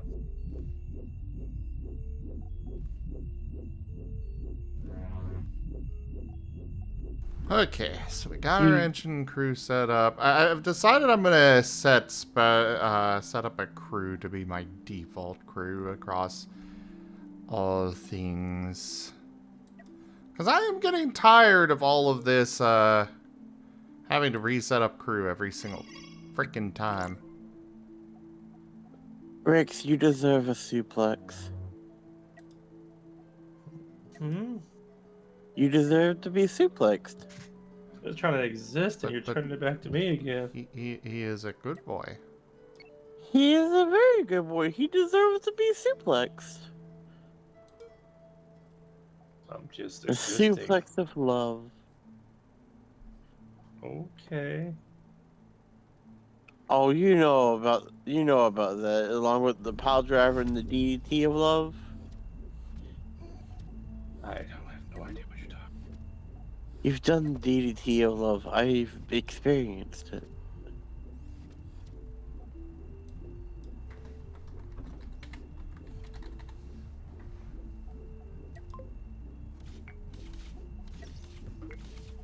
You're back. Okay. Pet, pet, pet, pet, pet, pet, pet, pet. Okay, back. What? Welcome back. Oh, I mean, welcome back. Yes, take off a hoodie. What you want.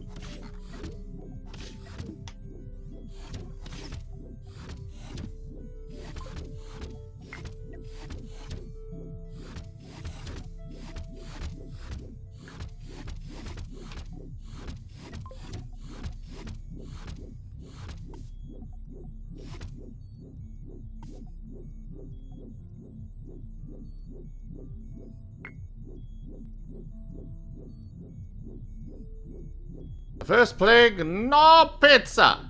The second plague, you can only drink water. You can only drink unflavored water. The third plague, all your food and drinks will be room temperature. Okay, you had me up until that one because the other two were healthy, and the third one is just stupid. No cold water. Dang. See, I would love cold water. I don't mind the no pizza. That's healthy stuff. The third one, what the hecky heck? Why? I have not ever seen Fireball XL5, or even heard of it. This is a triumph.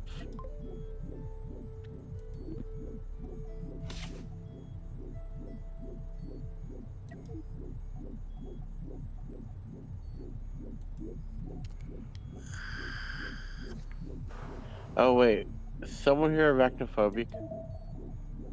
I am certain there's quite a few. Okay, never mind.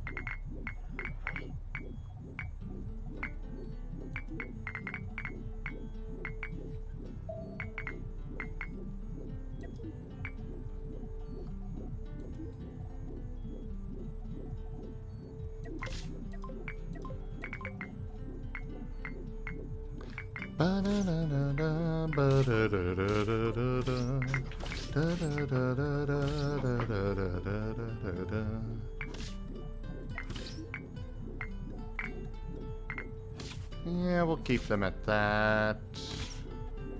Priority there. Fire extinguisher, high. You go to that. That. This. Actually, no. Command crew will have you guys operate those as well.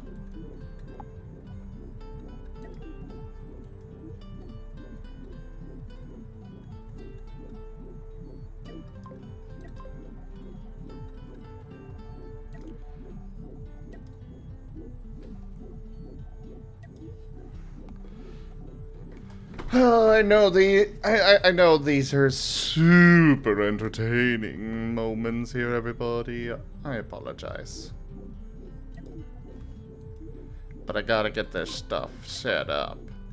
But hopefully once I actually set this one up, all this up, it'll be good to go forever.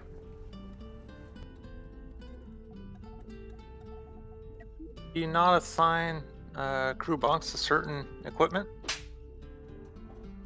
I can, but I prefer going the simpler route. Well, once this is set up, then once I build a ship, I just put down, I assign bunks to different crew types, and then it's good to go forever. Yeah, I just don't like it when suddenly a crew from the other side of the ship wanders all the way across to do a job. Yeah. Especially when that job is like powering a laser beam.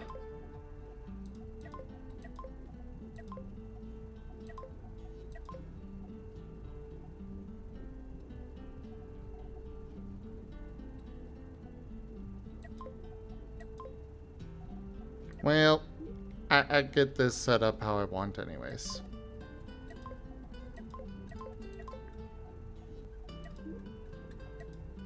Oh yeah, it's still good to have both.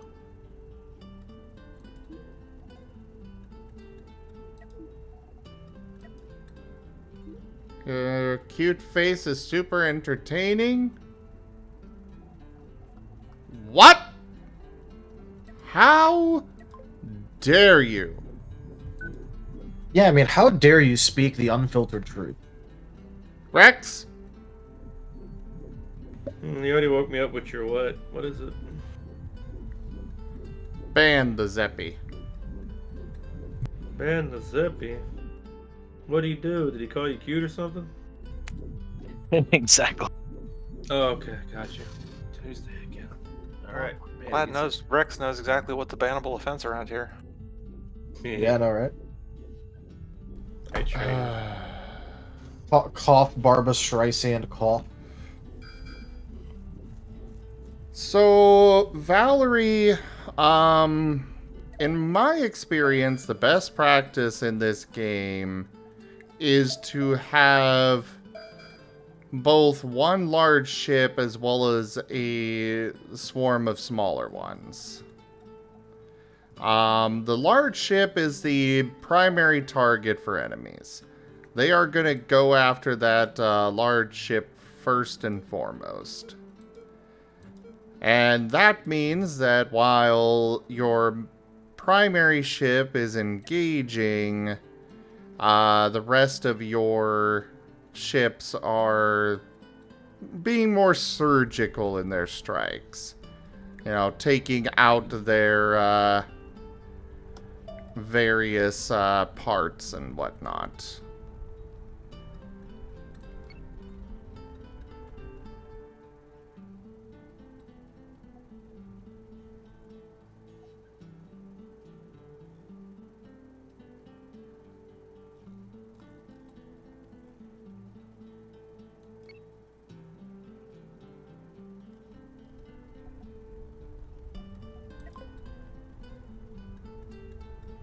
At least that's my experience so far. Yeah, you can flank. One ship gets shot at, the other ship goes around back and shoots them.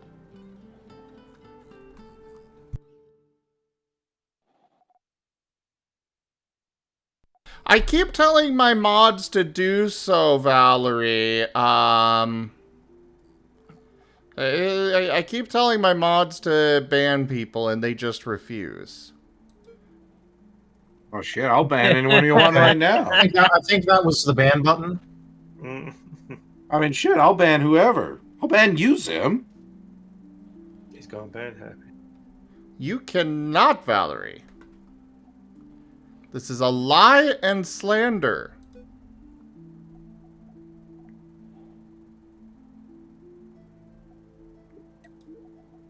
But is it though? Yes.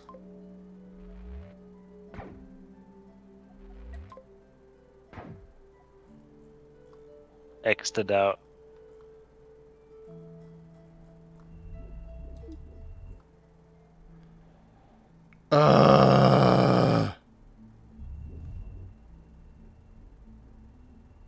Don't worry, Zim. I did the thing to Zeppy. It's fine.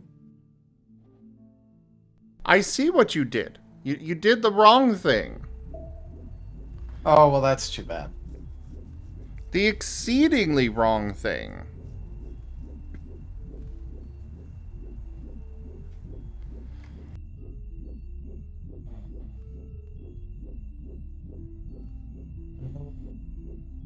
No, I think I did the right. Press the button and everything. It was a 3-letter word. I remember that much.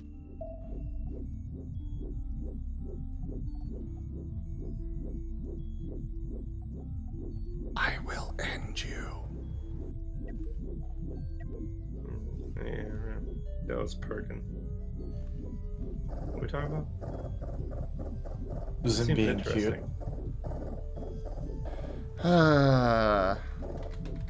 Rex. Hmm? Go to bed. Oh, why are you trying to get me to go to bed now? Some interesting topics coming up. Because you are practically asleep right now. No, I want to hear that 4-letter word. I'm up. What 4-letter word? Cute. 4-letter word. You mean the one of you being a good boy? No, don't change the subject one Tao was talking about.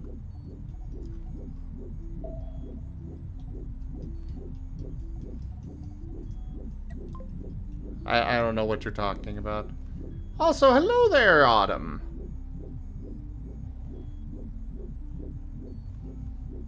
Space whale / hammerhead cargo ship. I've got a few different designs of ships, Autumn. Rex, ban Valerie. Well, I'm back to being tired, sorry. Okay, I did the 3-letter word again. That's the wrong one. But it's 3 letters.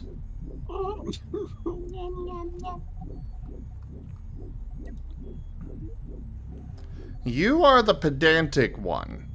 I know for a fact that you can fucking read. Yeah, I can, and I can also count 3 letters. 1, 2, 3. And what do those letters spell?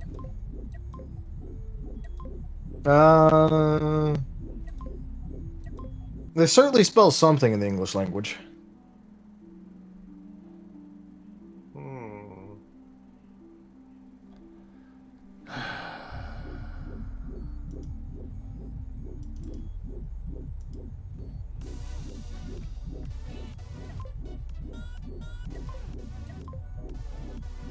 There is a 4-letter word, though. Cute.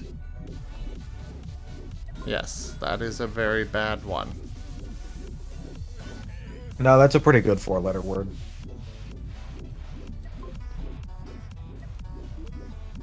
No, definitely bad. What's a 4-letter word for, like, I'm having a bit of trouble. What's a 4-letter word for similar? Same. I'm sure we'll get to it together if we try really hard, Taldarius.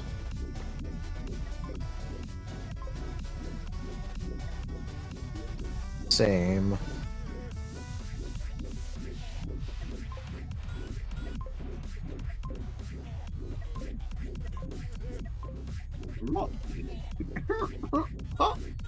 Maybe I overdid it with the voice acting. Yeah, maybe. Yeah. I know I'm gonna have some fun voice acting tomorrow. Whoa. Yeah. Yeah, very fun. I'm gonna be putting some of that stuff we talked about into practice today, Ragon. I look forward to it. You should tell me how it goes. Yeah, I will. If people are not left like, you know, like with gut-wrenching like sadness afterwards, I have failed as an actor.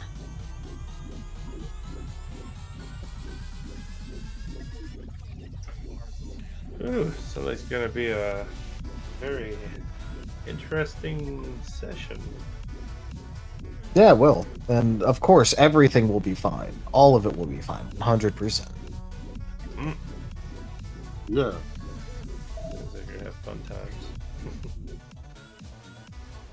Happy fun times. Very happy fun times.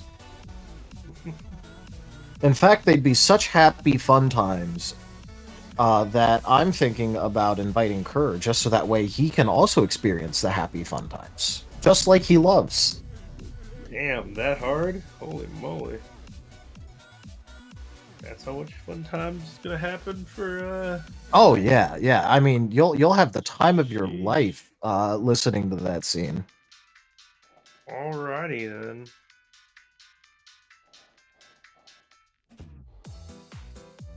Oh, alright, Zeppy. I hope you have a good night. Thanks for coming by.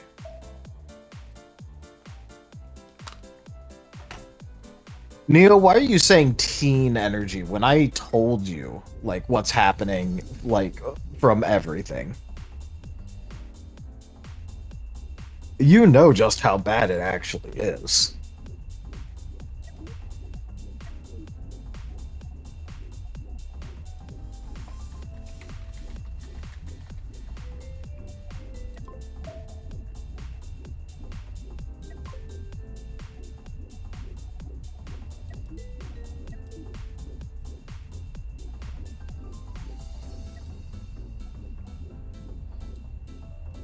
Happy, happy, fun times. Happy, happy, fun. Yeah, it's gonna be a good time.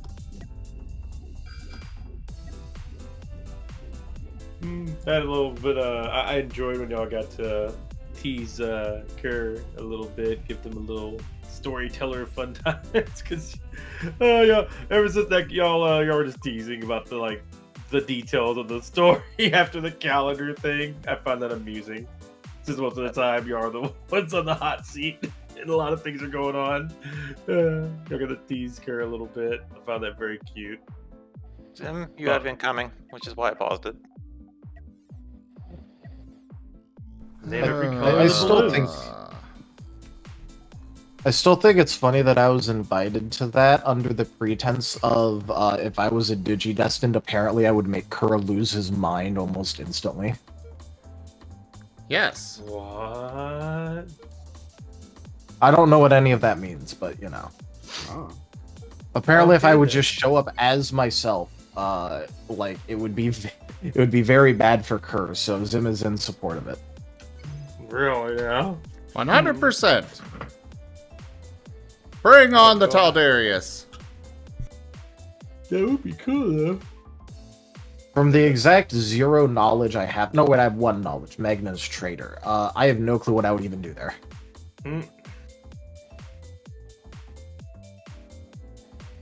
That is the one thing I know. Magna is traitor.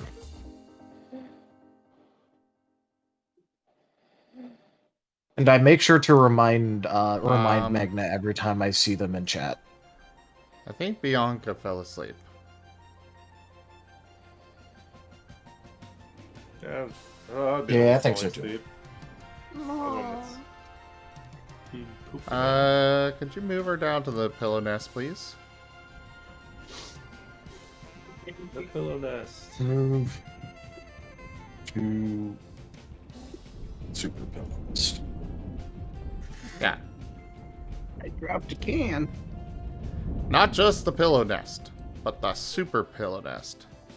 Also, I What feel makes it super? slightly bad about this. Like, I literally have 5 ships surrounding this one ship.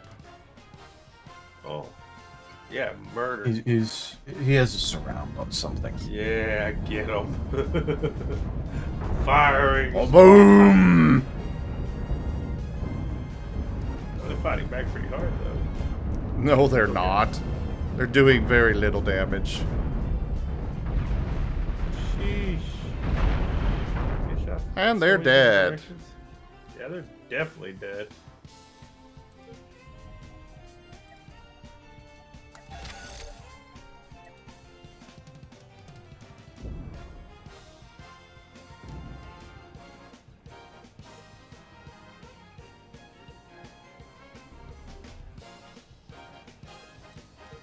Yeah, they kind of got their reactor blown up.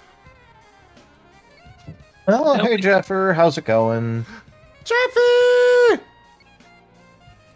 And yes, we do have a very good boy here. Cool. And yes, Rex is very cute. Absolutely. I like you. I'm just a little Fukuoka now. Just eating some chestnuts over here. I'm cooking them up, broil them, make some sauteed stew. I still like Toto Coco. Oh. Yeah. Where'd you find Toto chestnuts? Aren't they Coco is extinct? good, Oh, but somebody had a my card. favorites is still Fueco Dial. I do like Fueco now, but Toto Coco is amusing to me. Let's be honest, he only likes it because I suggested that one. No, Yeah, I actually like it as well because it sounds like I'm a total, like I'm cuckoo, like total cuckoo, like I'm cuckoo for Cocoa Puffs or something. It's amusing. It's not like I'm like crazy. It kind of fits the character, so that's why I like Toto Coco. And also, Zib came up with it. Ooh, I got a shiny Arcanine. Damn, nice. Let's Nice. go. Just don't let Vane see it or he'll kill it. Why? Holy shit. Oh, no. Oh, yeah, that's right. Oh. I better get The on best part- mosing. The best part is like if Sleep and when well, the next Raygon. members are like, oh yeah, see, have a good night, Regan. Right. Yeah, I just got the doctor's appointment, else I'd stay up longer. Bye-bye. Okay, bye bye. But the next member of Starlight that rolls through is going to get informed, like under no circumstances is Amos to return because otherwise Vane would kill them. Oh. Okay. There, off to firedog. Yeah. Vane kind of has a thing against the entire line of Growlithe and Arcanine right now, so... Oh, that. Okay, fair. That's why. So yeah, he kind of has a thing going on with that. I see. Which, funnily enough, is making Werny want to have Amos go back more. And I'm just like, dude, no, he'll actually just kill you. What are you talking about?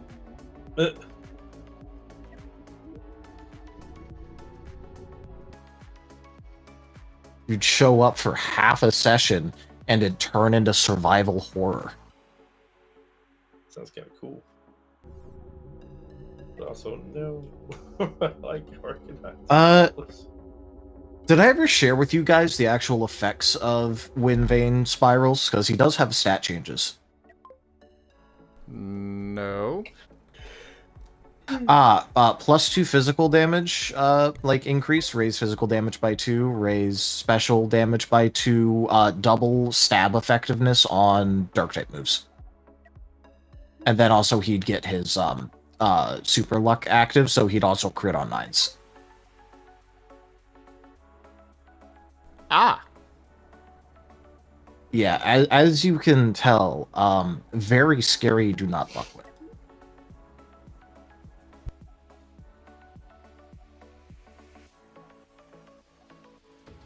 Which kind of just means that, like, he could probably, if he was in Spiral, 1v1 a lot of people around our level. Just, like, straight up. Valerie, yes, I will accept that one.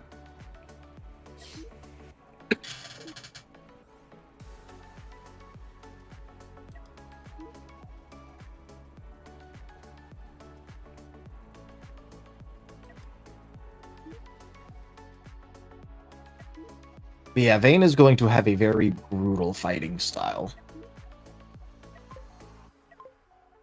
It will be very nasty. Very, very, very nasty.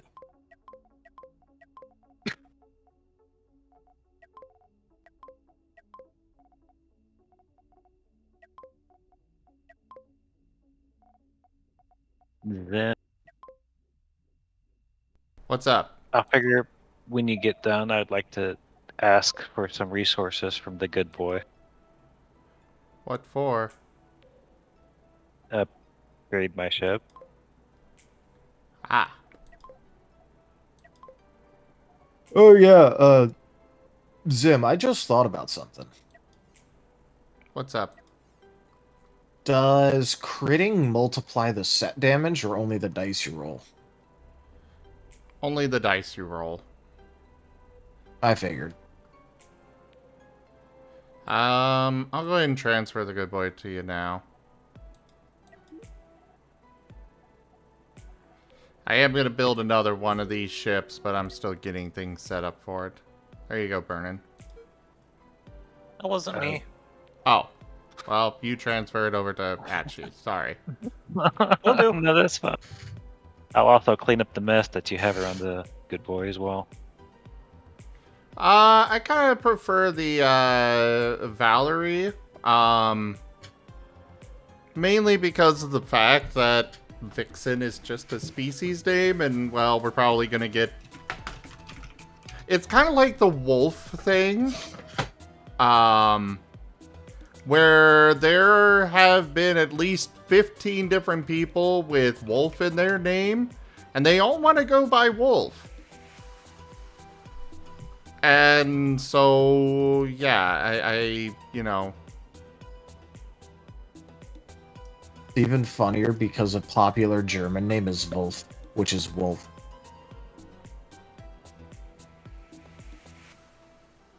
So there's also just a bunch of people out there whose name is Wolf. Yeah.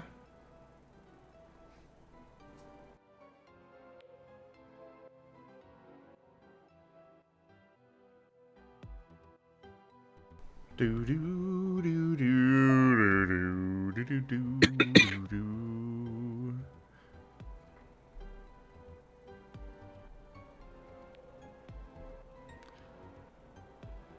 But yeah, Taldarius, you were asking about what squirrel wants to go. I mean, most people Yeah. probably picked that up by now, but one reason Yeah, is... but I want to hear it from you. Well, I'm explaining why I'm okay with discussing it, here on stream, because I don't really consider it a spoiler.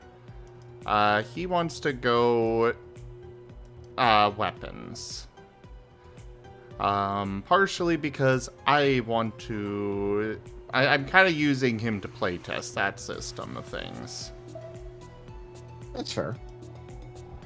But it's also a cool idea to have the idea is he's going to be a berserker, I plan to have him use axes. Cool. Yeah, you were the only person that I didn't know, like, what they were doing, because I hadn't been able to get you into a conversation about it, so I really wanted to know. I mean, because I could kind of guess, but I like hearing it from people. Yeah, that's fair. Yeah, so you're gonna focus more on, like, getting up melee skill or whatever, compared to, like, moves or the like? That is, yeah. And then, of course, crafting. Crafting is another thing we'll be doing. If you're gonna go berserker, you're probably gonna want something like either damage or accuracy or crit or something.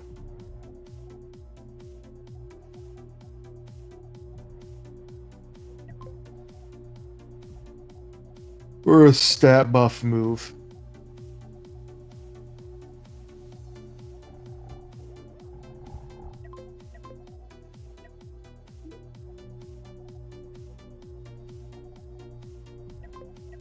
But yeah, my plan for how Vayne is going to fight is he's going to have a 1 set damage move that has Fury on it. And it's basically going to be him, like, shooting out a feather covered in type energy, or, like, suffused or made of, or whatever. And basically what he'll do is use that to, like, corral opponents by, like, forcing them to dodge one way, or leading them on by, like, throwing it just in the right spot, so that way, like, when they dodge, it nicks them, and, like, it reduces their evasion and integrity scores by 1 each time he does that. And when he gets Fury on it, you're gonna get him. Oh yeah. But this is really useful for team fights for you guys, because like, whoever Vayne targets is going to get, like, probably at least a -2 to integrity and a -3 to invasion. So, feathers go burr. Yeah. But it'll be pretty useful for that reason. And then also, like, it's a very sadistic way of fighting and cruel, because it means that he only kills things 1 HP at a time, generally. Because he only does chip damage. Yeah, that's fair. So, multi-purpose. Yeah. I still would like it if integrity was split on, like, being reduced, but I understand.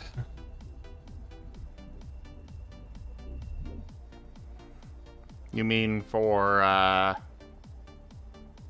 Yeah, because you know how currently it doesn't matter what damage type targets you, if you take damage, both of your integrities get reduced? I'd like it more if, like, evasion was whatever, because obviously, like, the air is just getting filled with more attacks or whatever. So it makes sense that both would be reduced, but I kind of like the idea of the integrities being separate. On being reduced. My concern with the hits It's a little bit more complicated, though.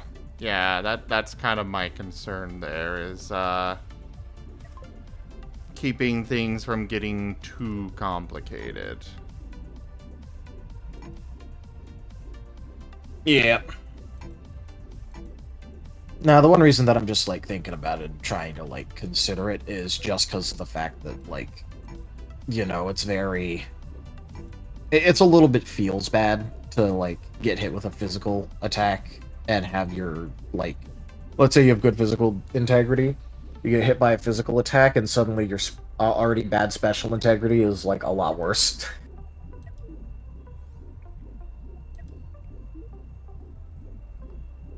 Yeah, I guess we could separate those. Yeah, it's something more to be discussed. I was just more idle.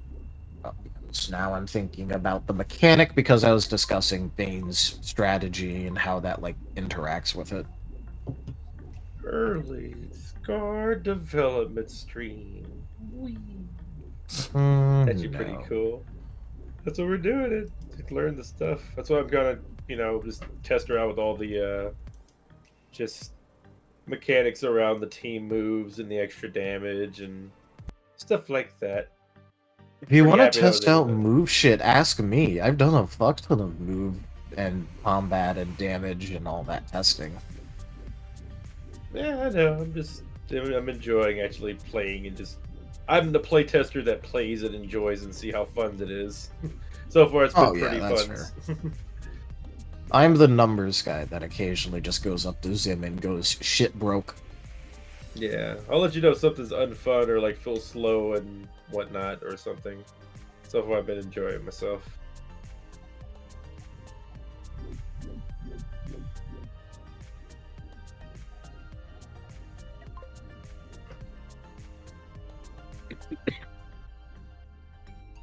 Yeah, I think a lot of people are enjoying themselves playing in it.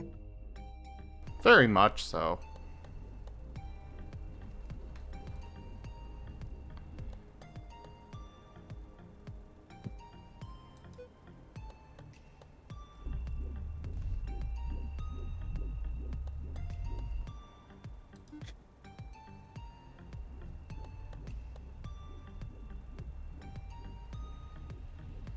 Yeah, people, I definitely think people are enjoying the system as it is. Oh, yeah.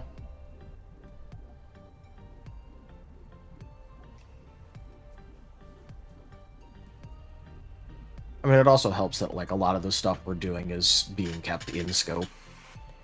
Mm-hmm.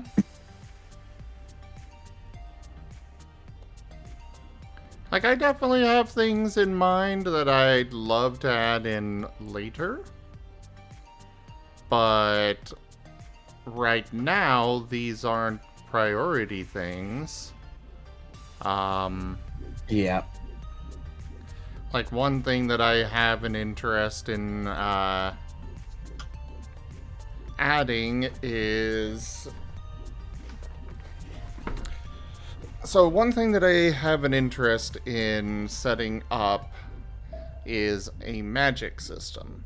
You know, actual spells. Because, like, one part of the system is that when it comes to healing, I don't think that healing moves are going to fully actually heal people. Like, it's not like you get hit by a healing move and boom, your broken arm is fixed. No, those things are still going to take some time to heal. What it does is it takes away the effects of it so you can keep on fighting. And it does stave off death. You're not going to die from it. Yeah. But on the flip side, the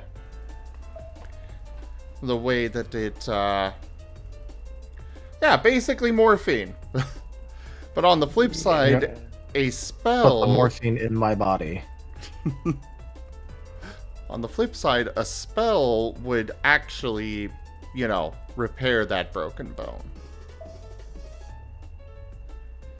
Yeah, so basically healing moves can't get rid of wounded. Yeah.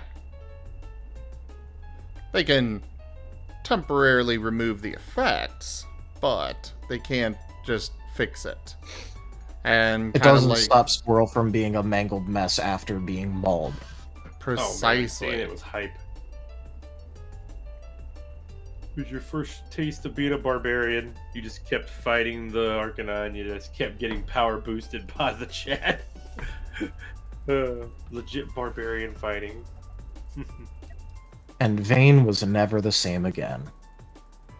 Nah. And then no one else was ever the same again afterward. After that speech. Especially Vayne, though. Oh, yeah. That fucked up Vayne, like, really badly. Oh, you're done with the good boy already? Yes, thank you. Oh, okay.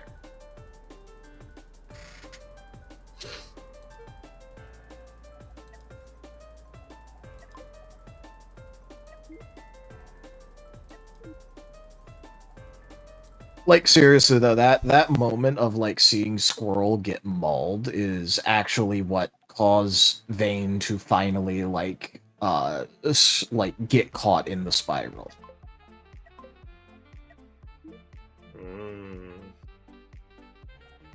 Because, like, you know, here he was, like, because, you know, like, he was, like, about to snap going into the whole thing if one more thing went wrong. And then he got some reprieve with, like, you know, the Zarok actually, like, doing his fucking job, kind of. And, like, so he was pushing aside, like, trying to push aside the bad shit and the stuff that he was pissed about and the stuff that he was noticing but was just, like, keeping silent on. And then the Furryon incident happened, and Vayne fucking snapped, and yeah.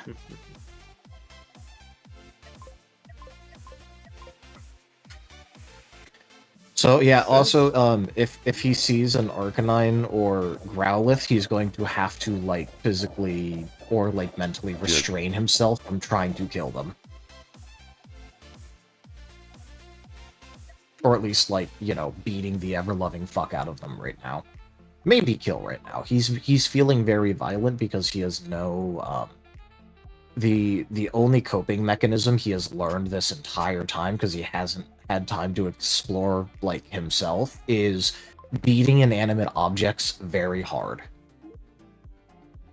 Which is obviously the healthiest of coping mechanisms, right, guys? Yeah. And Chopper's picking up their vibes and learning from their boss. And obviously, there's no way that the only coping mechanism he has being, like, attempting to break things, no way that will escalate at all, right? No escalation here. Just vibe. It is not specifically Amos Burrito. It is just the Growlithe Arcanine line. Launch detected. Although, yes, he is also kind of angry at Amos for fucking with the team. You know, that's fair. And causing problems. Yeah, if I recall right, they had a whole thing at a lake. It's just that he's not, like... At most, it'll be like, don't, like... If he was okay mentally, it would be something akin to, hey, don't cause problems this time, if he showed back up. He is not mentally okay, and instead would be associating all, like, Arcanines and Growlithes with what Furryon did. And, yeah, he's been kind of dwelling on that, and he is not about that.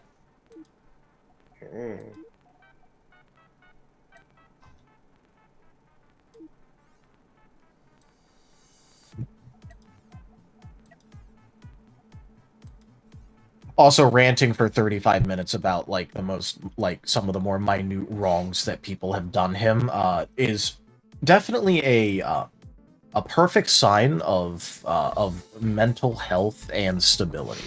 Yes, that is the perfect sign of mental health and stability. I am trying to keep back my reactions to that because at the moment, currently, Chomper's kind of tied close to your character when it comes to their thought process on everybody else in the world, like the NPCs. So I strongly see a almost like freaking Breaking Bad Jesse relationship going on there. And it's gonna be a quicker clash if you're gonna be angry at Growlithe. Vayne isn't a disempathetic sociopath yet.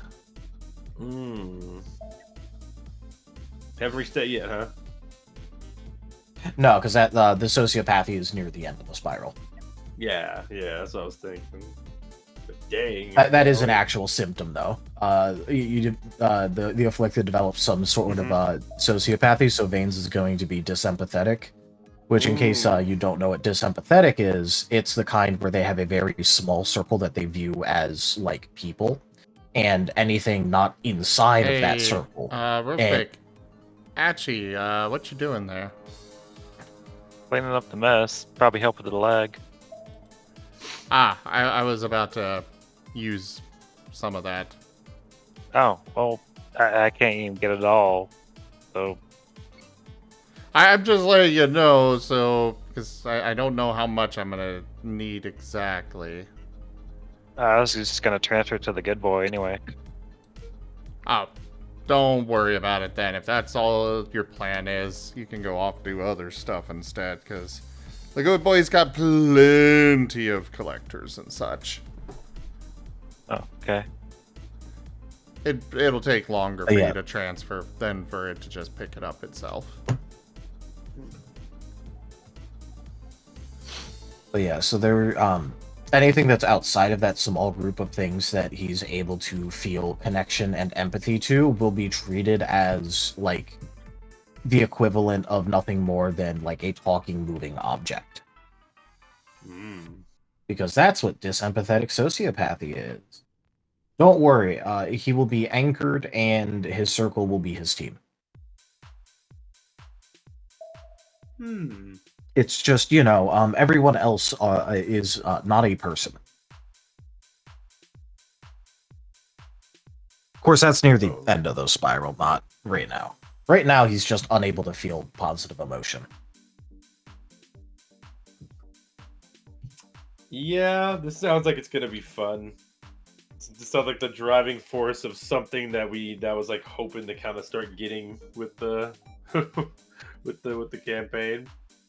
Don't get me wrong, there's stuff going on with everybody else too. Going to happen. Well, yeah, I've been trying to inspire everyone else to do shit too. So I mean, Squirrel's been doing stuff. Yeah, he has. Like trying to rip the eyes out of a Sableye. Yeah, exactly. That forwards progression in something, right? I mean, yeah, in a prison sentence. I mean, look at you. Yeah, Vane every little thing we did, broad daylight in the middle of the fucking guild.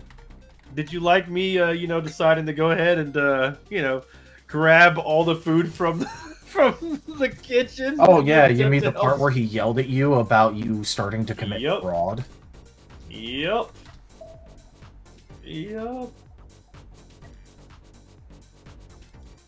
I intentionally ran away from you when you did the food, when you did the whole thing. Whenever we're like going slow in the dungeon due to anxieties and the need to just go and not wait. Oh, the little things. But yeah, no, I mean think... he more resources getting used.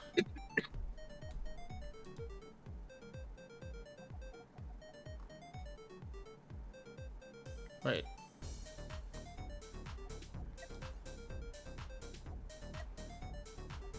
Okay.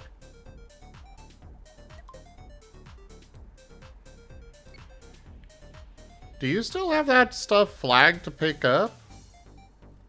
Oh, wait, no, the good boy is full. Okay. Alright, after this next ship gets built, I've got a plan for how to handle the rest of it. Also, do either of you want to get because for someone I wrote out, like, basically everything from Vane's perspective. Not everything, but, like, the current situation and all that. Do either of you want it?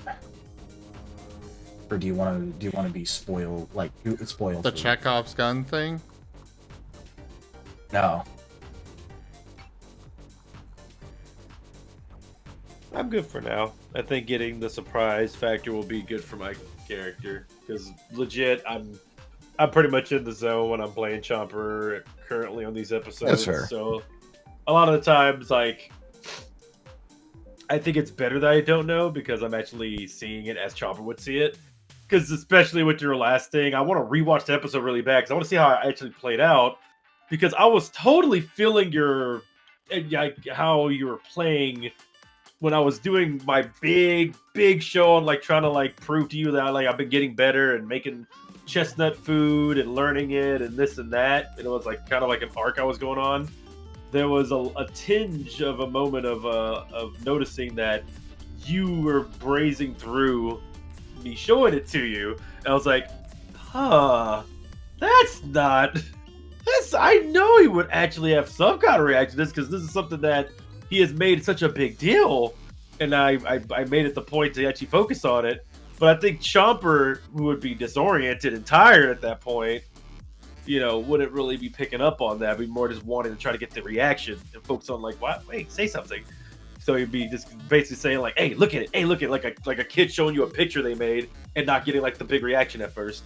So pretty much, yeah, I'm interested in how that's gonna play out, and I know we've talked about that, but yeah, also that's another part that's like, yeah, I really need to kind of just be in the zone and not know too much because there's a lot of cool surprises going on that's I'm kind of getting, but I'm not 100% on, which I think is good for Chopper to be not in the know on everything because he's not somebody who would figure out all the stuff immediately at all. So, yeah. No, but it was really funny when like I asked you some leading questions and then you started realizing. Yeah. It was stuff that was kind of like having a hint, like I'm kind of like I had an idea, but I wasn't 100% on. Just seeing where it was going. You know what I mean? So. Yeah. Yeah.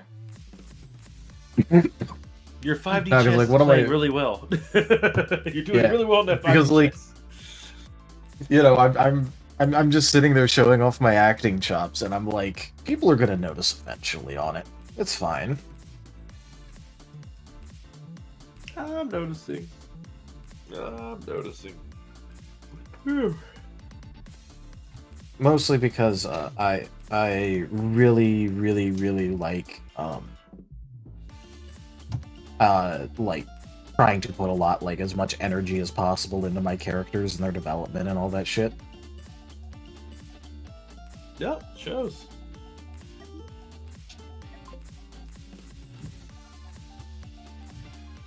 I'm inspired and trying my best to do the same. Good trying.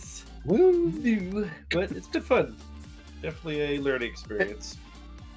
Yeah. One thing that's nice about like being basically permanently energetic about my characters is that it also gives other people something to really bounce off of. Oh yeah. If nothing else, it just means that you're able to target my character for something and you know you're going to get a good response and it'll pay off. Yeah. Hello?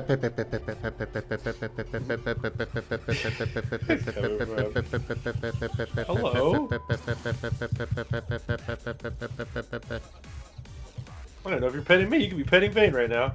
You silly. Alright. Oh, I think he knows pets that. out. Okay. I'm just imagine like the pets were an open chat, like this pet's no name. I don't like to assume what pets are for, you know? It could, all you do is say a name after that end of that, it could have been anyway. I like to think they're mine, so I'm gonna wag anyway. Well, they are yours. Hell yeah. My pets. Yeah. Alright, so this one has... Let's see. 8. I got thinking about Lost in Chaos now. I still want to see Paint too. There's so many. I'm enjoying watching all the other ones because it's helping me learn how to RP better and flow better. In the sense of like, you know, pacing and back and forth. It's interesting to see how people work bounce off each other for the characters and the storytellers. So this one's got 384 slots for storage. Oh yeah, by the way, if you ever want to practice shit, like, I will happily help you practice shit. No, thanks. I'll keep that in mind. I've only been doing this for a very long time. One day I will have free time. Feels like I barely have the time. I snuck in enough time to actually almost listen to the whole episode. I didn't get to listen to 2 this time. I'm a lot busier lately. One day I'll have like a driving job. I'll be just listening to the streams a lot more. That's what I'm trying to go for, like FedEx or, security. Yeah, I think you'll have fun listening back like 2 or 3 episodes after this next session, if that's when you end up doing it.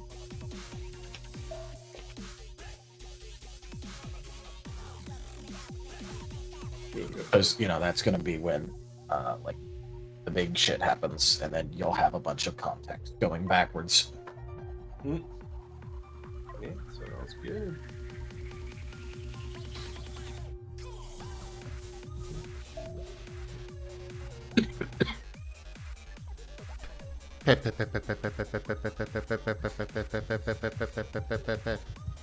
Trying to rev me up.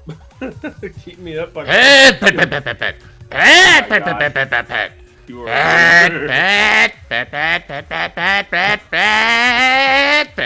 my God.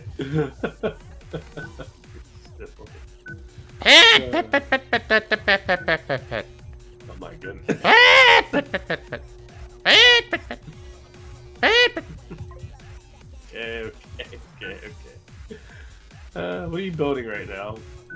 I am building a freighter.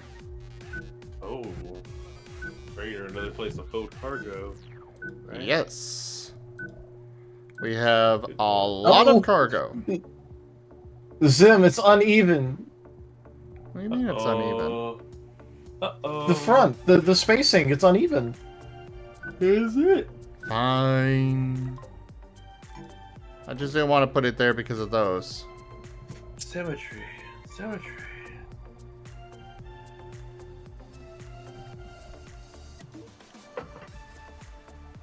Then just get rid of those. And just get rid of them. The symmetry is more important than structural integrity. Everyone knows this. If the kid was Fair. Should I load up one of the ships that has 0 symmetry? What to hurt? Because then I'll just click off the stream.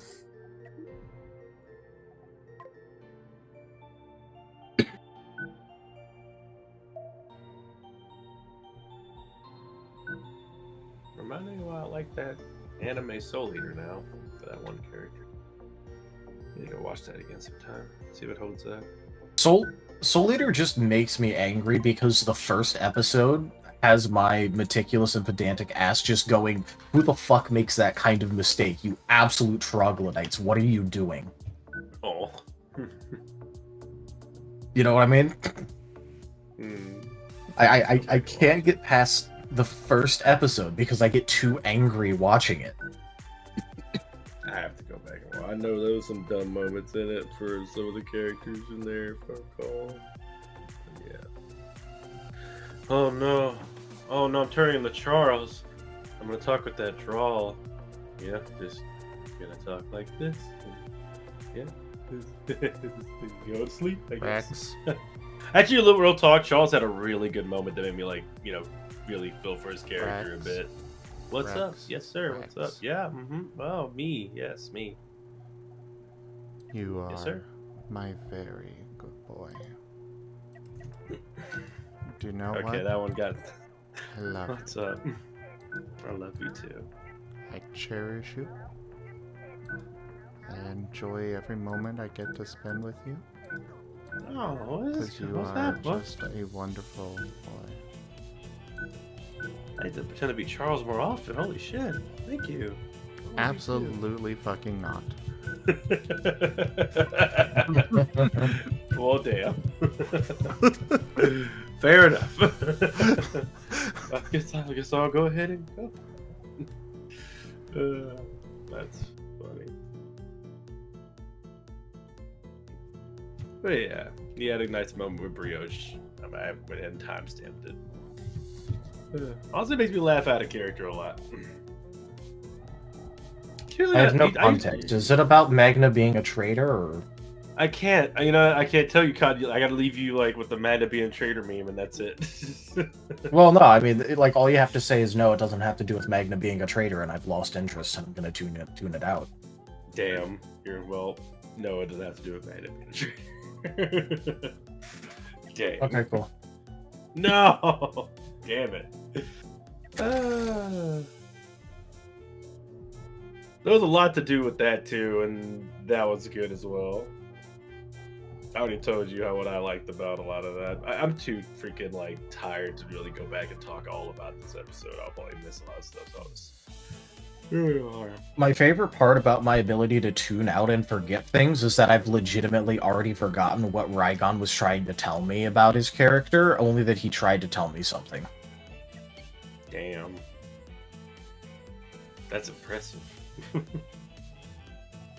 It's unhealthy as well. Apparently I have some uses for it.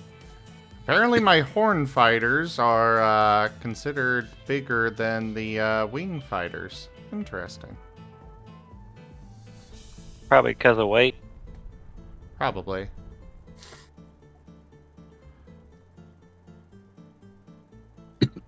Yeah, the horn fighters, they've got a large cannon on the front and lots of ammo, as well as they fire both EMP and HE missiles.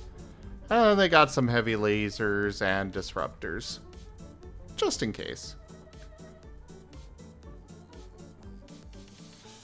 Next up, I want to build a broadside. Something How do you know does. they're considered bigger? Huh? How do you know that they're considered bigger? When I do the auto formation, it puts the smallest ships out further away from the center. Oh, okay. That's what the At formation least- order's for. Okay. Yeah, well, I mean, the formation keeps them locked in position, so that way they fly in unison. But I assume that that's how they determine what goes where, because, like, the wings are definitely bigger than the fangs. Well, I'm guessing because I don't do formations, but if you click on the hamburger menu, there's a formation order, and so you can probably set. Oh yeah, I can set my own order, but I'm lazy. Yeah, allow different ships on the outer side.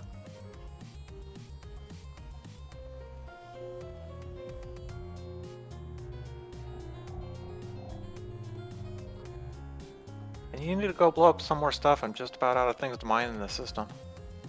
I am literally on my way to do so right now. I like how the shit that I sent Digi got a reaction of "Hoo boy." Pause if the sensors pick them up. I gotta go run Stream Raiders. Okay. I've been getting a lot of "Oh lordy, hoo boy," and things such as that, which is obviously that just means everything is going for the best, right, guys? Thumbs up.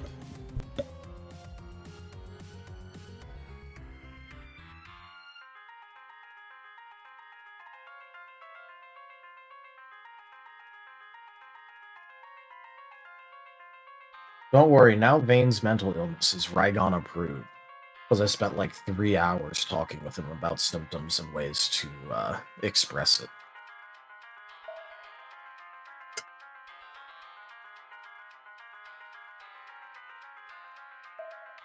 Then we also ended up talking a lot about like how he would treat a patient like this and like some possible in-universe methods. And one of it is because it's caused like, you know, by a build-up and like self-cannibalization of dark type energy, which is encouraging the use of creating more negative emotions to cause more dark type energy, like a self-perpetuating cycle like that. And it causes enough dark type energy to like suffuse the target and make them start to smoke unless they can control it. Funnily enough, like one treatment that could be it would be like a dark type energy purge, where like they would bring in a fairy type and like basically just counterbalance purge.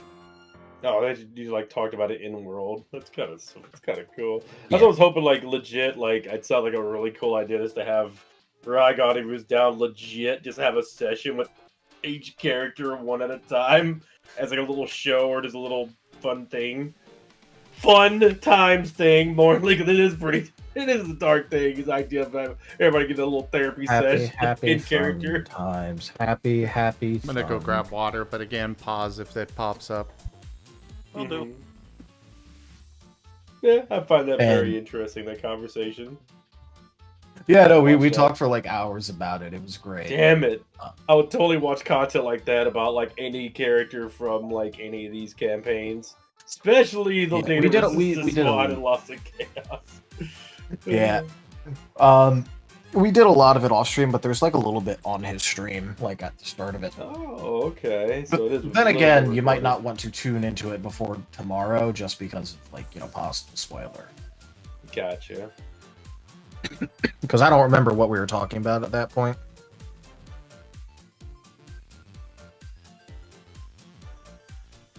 But I do know that it involved the 5-point list that I made after talking with Rygon about certain actions and symptoms and habits that he will be picking up or doing or other such things. Hey, welcome back. Welcome. I actually do have a idea of probably involving Greaves, because he's the one that canonically does all of this stuff of, for all these cameos and such, he's the one that facilitates them. That's why he's required to show up in every campaign. But I've got the idea of Greaves basically contacting Rygon and being like, okay, so these people need help. Can you hold session today? And so it just literally is Rygon. They just get yoinked out of their universe and then go... We have a special little episode of the character going to therapy with Rygon. Obviously, we need to find a way for Rygon to be compensated for this, but... Yeah. One thing I think will be funny about that is that it would not actually help Vane at all, because even he admitted that, like, because he couldn't have, like, the meta-knowledge, like, the discussion and all that, that in order to even identify the kind of problems that Vane is having, he'd need multiple sessions. Oh yeah, I mean, I'm not saying that these would have to be a one-time session, but I still think it would be a fun little weekly show. Yeah. The other unfortunate thing is that, like, obviously it does force the afflicted to become a sociopath, and it starts replacing their memories, and that shit is hard to deal with. Oh yeah, by the way, in case you didn't know, the Dark Spiral, yeah, it causes the afflicted to literally invent new memories to justify their actions.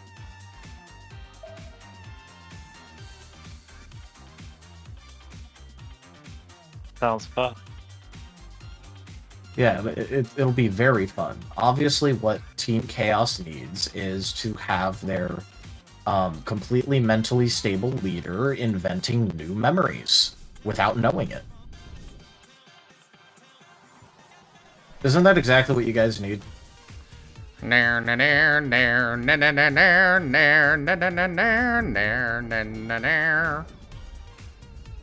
should I take that as a yes or a no? Take it as a maybe. Challenge. Take it as a challenge. Ooh, I like Take it as that. a challenge. Yes. Let's go. Challenge. Best part is I don't even control what new memories he gets. Digi does. Uh-huh. So I have no clue what I'm gonna be given, but you better goddamn believe that he's going to act like it's always been the case, because to him it has.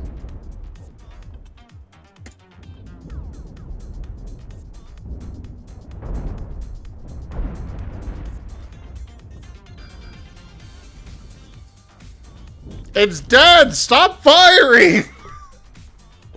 Stop! It's already dead. You're Look at all this wasting my corpses. ammo! Yeah, that's why you gotta set your weapons for target only, not fire at will. Look at all those corpses. They're already set for that. It's just that some of them had already fired before before it registered as those spots being dead.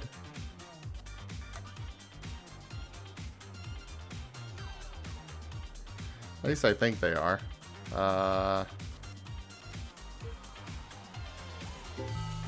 You know, I know how, at least like vaguely, how Scruff and Chomper would react to like finding out Vane's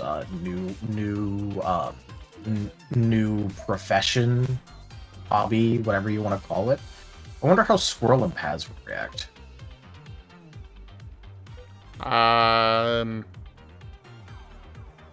What exactly are you referring to? Going hunting. Vane's new hobby that he'll take up.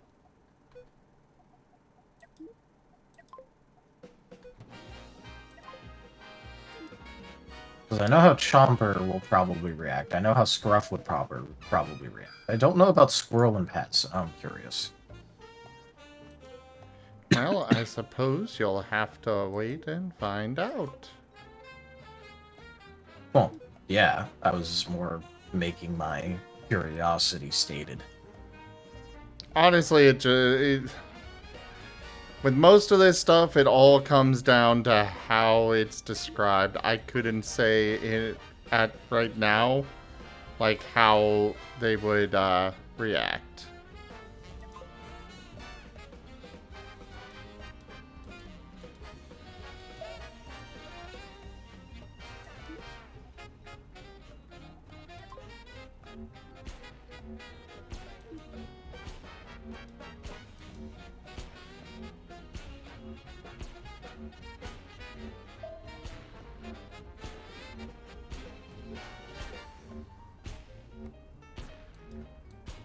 Wait, can these not rotate? Oh, I see what's going on. Yeah, you can't just your turn own them ship. on. You have them set for auto fire. I know. Yeah, when you do that, they don't aim, which is kind of dumb.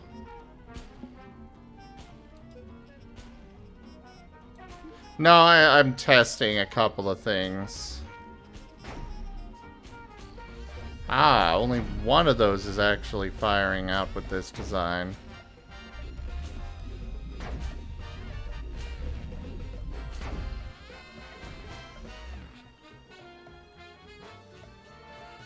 Okay.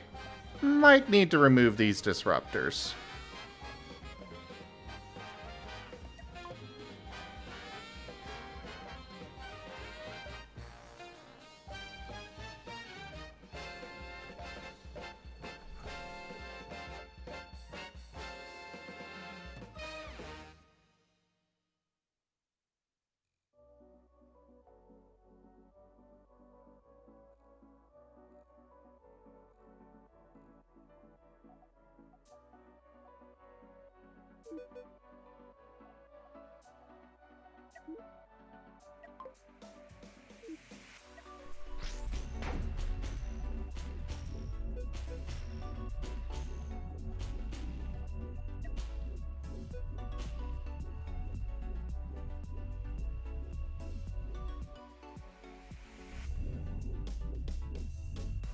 Yeah, I think I'm gonna need to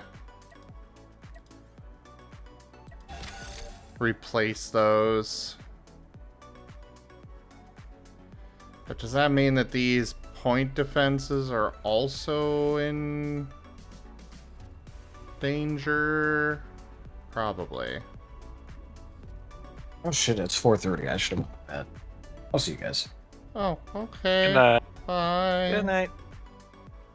I'll still be on my phone. Bye-bye. Have a good night.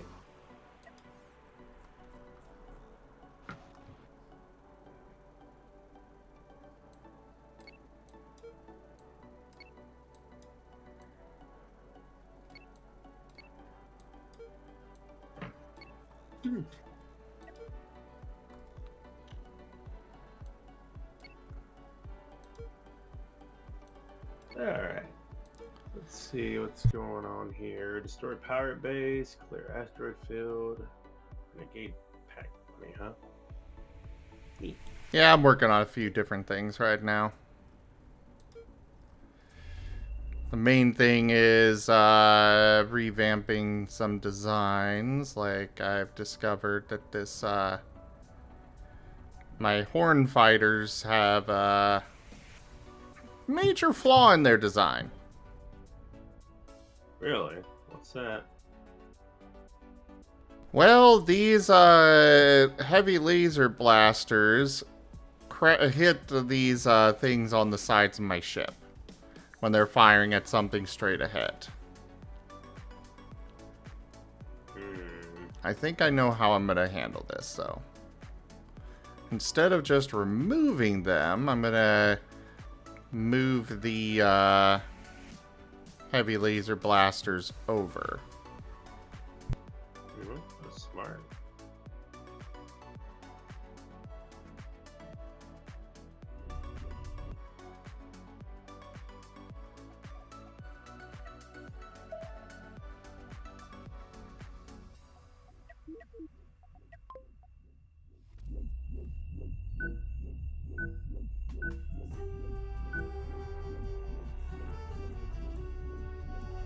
Yeah.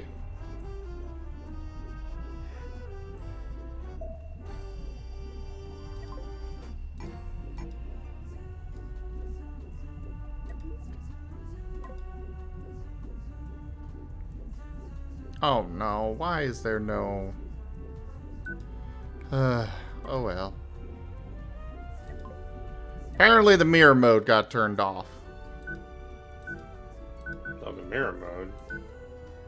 It allows me to have it be synchronized from one side to the other. Oh, that makes sense. Yeah. I don't know how you're getting so symmetrical so much. That was always symmetrical. I was imagining it'd be hard without any tools. Nice. Hey, Rex. Hello there, Livargan. Mix it. Yeah, Well, thank you so much for sticking by. I appreciate it. Yeah, we have lots of fun here. Do all sorts of things.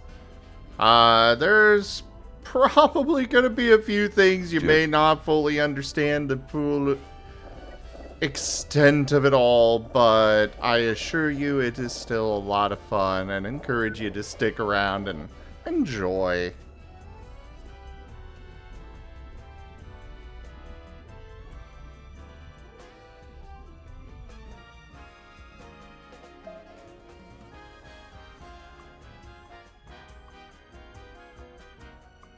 Well, marching on the hunt.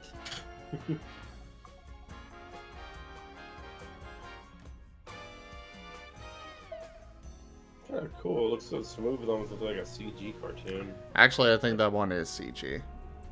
Yeah, okay, that was wow. I was looking at it like, is that real? It looks kind of fake, but I don't know. That's weird. Yeah. Okay, good. Good to confirm that. Martens are mustelids. They are cousins of the ferret, weasel, otter, etc. They are the tree-dwelling cousins of the family.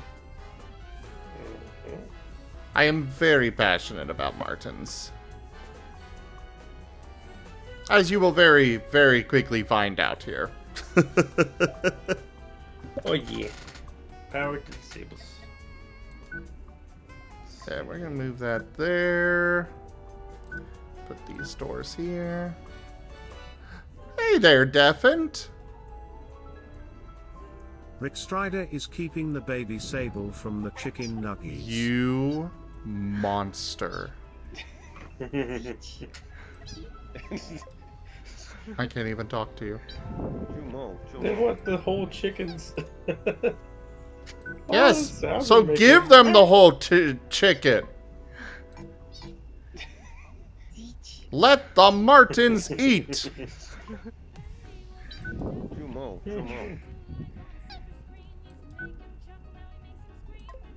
Making me hungry. making you hungry? Yeah. Well, those are mine. Rick Strider has killed the Marten. Steals one anyway. That's me right now. I'm trying. Man.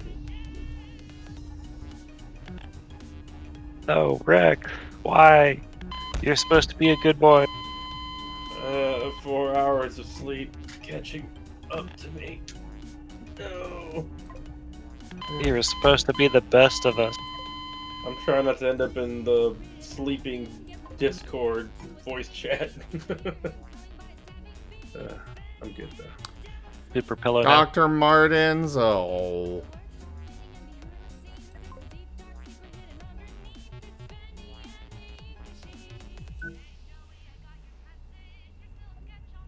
Why did that get deleted? Ugh. The deleter. The deleter did it. Terrible Metroid reference. That game was a trip. Mother M. Oh, anybody ever played it? I couldn't play it. I actually just watched the playthrough of it for a marathon thing. Yeah, the story's pretty bad. You ever played a game where like the story was just not good? Like it's just yes, writing wise. Very many of those. Yes. Name one. Mass Effect Andromeda. Oh, you played that, drivel? Oh, I don't even use that word unless it's with that game. That game's drivel. Yeah, I was playing through the whole Mass Effect series, and yeah, at least you got to play the trilogy before you played that. Yeah. It's a shame. They had a really good thing, but it's really, I guess they lost their main team or something. Speedstar, thank you very much for that follow, and welcome. Oh, good to see you, Speedstar. Thought you already followed by now. Yeah, I guess you realized it too. I was like, oh yeah, thank you. Very sorry, But yeah. I guess, man, what was another one that was really bad? But yeah, that's one for me too. Mass Effect Andromeda. I actually didn't. I wanted to give that game a chance, but sorry, my face is tired. Your face is tired. That was literally one of the lines in Andromeda. Oh god, didn't they meme that shit too because the face? Yeah. Yes, the face was just completely blank, and the whole explanation that they used in the story is just, sorry, my face is tired.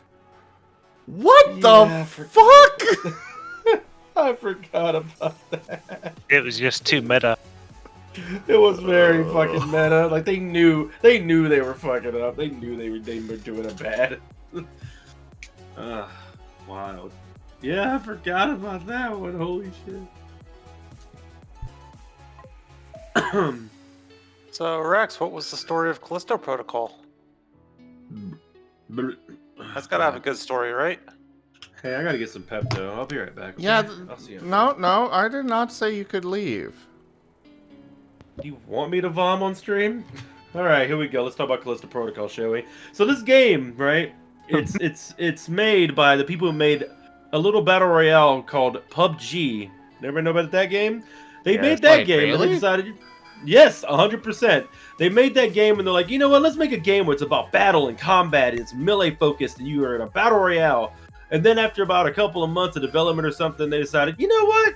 Let's just copy Dead Space. So they've got a lot of devs for the Dead Space team, hyped it up, said they're making a Dead Space kind of game, but it's its own thing, and they're going to make a whole new universe, and they had a podcast thing that was on Spotify that I listened to that had, like, the actor who was that knight from Game of Thrones, one who was, like, one of the main knights. I don't remember her name. She's really cool, though. She was in there as one of the characters, and it was pretty neat. It was a little novella. So I was hyped up and everything, and we get to the game, and first hour is cool. The rest of it, after you realize that all you have to do when you get to an enemy, they have the first enemy on the screen. You see them directly. You just see them just standing there, just hitting something on the ground, and then they square up on you and fight you. And the pop-up screen pops up to dodge. Hold left or right. That's it. And that's the rest of the game from on that point. It's like anytime you fight anything, you just hold left, you dodge. You may have to hold right sometimes or switch it up, I guess, if you want to. But no, just hold one direction. You'll dodge anything. You'll be like the Matrix. That one scene. You'll be the chosen one. And then they expect you to be scared of enemies in that game. Storyline wise is infuriating. It's basically, I will sum it up to you in one simple just idea. The storyline is literally if you basically hired your Uber driver to just bring you some chocolates, and then you got pissed off at your Uber driver because they brought you the chocolates, and it's all their fault, and they should go to jail, and they should die and go to hell because they're the bad guy. They should have brought you those chocolates because they knew those chocolates were full of poison because someone poisoned you, and it's their fault now, and they should feel bad and talk about how bad they feel because they knew that they should have known that poison was there. That is the storyline. That is what it is. It's the Uber driver. It's literally that. The character is somebody who was supposed to deliver some stuff, and his backstory is that, oh, I wonder if that stuff had bad things in it. Oh well, I guess I'll do it anyway. And now he's the main protagonist guide around everything. And so Death Stranding in space. No, don't even. No, that's not even. No, don't even compare it with Death Stranding. It's no. It's I don't know how to compare how bad it is. It's more like feces in space. Yeah, I think that's what it is. That's all. Also, guys, do be bringing your ships back. I need to end here in about 10 minutes ish or less. Okay. Oh, you're wrapping up? Yeah, I'm at my 6-hour mark, so I might as well. Or nearing it. I can go on for hours. That's just some of the bad things. They basically imagine pacing wise, they have vents everywhere that basically you crawl through to try to hide the download screens, and that's literally 90% of the game is going into a vent, going into a dark little corner, a little crevice way where you're going in there trying to make it tense, or the Jack in the Box pop out scare where basically something jumps out at you, latches onto your face, you got the mash X. That happens about 30 times. So this is all around not a good time. It's a bad game. Storyline and gameplay. List of protocol is shit.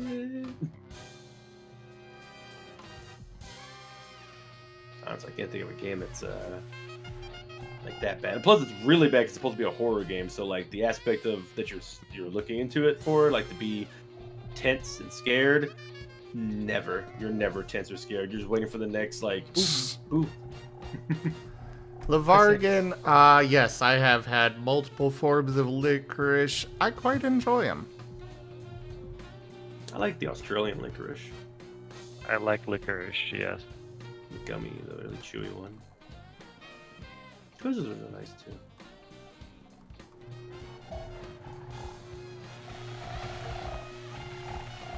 You are nice too. No. Sweet. I want gummy bears now. Yeah, or gummy worms. Keep me up. I don't have any of that.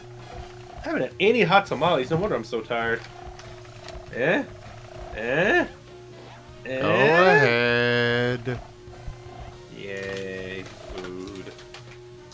Maybe I'll stay up a little longer now. Who knows? But I will mute so I don't hear bad crickles everywhere. Chomper eating noises. No. Get back.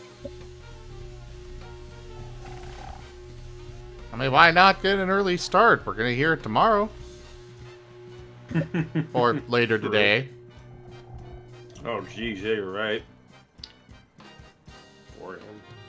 Yeah, I transferred control to you, and you're empty, and I'm like, oh, well, that's fine. I'll do. That's fine. You what?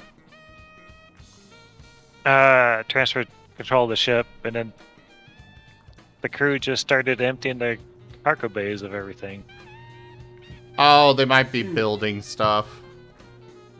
Yeah, it looks like they're going to help build the freighter over here. That's fine. Looks like it's just coil. Oh, coil. Is this O2 those enemies? We might do a movie night tonight, Spooky. I could go for one. Maybe we'll watch that that movie that Rex wants to show. I heard you. I heard. Goddamn. Damn how you really. It's good. I want you to know. You'll like it. Mm-hmm.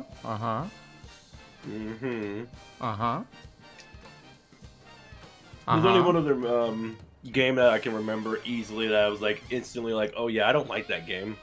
Do you know a game called Y2K, otherwise known as Yikes? Nope. It's an indie RPG. It looked really good, but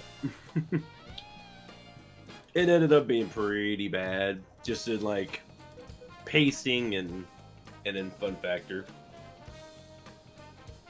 One of those RPGs that make you like spend like an hour grinding so you don't just have a bad time kind of deal. Ah. Yeah. Mm-hmm.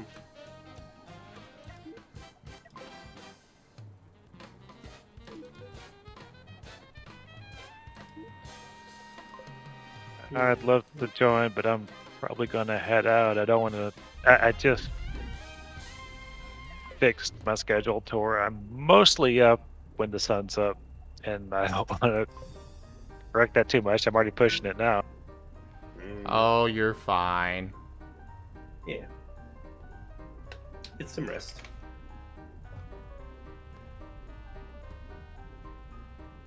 I think I'm hoping to reach my second wind here. Probably. I just have to consume some food. Well, then go get some food. I have been given permission to eat. That kitchen's gonna be demolished. Be right back. Oh no, what have I done? Just tell him he's a good boy when he gets back. Good point.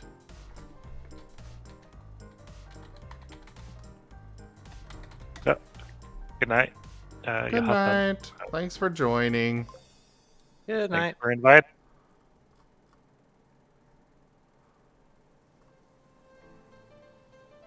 Oh, we got storage space for this blinding light.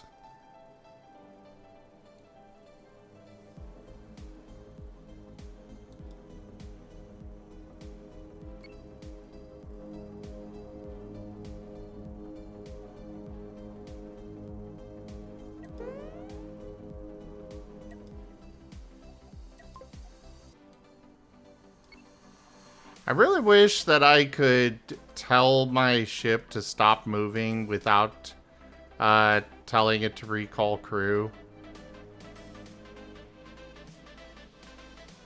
Yeah, I always end up hitting the strafe button and just clicking on top of it.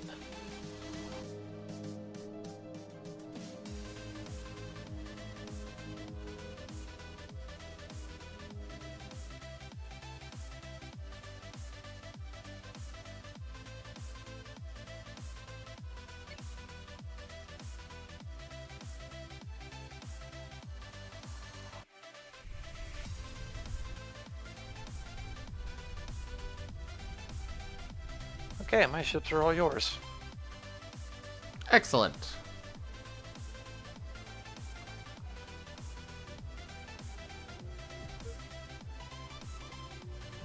Now to steal all your crew. I'm pretty much broke because I gave you all my crew again. Oh. Well, damn, now I feel bad. Never mind. You can keep your crew.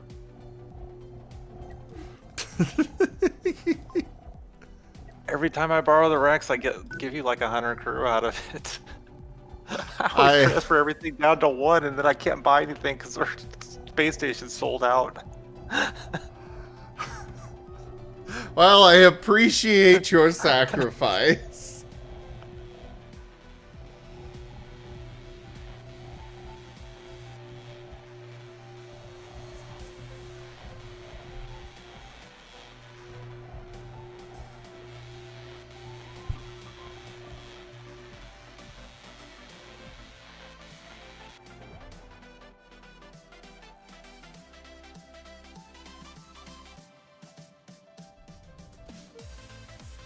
What the hell are you doing there, Fog? Oh, it got hooked.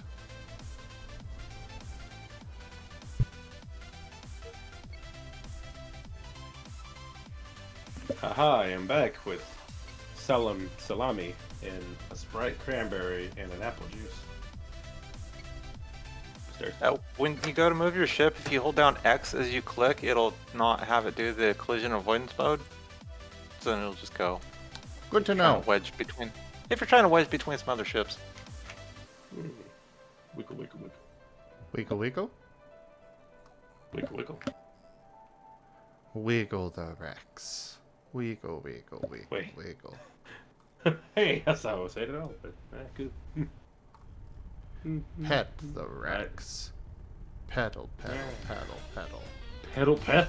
That ship looks cool from far away. I thought it was red for a second. Oh, it is.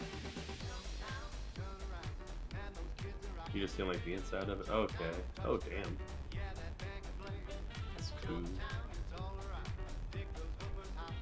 So that's the outside shell, and that's just the inside shell, so you can see what the what's under the hood is here. Yeah. Interesting. I was wondering that.